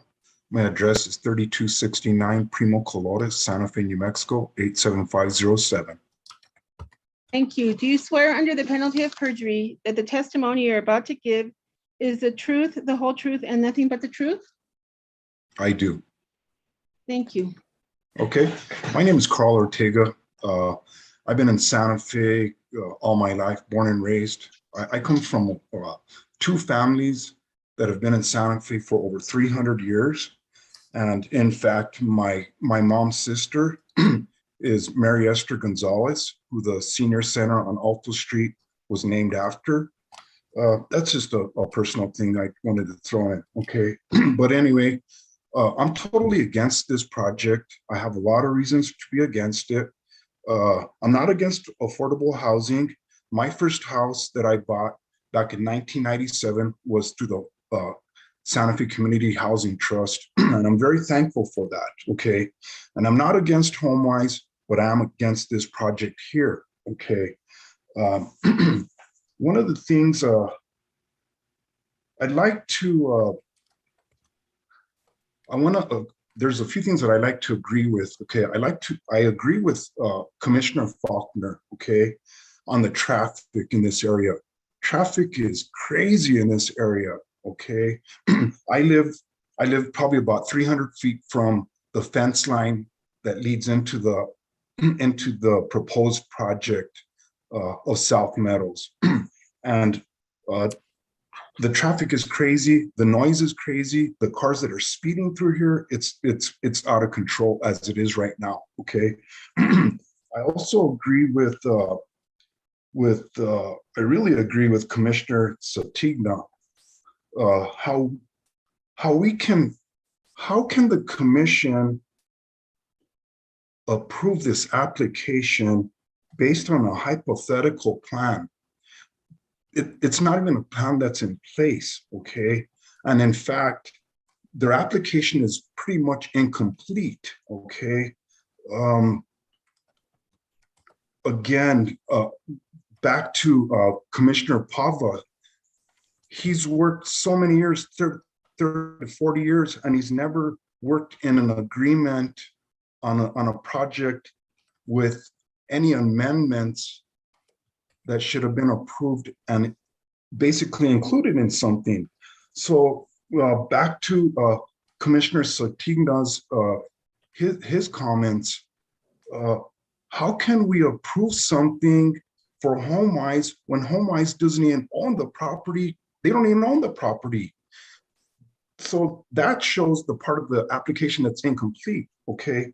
Now, one of the biggest things that I've always reiterated over and over in all these meetings pertaining just to this project here is one of the really important things that I haven't heard much in all the speaking of the people that are for this project or even against this project is our desperate need of water right now. Right now, we're in the biggest drought of the century right now. If you guys remember this last summer in the West Coast, we were coughing up all the smoke that the hundreds of thousands of acres that were burning in Arizona and in California. Over here in Santa Fe, we haven't even gotten close to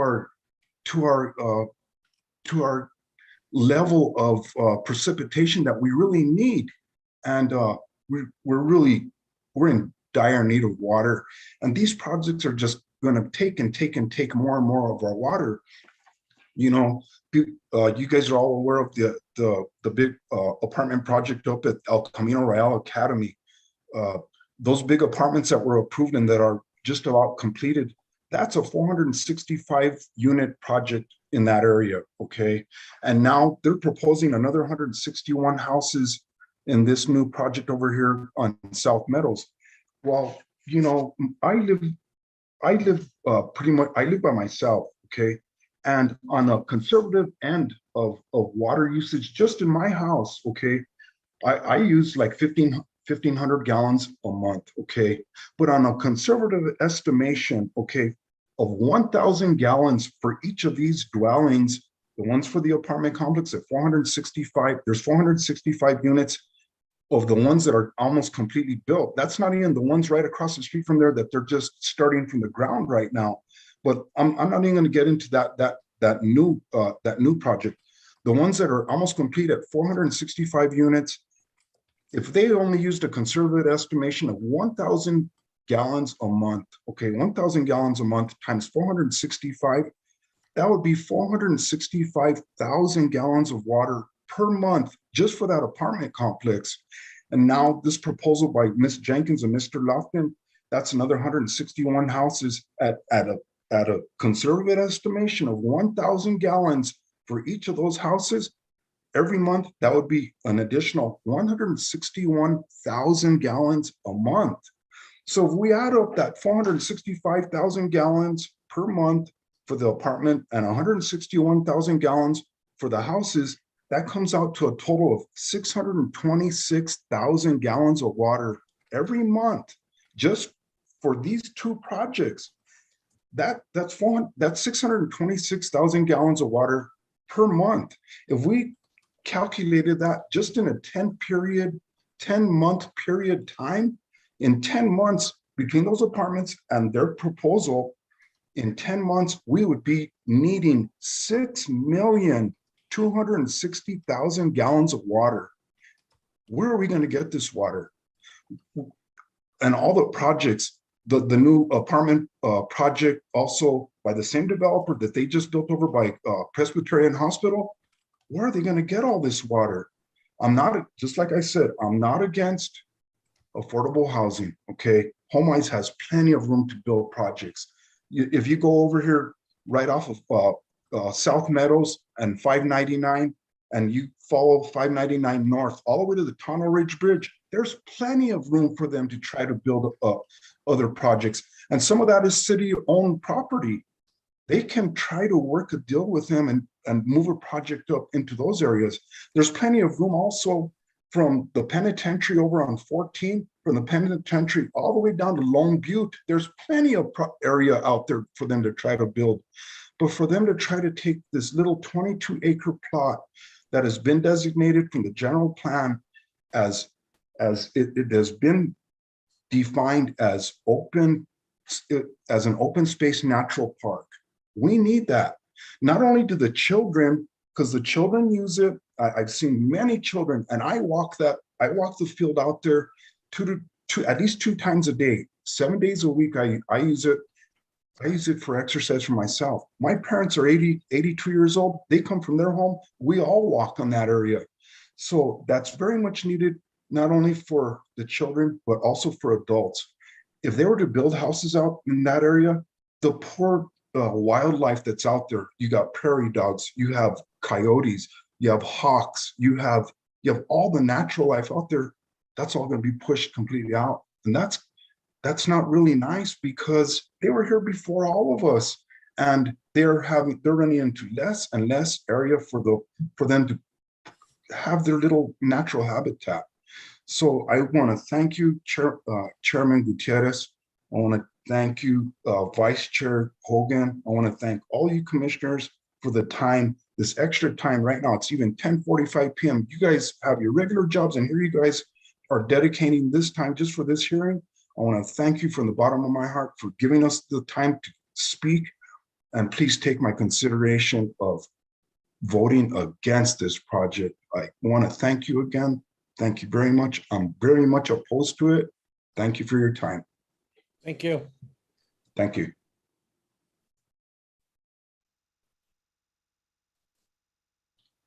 Barb T, please state your name and address for the record and be sworn in.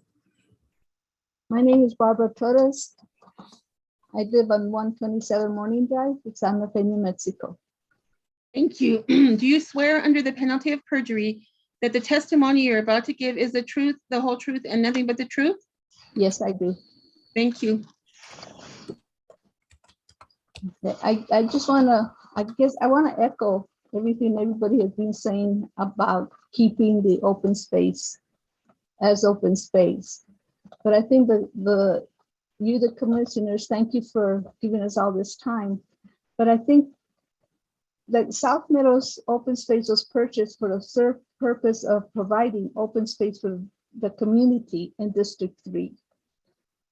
And that was done through the COPAC. And I know COPAC is part of the county, but I don't believe, and a lot of us do not believe, and I think we should have the county follow the proper procedures. Because if we looked up everything and we were told when we voted for the bond, our property taxes are going to go up to pay for that piece of property. When they decided to sell it, coming up front right away, they were supposed to give COPAC. COPAC did not even know that's an open space and trails park committee. They were not even brought into the meetings that they were having to sell the properties. They were surprised, as all of us were. And they were supposed, as part of COPAC being part of the open space land being bought, they should have told, they said they have procedures that they need to follow.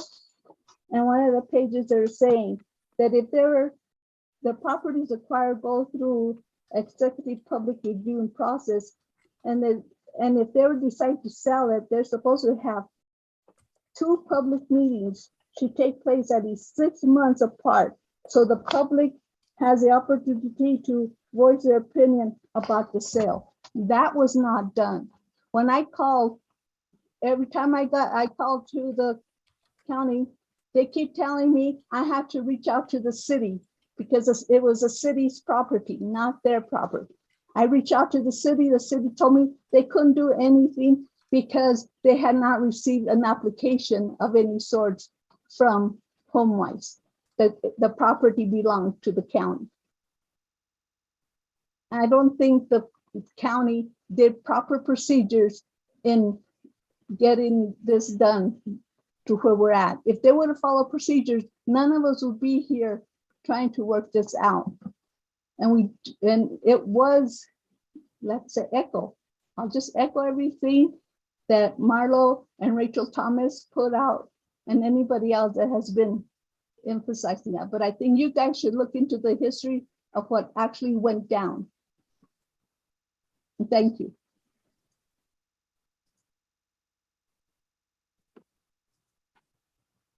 Andrew Griego, please state your name and address for the record and be sworn in. Yes, my name is Andrew Griego, and I'm at 4141 Monte Azul Loop. Thank you. Do you swear under the penalty of perjury that the testimony you're about to give is the truth, the whole truth, and nothing but the truth? I do. Thank you. Well, I fully support this this proposal here. I agree with the things that Mike Lofton had to say, and also agree with a lot of the things that Erica Campos mentioned as well. I moved into this area about 4.5 years ago, and I, like others, were really challenged in trying to find a home within my price range, and then the fighting over, being able to purchase a home. I was the 4th offer of about 12 offers that had come in at that particular time. I feel very thankful that I was able to purchase my home here in the south end of town, and very, very thankful that I purchased at the time that I did. That being said, I'm in no way, shape, or form connected to HomeWise. I've never used them as a lender. In fact, I've actually referred a lot of business to them. I have been a banker here in Santa Fe for about 10 years and assisting people with trying to get into housing here. One of the things I really want to mention right now is that part of this proposal includes 161 affordable homes. This is 50% of this total subdivision is going to be offered up as affordable houses versus the 20% mandate that the city has in place. I think that these steps that HomeWise is making are well beyond what this community needs right now. And despite the traffic and all of the other components that the opposition has brought here, all very, very valid points. But the one thing that we can't deny is that this city is going to grow. We're going to continue to grow. We're going to continue to flourish. So let's give those people here on the south end of town those opportunities to be able to purchase. Last thing that I want to mention here, crunched some numbers here today, and I called around to a lot of different apartment complexes and did some research and seeing what is affordable out there for people. Rancho Carreta apartments here at the very end of Airport Road, they have apartments available from $1,400 a month all the way to $2,700 a month. How on earth is this affordable? Now, when you take a look at some of these additional numbers here, someone who is purchasing a home for about $365,000 with 5% down at about 4.5% interest right now, that's a payment of $1,700 a month. We have people currently right here on the south end of town paying in excess of $2,000 a month for a 2-bedroom or 3-bedroom, 1-bath or 2-bath home. And they have no hopes of ownership in this. They are just renting their current day-to-day. They're not building any wealth and not creating any ownership. I fully support this program in giving our Santa Feans opportunities to be able to build wealth and really generate an opportunity to root themselves and stay within Santa Fe. Thank you very much for the Planning Commission for hearing my thoughts, and please approve this.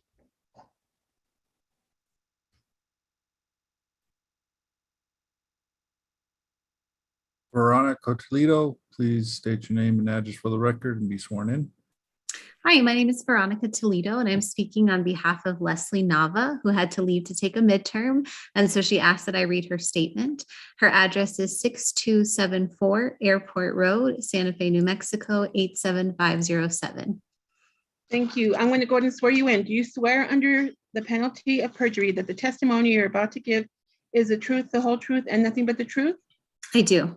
Thank you. My name is Leslie Nava, and I live across from the South Meadows open space and fully support HomeWise's proposed development. I have lived on the South Side since I was 4 years old.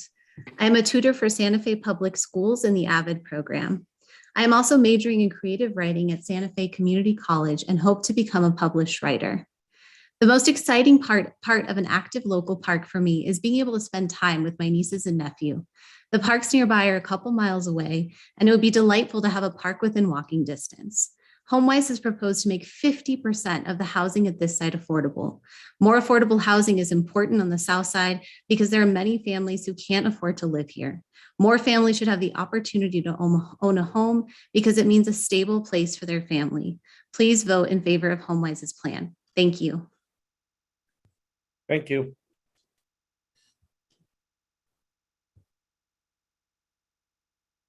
Tamara Ortiz, please state your name and address for the record and be sworn in. Tamara Ortiz, 465 St. Michael's Drive. Thank you. Do you swear under the penalty of perjury that the testimony you're about to give is the truth, the whole truth, and nothing but the truth? I do. Thank you. Good evening, councilors, Chair Gutierrez, Santa Feans. Tonight, I would just like to express my full support for affordable housing in the South Meadows area. I am a pediatric ICU neonatal nurse of 21 years for Christus St. Vincent's. And for the last several years, I hear from my colleagues, whether it be doctors, nurses, nurse practitioners, medical assistants, that they have received their degree, but still cannot afford to purchase a home here in Santa Fe. This is a great hardship, not only for them, but also for our entire community. We need nurses, medical assistants, nurse practitioners. We have experienced nursing shortages for many, many years.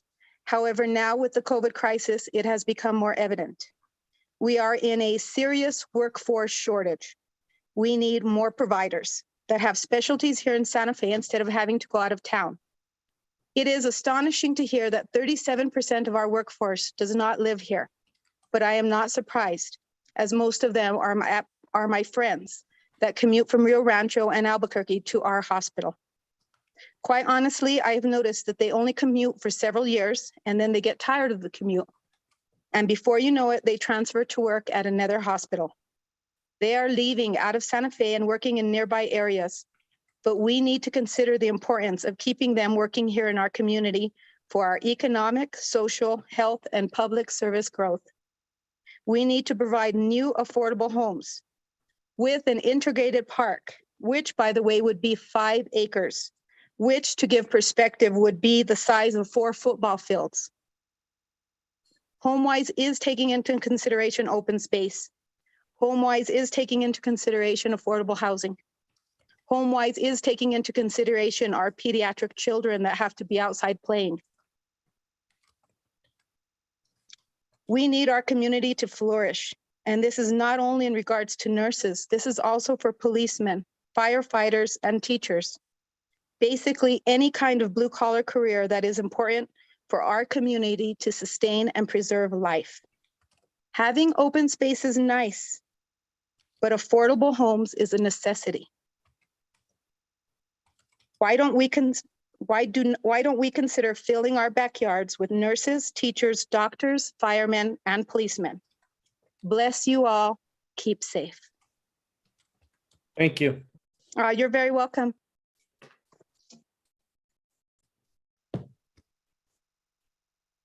Shelby Englert, please state your name and address and be sworn in for the record.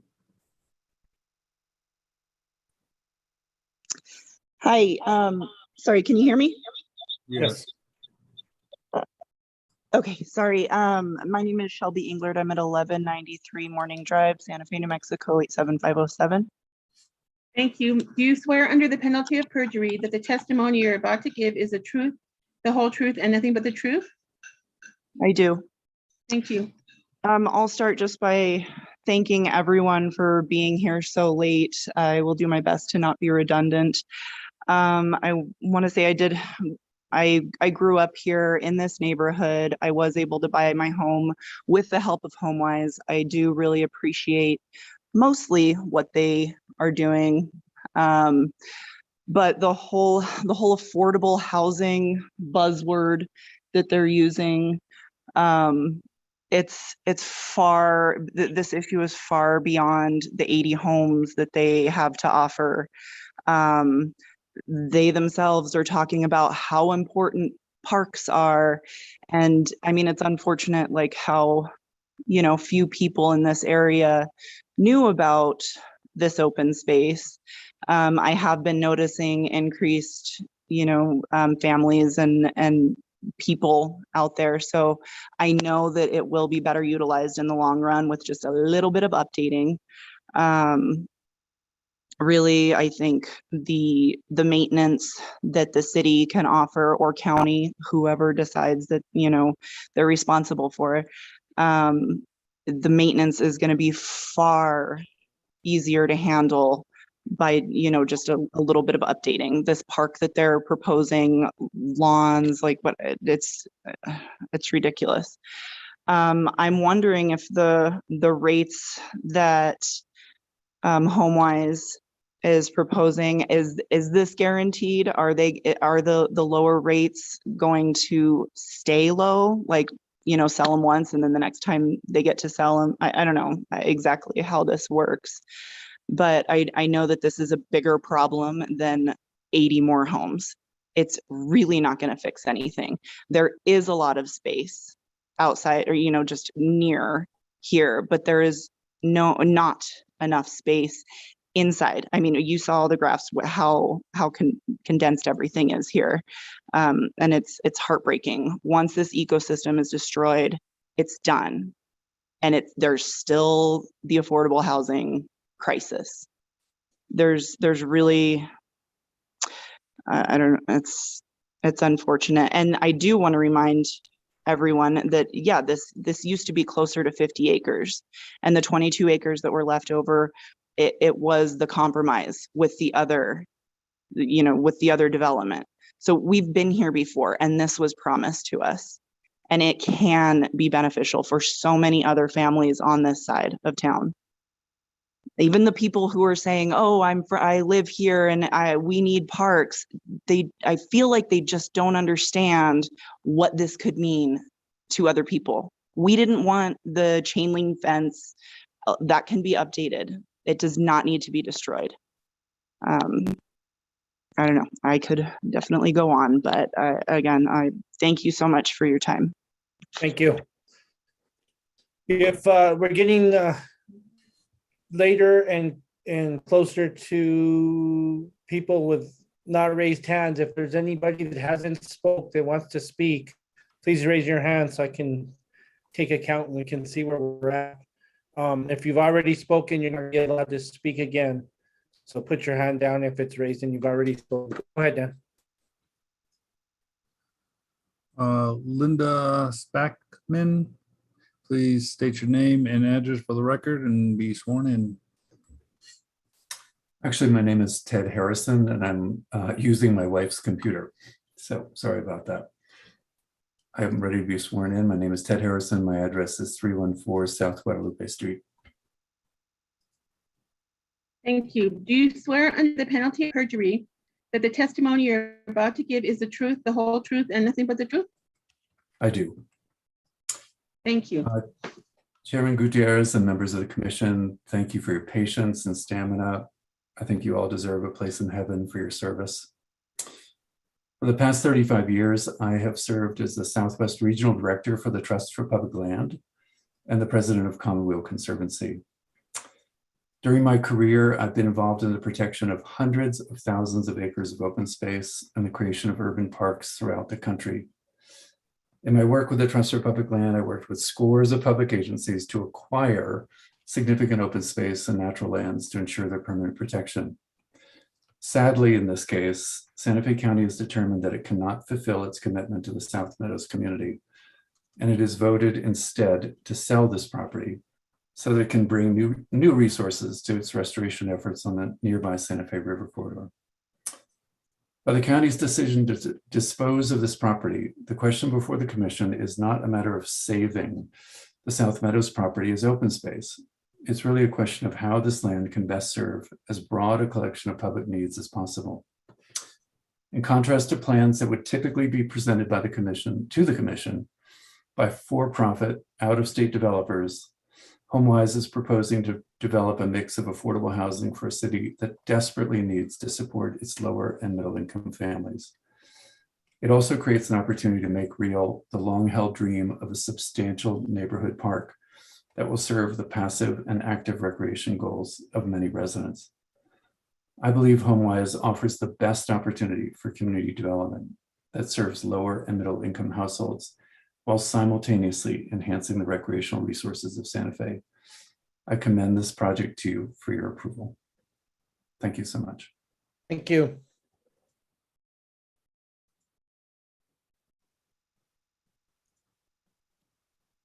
This is phone number ending in 0558. Please state your name and address and be sworn in for the record.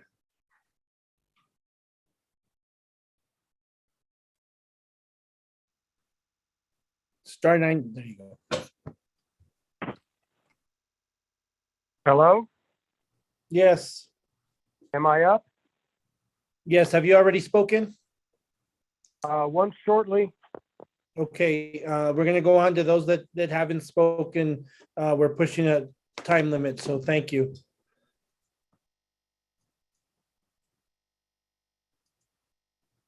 Marcus Zubia, please state your name and address and be sworn in for the record.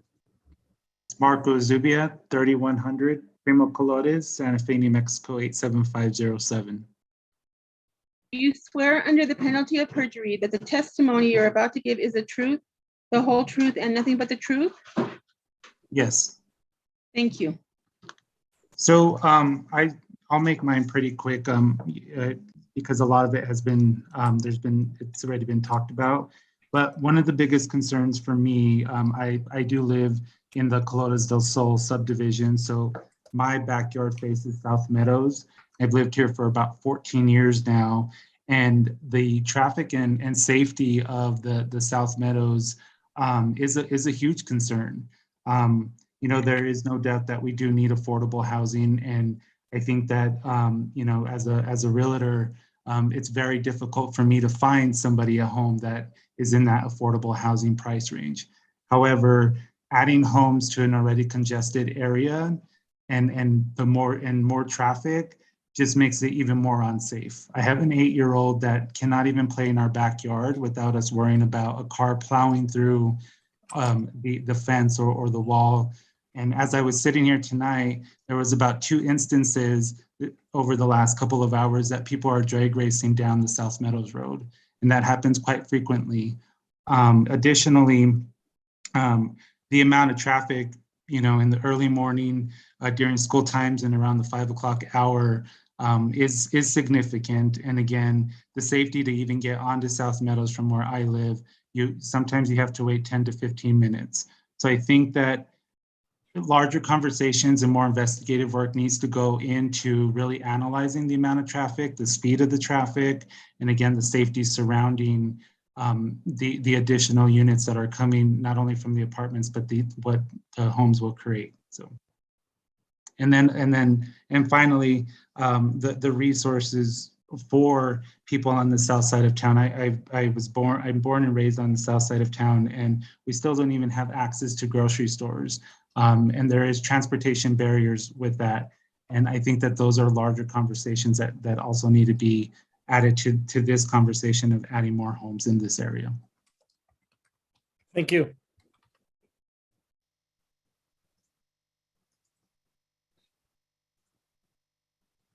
LS 757, please state your name and address for the record and be sworn in.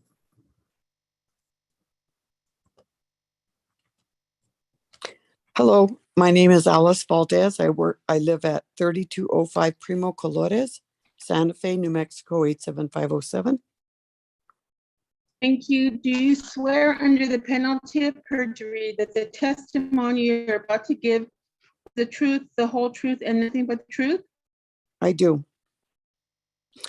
Okay, thank you Thank first, you. everybody being here and listening to us and all our concerns. And I don't want to waste anybody's time with reiterating, but I absolutely fully support the open space. And I think very many wonderful and relevant points were made through that presentation. There was also a significant point made by Leosi, who talked about the legal aspect of this transfer of funds. And I want to say it is absolutely not that we who support the open space do not support affordable housing, but as Victor had stated, HomeWise was offered 17 acres on Agua Fria, but it wasn't as cheap as basically stealing this from us. And so they moved on from that offer to take what has already been designated and purchased and utilized as our open space for this community. I think all of the points have been very significant and well stated, and it's not about us not supporting affordable housing, but if HomeWise was really committed to affordable housing, and that is their bottom line, there are many, many other places to build those. The south side of Santa Fe is not the only place that can have affordable housing. They need to look into other areas in Santa Fe. I think if I was looking for affordable housing, I would love to live anywhere in Santa Fe. It doesn't have to be on the south side of town, because that's the only place that that they're building it, you know? I think, again, we're not against affordable housing. We're against taking the little tiny bit of open space that we have in this community to use in their, you know, and their buzzword, affordable housing. And then we sound like we're the ones that don't want that, but we do. We just don't want it here. And I know that's not in my backyard, but it's not in my backyard. It's the fact that there are other places to build, probably not as inexpensive, but still other places to build. So that's all I have to say. Thank you so much for your time and attention, and please consider voting against this proposal from HomeWise. Thank you. Thank you. Dan, well, go ahead with Sean Duncan. And is there anybody that Sage or Rosie that wants to put up their hands in your room?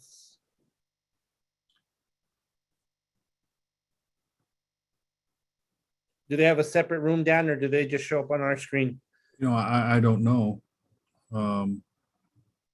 Sage or Rosie, did any of the Spanish-speaking attendees want to speak?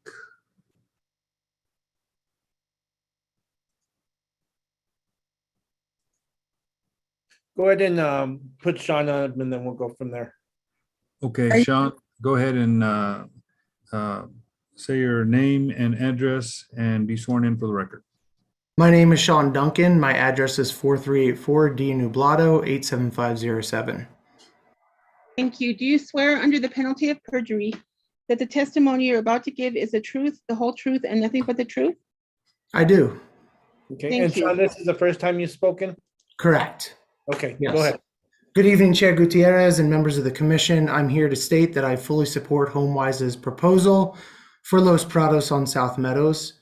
I am an educator, father of 2 young children, and co-founder of Thrive Community School. As most people know, Thrive was originally part of HomeWise's proposal for South Meadows. However, after collaborating with HomeWise and residents of our local community, we decided to step away from this proposal because of the amount of feedback we heard that indicated the best use for this space was housing that is affordable and a park that is truly accessible to all members of the community.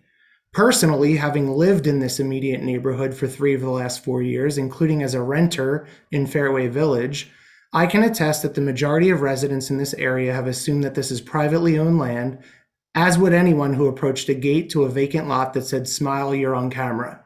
My family chose to walk to the river trail instead of opening those gates. While the immediate neighbors of this vacant lot see this as their private park, the reality is that few children currently use this space, and this will only be an accessible park for children in our Southside community if HomeWise's proposal is approved. It's undeniable that our city is experiencing a housing crisis, and I believe that this proposal will directly address this crisis. Half of the homes built will meet the city's affordable housing standards, which exceeds the standards by 30%. Most developers pay the fee instead of meeting that minimum standard, but HomeWise has a community-focused mission. I also want to speak to the importance of this in the world of public education in Santa Fe.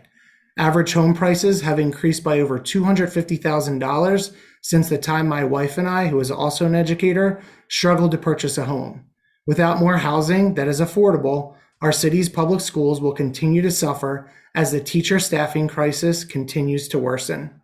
Los Prados would provide opportunities for current and future educators to contribute to the young people of our community for decades to come, which is something that HomeWise is deeply committed to. I'm thankful for your patience and professionalism tonight, and I urge the commission to keep our educators and young people in mind and vote to approve this case. Thank you, Sean. Thank you. Sage or Rosie, were you able to find out if anybody wanted to testify?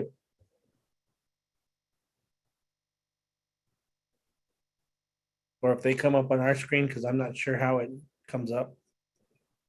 I see 57 at people still and over 60 folks left. I wouldn't know, or would be able to tell if anyone wants to participate in Spanish. So if somebody's listening on through the interpretation, they raise their hand and it'll show up on our screen as well, I'm imagining, correct? No.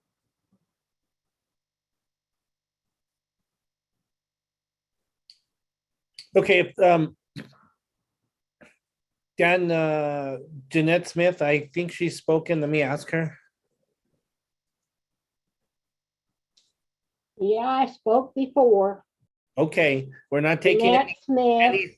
any second rounds. If there is anybody else in the public that has not spoken that would like to speak, please raise your hand. The only one left is 0558. And he's spoken as well. Okay, then that would be all. I don't see David Gould. Well, his hand comes up and then it goes down. Yeah, there it goes. Spoken, I'm pretty sure. Do you remember Mr. Gold or no? I don't. Let's ask him if he spoke.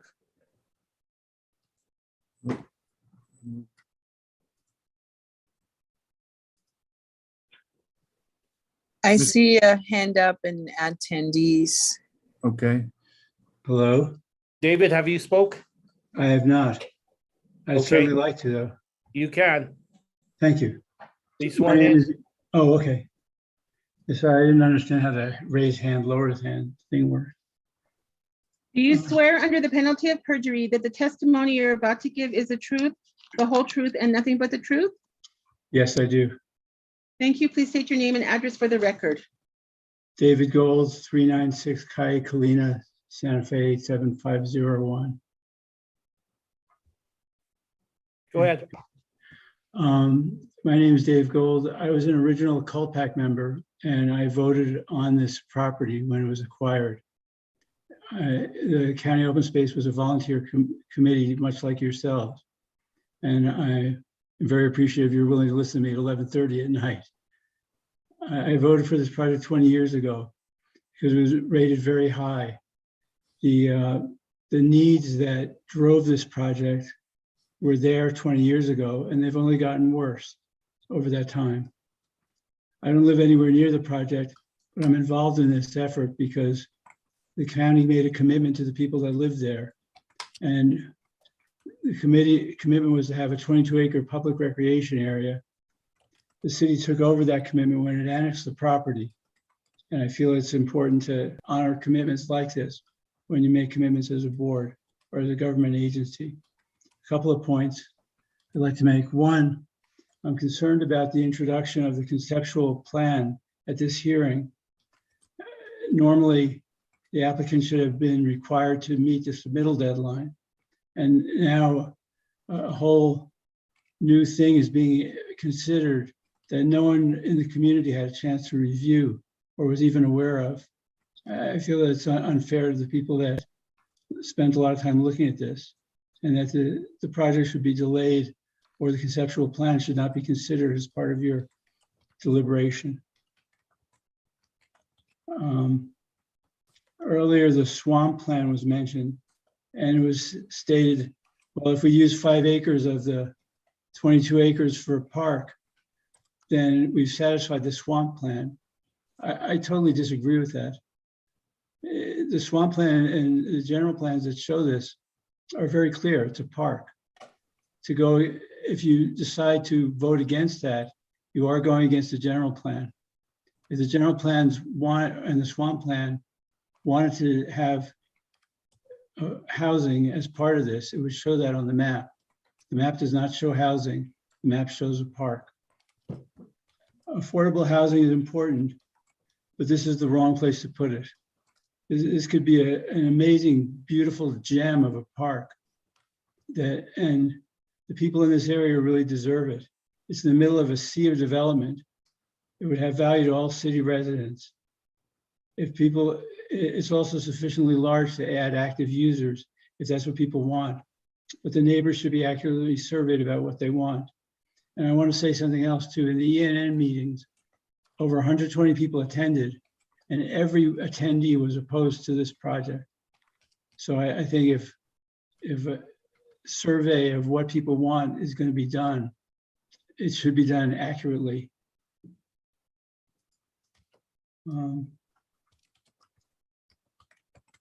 Almost there. There are a number of places to put affordable housing in and around the city, but there's only one perfect place to put a large community park in District 3, and that's why it's there. Other community parks are things like Regal Park and Fort Marcy.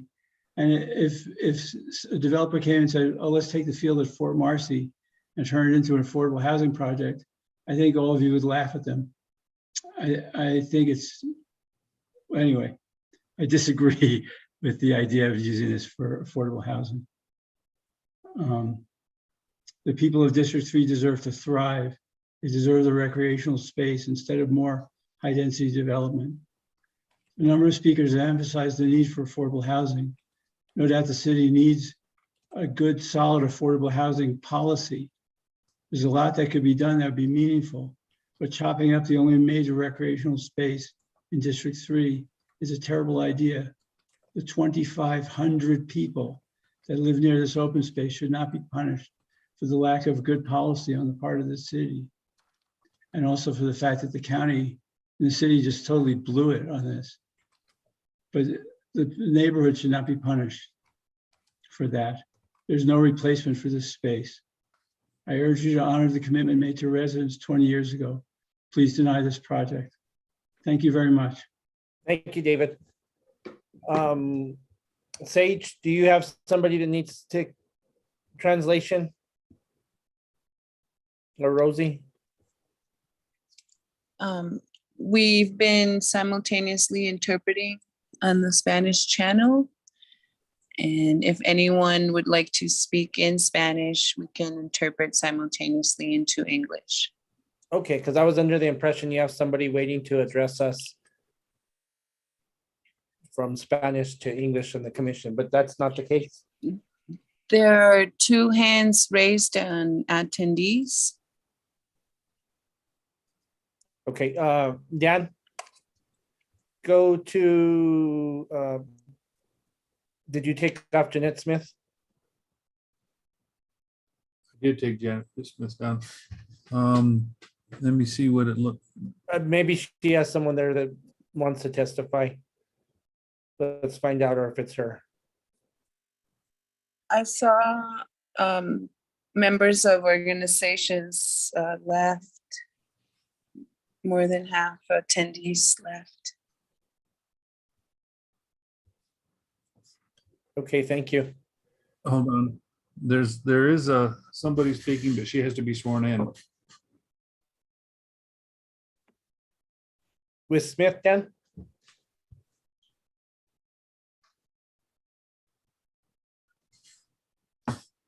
So commissioners and public, it's 11:23. We have the interpreters till 11:30. I'm not sure exactly the legalities of going past without the interpreters. They were requested, so I'm not very comfortable, but we'll check on that in just a minute. Let's try and finish getting through the public portion of the hearing.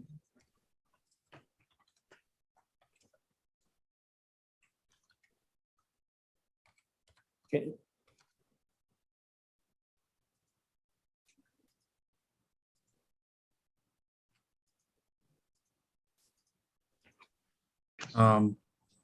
So there was somebody speaking in the Spanish room, but I don't know how to bring him into this room. I think the interpreter will have to listen to them and then bring it into this room for translation. They can also speak in the main channel, and all the English speakers can press English to hear the interpretation simultaneously in English on the English channel. Mr. Chair, I'm sorry, Dan, is it just possible for the translator to do it for us? You know, like if we having trouble moving them into the room, I think for me, because of my visual impairment, it's going to be cumbersome to try and figure out how to get to the English, to the place where I can see the translation. On the bottom of your screen, there's a globe. But is the translation done in text? No, simultaneous interpreting orally. So while they speak in Spanish, if you go to the globe on the bottom of your screen where it says interpretation and you choose the English channel, you'll be able to hear a Spanish speaker simultaneously in your language. Okay, Right, can but you, that's only if we can bring them into the attendee into this part of the meeting, right? Which we can't seem to do. We would need to upgrade the attendee to panelists for he or she or them to speak, I believe, or raise their hand, I think. What is their okay, name? Commissioner Faulkner, hold on real quick. Dan, let's promote Bridget Dixon. If the interpreters can ask if anybody would like to testify on this case, we're coming up against closing it, to please raise their hand. And if we get a new hand up, we'll deal with it at that point. Okay. Bridget Dixon, say your address and be sworn in for the record. Hi, my name is Bridget Dixon. I'm at 4147 Las Brisas in Santa Fe, New Mexico. Thank you. Do you swear under the penalty of perjury that the testimony you're about to give is the truth, the whole truth, and nothing but the truth? I do. Thank you. Thank you so much for taking my call. My name is Bridget Dixon. I'm the president and CEO of the Santa Fe Chamber of Commerce. And we represent over 700 member businesses, and we work hard to grow our local economy and create jobs for all Santa Feans. However, the Chamber, we recognize the shortage of workforce housing in Santa Fe, and it's a deterrent to our growing qualified workforce and is a serious obstacle in building a healthy and prosperous community. The Chamber, we have a vested interest in an adequate supply of workforce housing. And the reason for this is it's going to support our local economy. It's going to generate tax revenue for local government. It's environmentally sound by reducing commuting and increasing quality of life. It strengthens the local community involvement, adds to community diversity, and supports public transportation.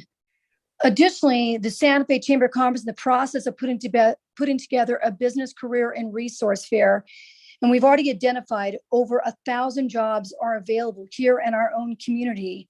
However, the biggest deterrent that we're facing for recovery after our pandemic is the lack of housing. When you have a high percentage of your workforce that's commuting to other areas other than living here in Santa Fe, how can we sustain a healthy economy here in Santa Fe and offer those Chuck E. Cheeses and those Peter Pipers and all those different type of retailers that families want for their children?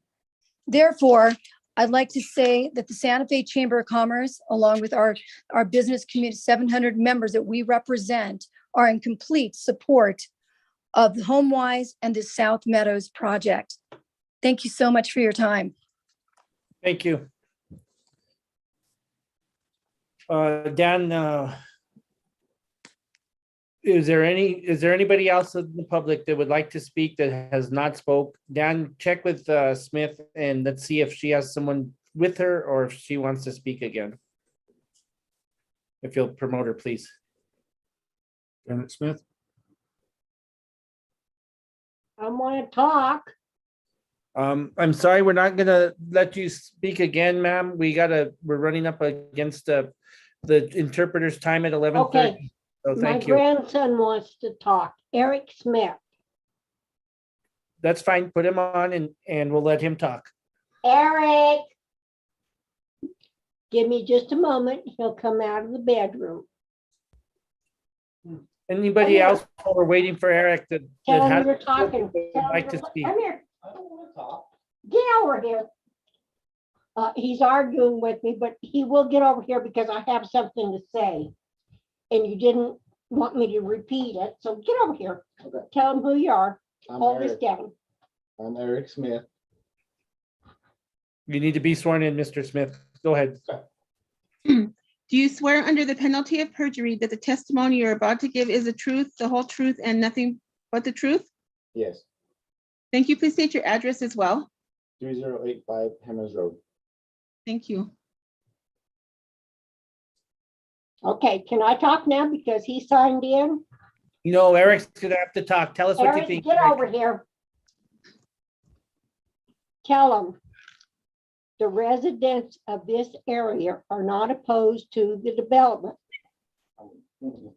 Get over here. Get over here. Okay, you gotta, okay, I'm Eric Smith. I am Eric Smith. I am speaking.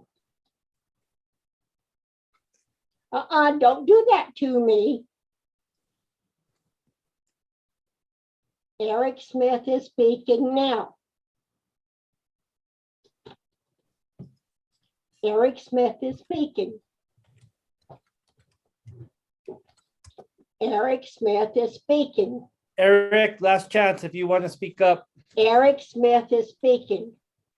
Ma'am, I'm sorry, but Eric has a different, the Eric that was sworn in. Okay, is a different topic. Eric Smith is speaking. Dan, if you will take down Ms. Smith, please. Anyone else from the public that has not spoken, please raise your hand. Mrs. Jenkins, you wanted to speak before we close the public hearing. Is there something specific, or can we get to you after the public hearing? I'm all good. Is there a That's reason? fine. Thank you for the opportunity, but I will let you continue. Thank you. Okay, thanks. Dan, any other hands up? I do not. I could not figure a way to get the Spanish-speaking person who raised their hand. I'm hoping that maybe our interpreter can just interpret for them in this room. I think we're good. I think it comes up on both. The attendees are the same in both rooms. So if they would have raised their hand, we would have got to them. So I think we're in good shape. So I am going to close the public portion of this hearing, and I'm going to open it up to the commission. We have Commissioner Faulkner, followed by Commissioner Satenia, Commissioner Pava, Secretary Clow. Commissioner Faulkner. So I'd like to make a motion, Mr. Chair, if I can. Yes, go ahead. Well, I'd like to make a motion that we postpone on a couple of grounds, the least of which is time and how proficiently we can make decisions after a certain hour. But more importantly, I think there are some outstanding questions that I'm not sure we can get to the bottom of tonight. And one of them is adding a condition that fails to some of the membership, like circular logic. That condition was a surprise to the commission, as it was a surprise to the community. And I'm not exactly clear where, how staff would specifically change their opinion. And I'd like to see that condition reviewed by staff, like all the other conditions have been reviewed, and also give the community time to kind of look at that condition. And then I'm also a great believer that if there's a risk, I think we look at decision-making on the commission and as kind of governing body decision makers in a binary yes or no fashion. And I'm not sure, given all the complications we face as a city around housing and the balance of amenities, that we need to necessarily make a yes or no decision at every meeting. I think we can offer postponement as an opportunity for the developer and staff and the community to have one more opportunity to get it a little more right. And we've done this. There's precedents for us reaching a late hour and postponing. And I'm personally not comfortable with the condition being added without a full and very specific understanding of how that condition is going to play out in a report from staff. And again, I'm not comfortable digging into that big item tonight. And I'm also not certain where I stand on the issue of whether we have jurisdiction here or not. And so there's some outstanding questions for me but I don't want to risk the project getting told no and having to enter into an appeals process. So I'm offering a postponement to the next meeting so that all parties have an opportunity to kind of finesse through some of these issues that have been brought up by myself and other commissioners. Okay, we have a motion. Do I have a second? Commissioner Pava? I would second that. Okay, so we have a motion in a second. Now discussion. So I still have hands up from Satania. Go ahead. No, other people should talk first. I do have some discussion, but I'll defer to other people, other commissioners. Commissioners, any discussion on the motion?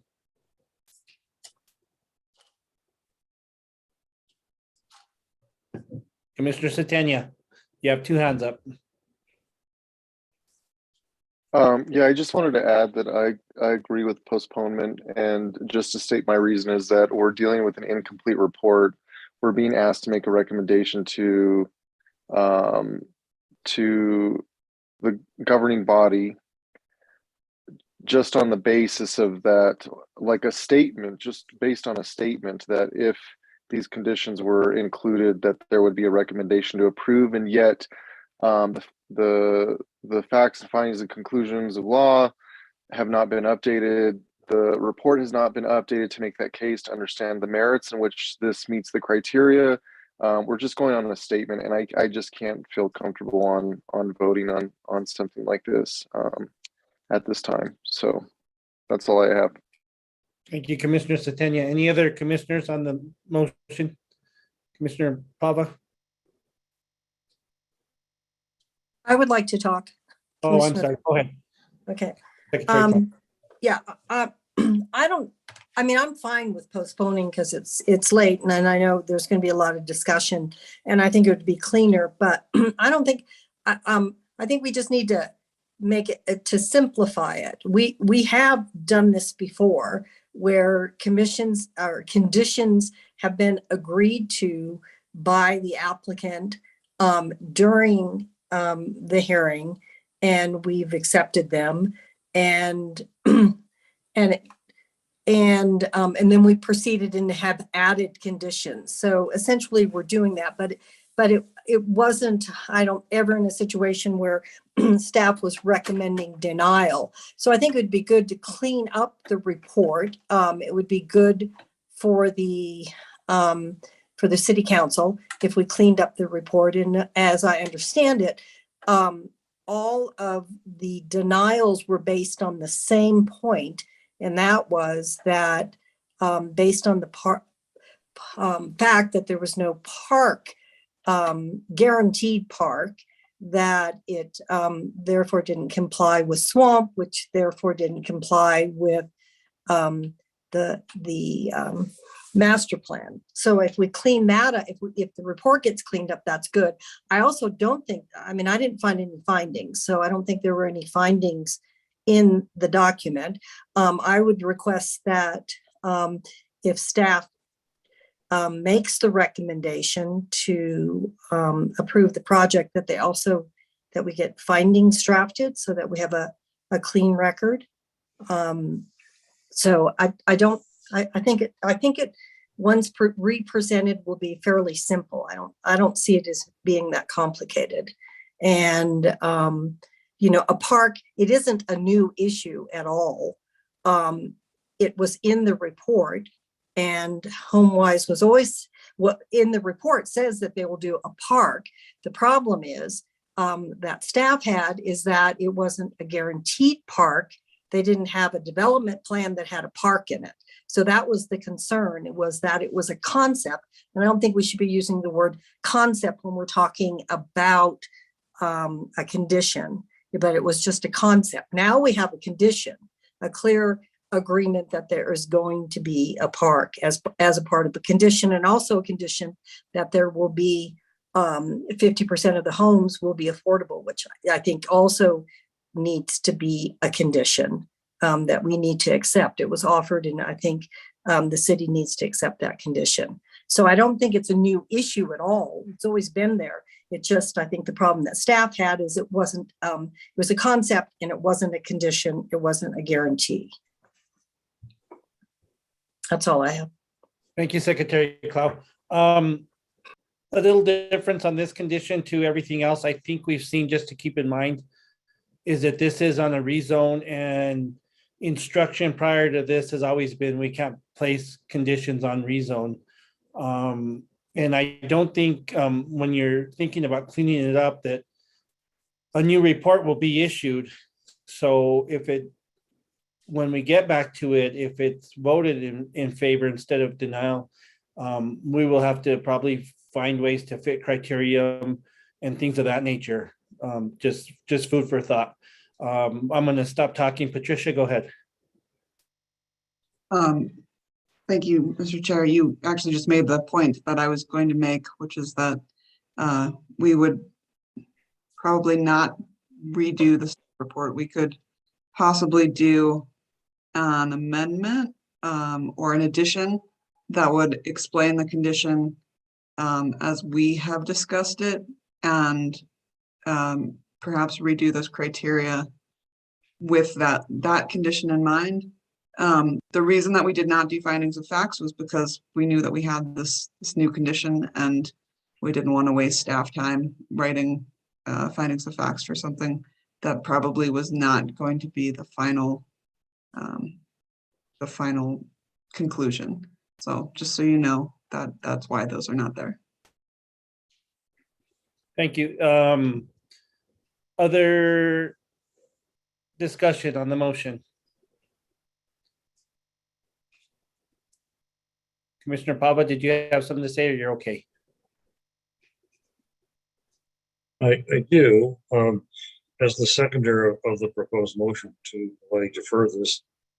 I would just say why I would second this is that on procedural grounds, we've done here tonight is consider the general plan amendments and rezonings contingent on conditions. Still not convinced that the best way to approach this. I suggested in my questioning that there might be other approaches similar to what the case we considered in our previous meeting with Pulte, where we got a development plan and a preliminary plat at the same time. So at least we had the reassurance we were dealing in something real and not conceptual. And that's one of the reasons I would second Mr. Faulkner's motion. In fact, I might be able to consider these the general plan amendment and the rezoning if there was a development plan, as I noted. The other thing that I'm concerned about here is the application. While it does address general plan goals such as affordable housing and active parks, we also must consider how this fits into the existing community and the needs of the surrounding neighbors, existing residents, and any precedents set when the precedents that were set when the county originally and the city agreed that this should be parkland on the future land use map. So for those reasons, I favor a deferral so that we can give a little bit more thought and digest the large amount of public comment, thoughtful public comment on all the aspects of this case. And I think we'll be better qualified to make a good decision at a future time. Thank you. Thank you, Commissioner Pava. Commissioner Lawrence, Vice Chair Hogan, anything or? No? Okay, we have a motion and a second. If we can get a roll call vote, please. Yes, Commissioner Clow, Yes. Commissioner Faulkner, Yes, explain my vote after. okay, Commissioner Hogan, Yes. Commissioner Lawrence, Yes. Commissioner Pava, Yes. Commissioner Satania. Yes. The motion has been approved. Thank you. Commissioner Faulkner? Yeah, I just, again, I really trust Mike Laughlin, but I also am hearing the community, and I urge both parties. The reason I proposed this was I think we can hit sweet spots if we just give projects the time necessary to hit the sweet spot. And so I urge both parties, try to find something that'll work in this time. And good luck to everyone. Thank you, Commissioner Faulkner. Moving on, staff communications. I have none. Nothing at this time. Thank you. Thank you both. Communications from the commission.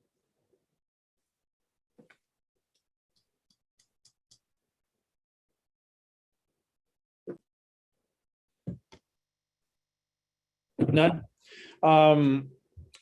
When we readdress South Meadows, the public hearing portion's been closed, guys. So commissioners, it'll be meat and potatoes at that time. Mr. Laughlin, I saw your hand up, but we are already under a motion, so I did not call on you.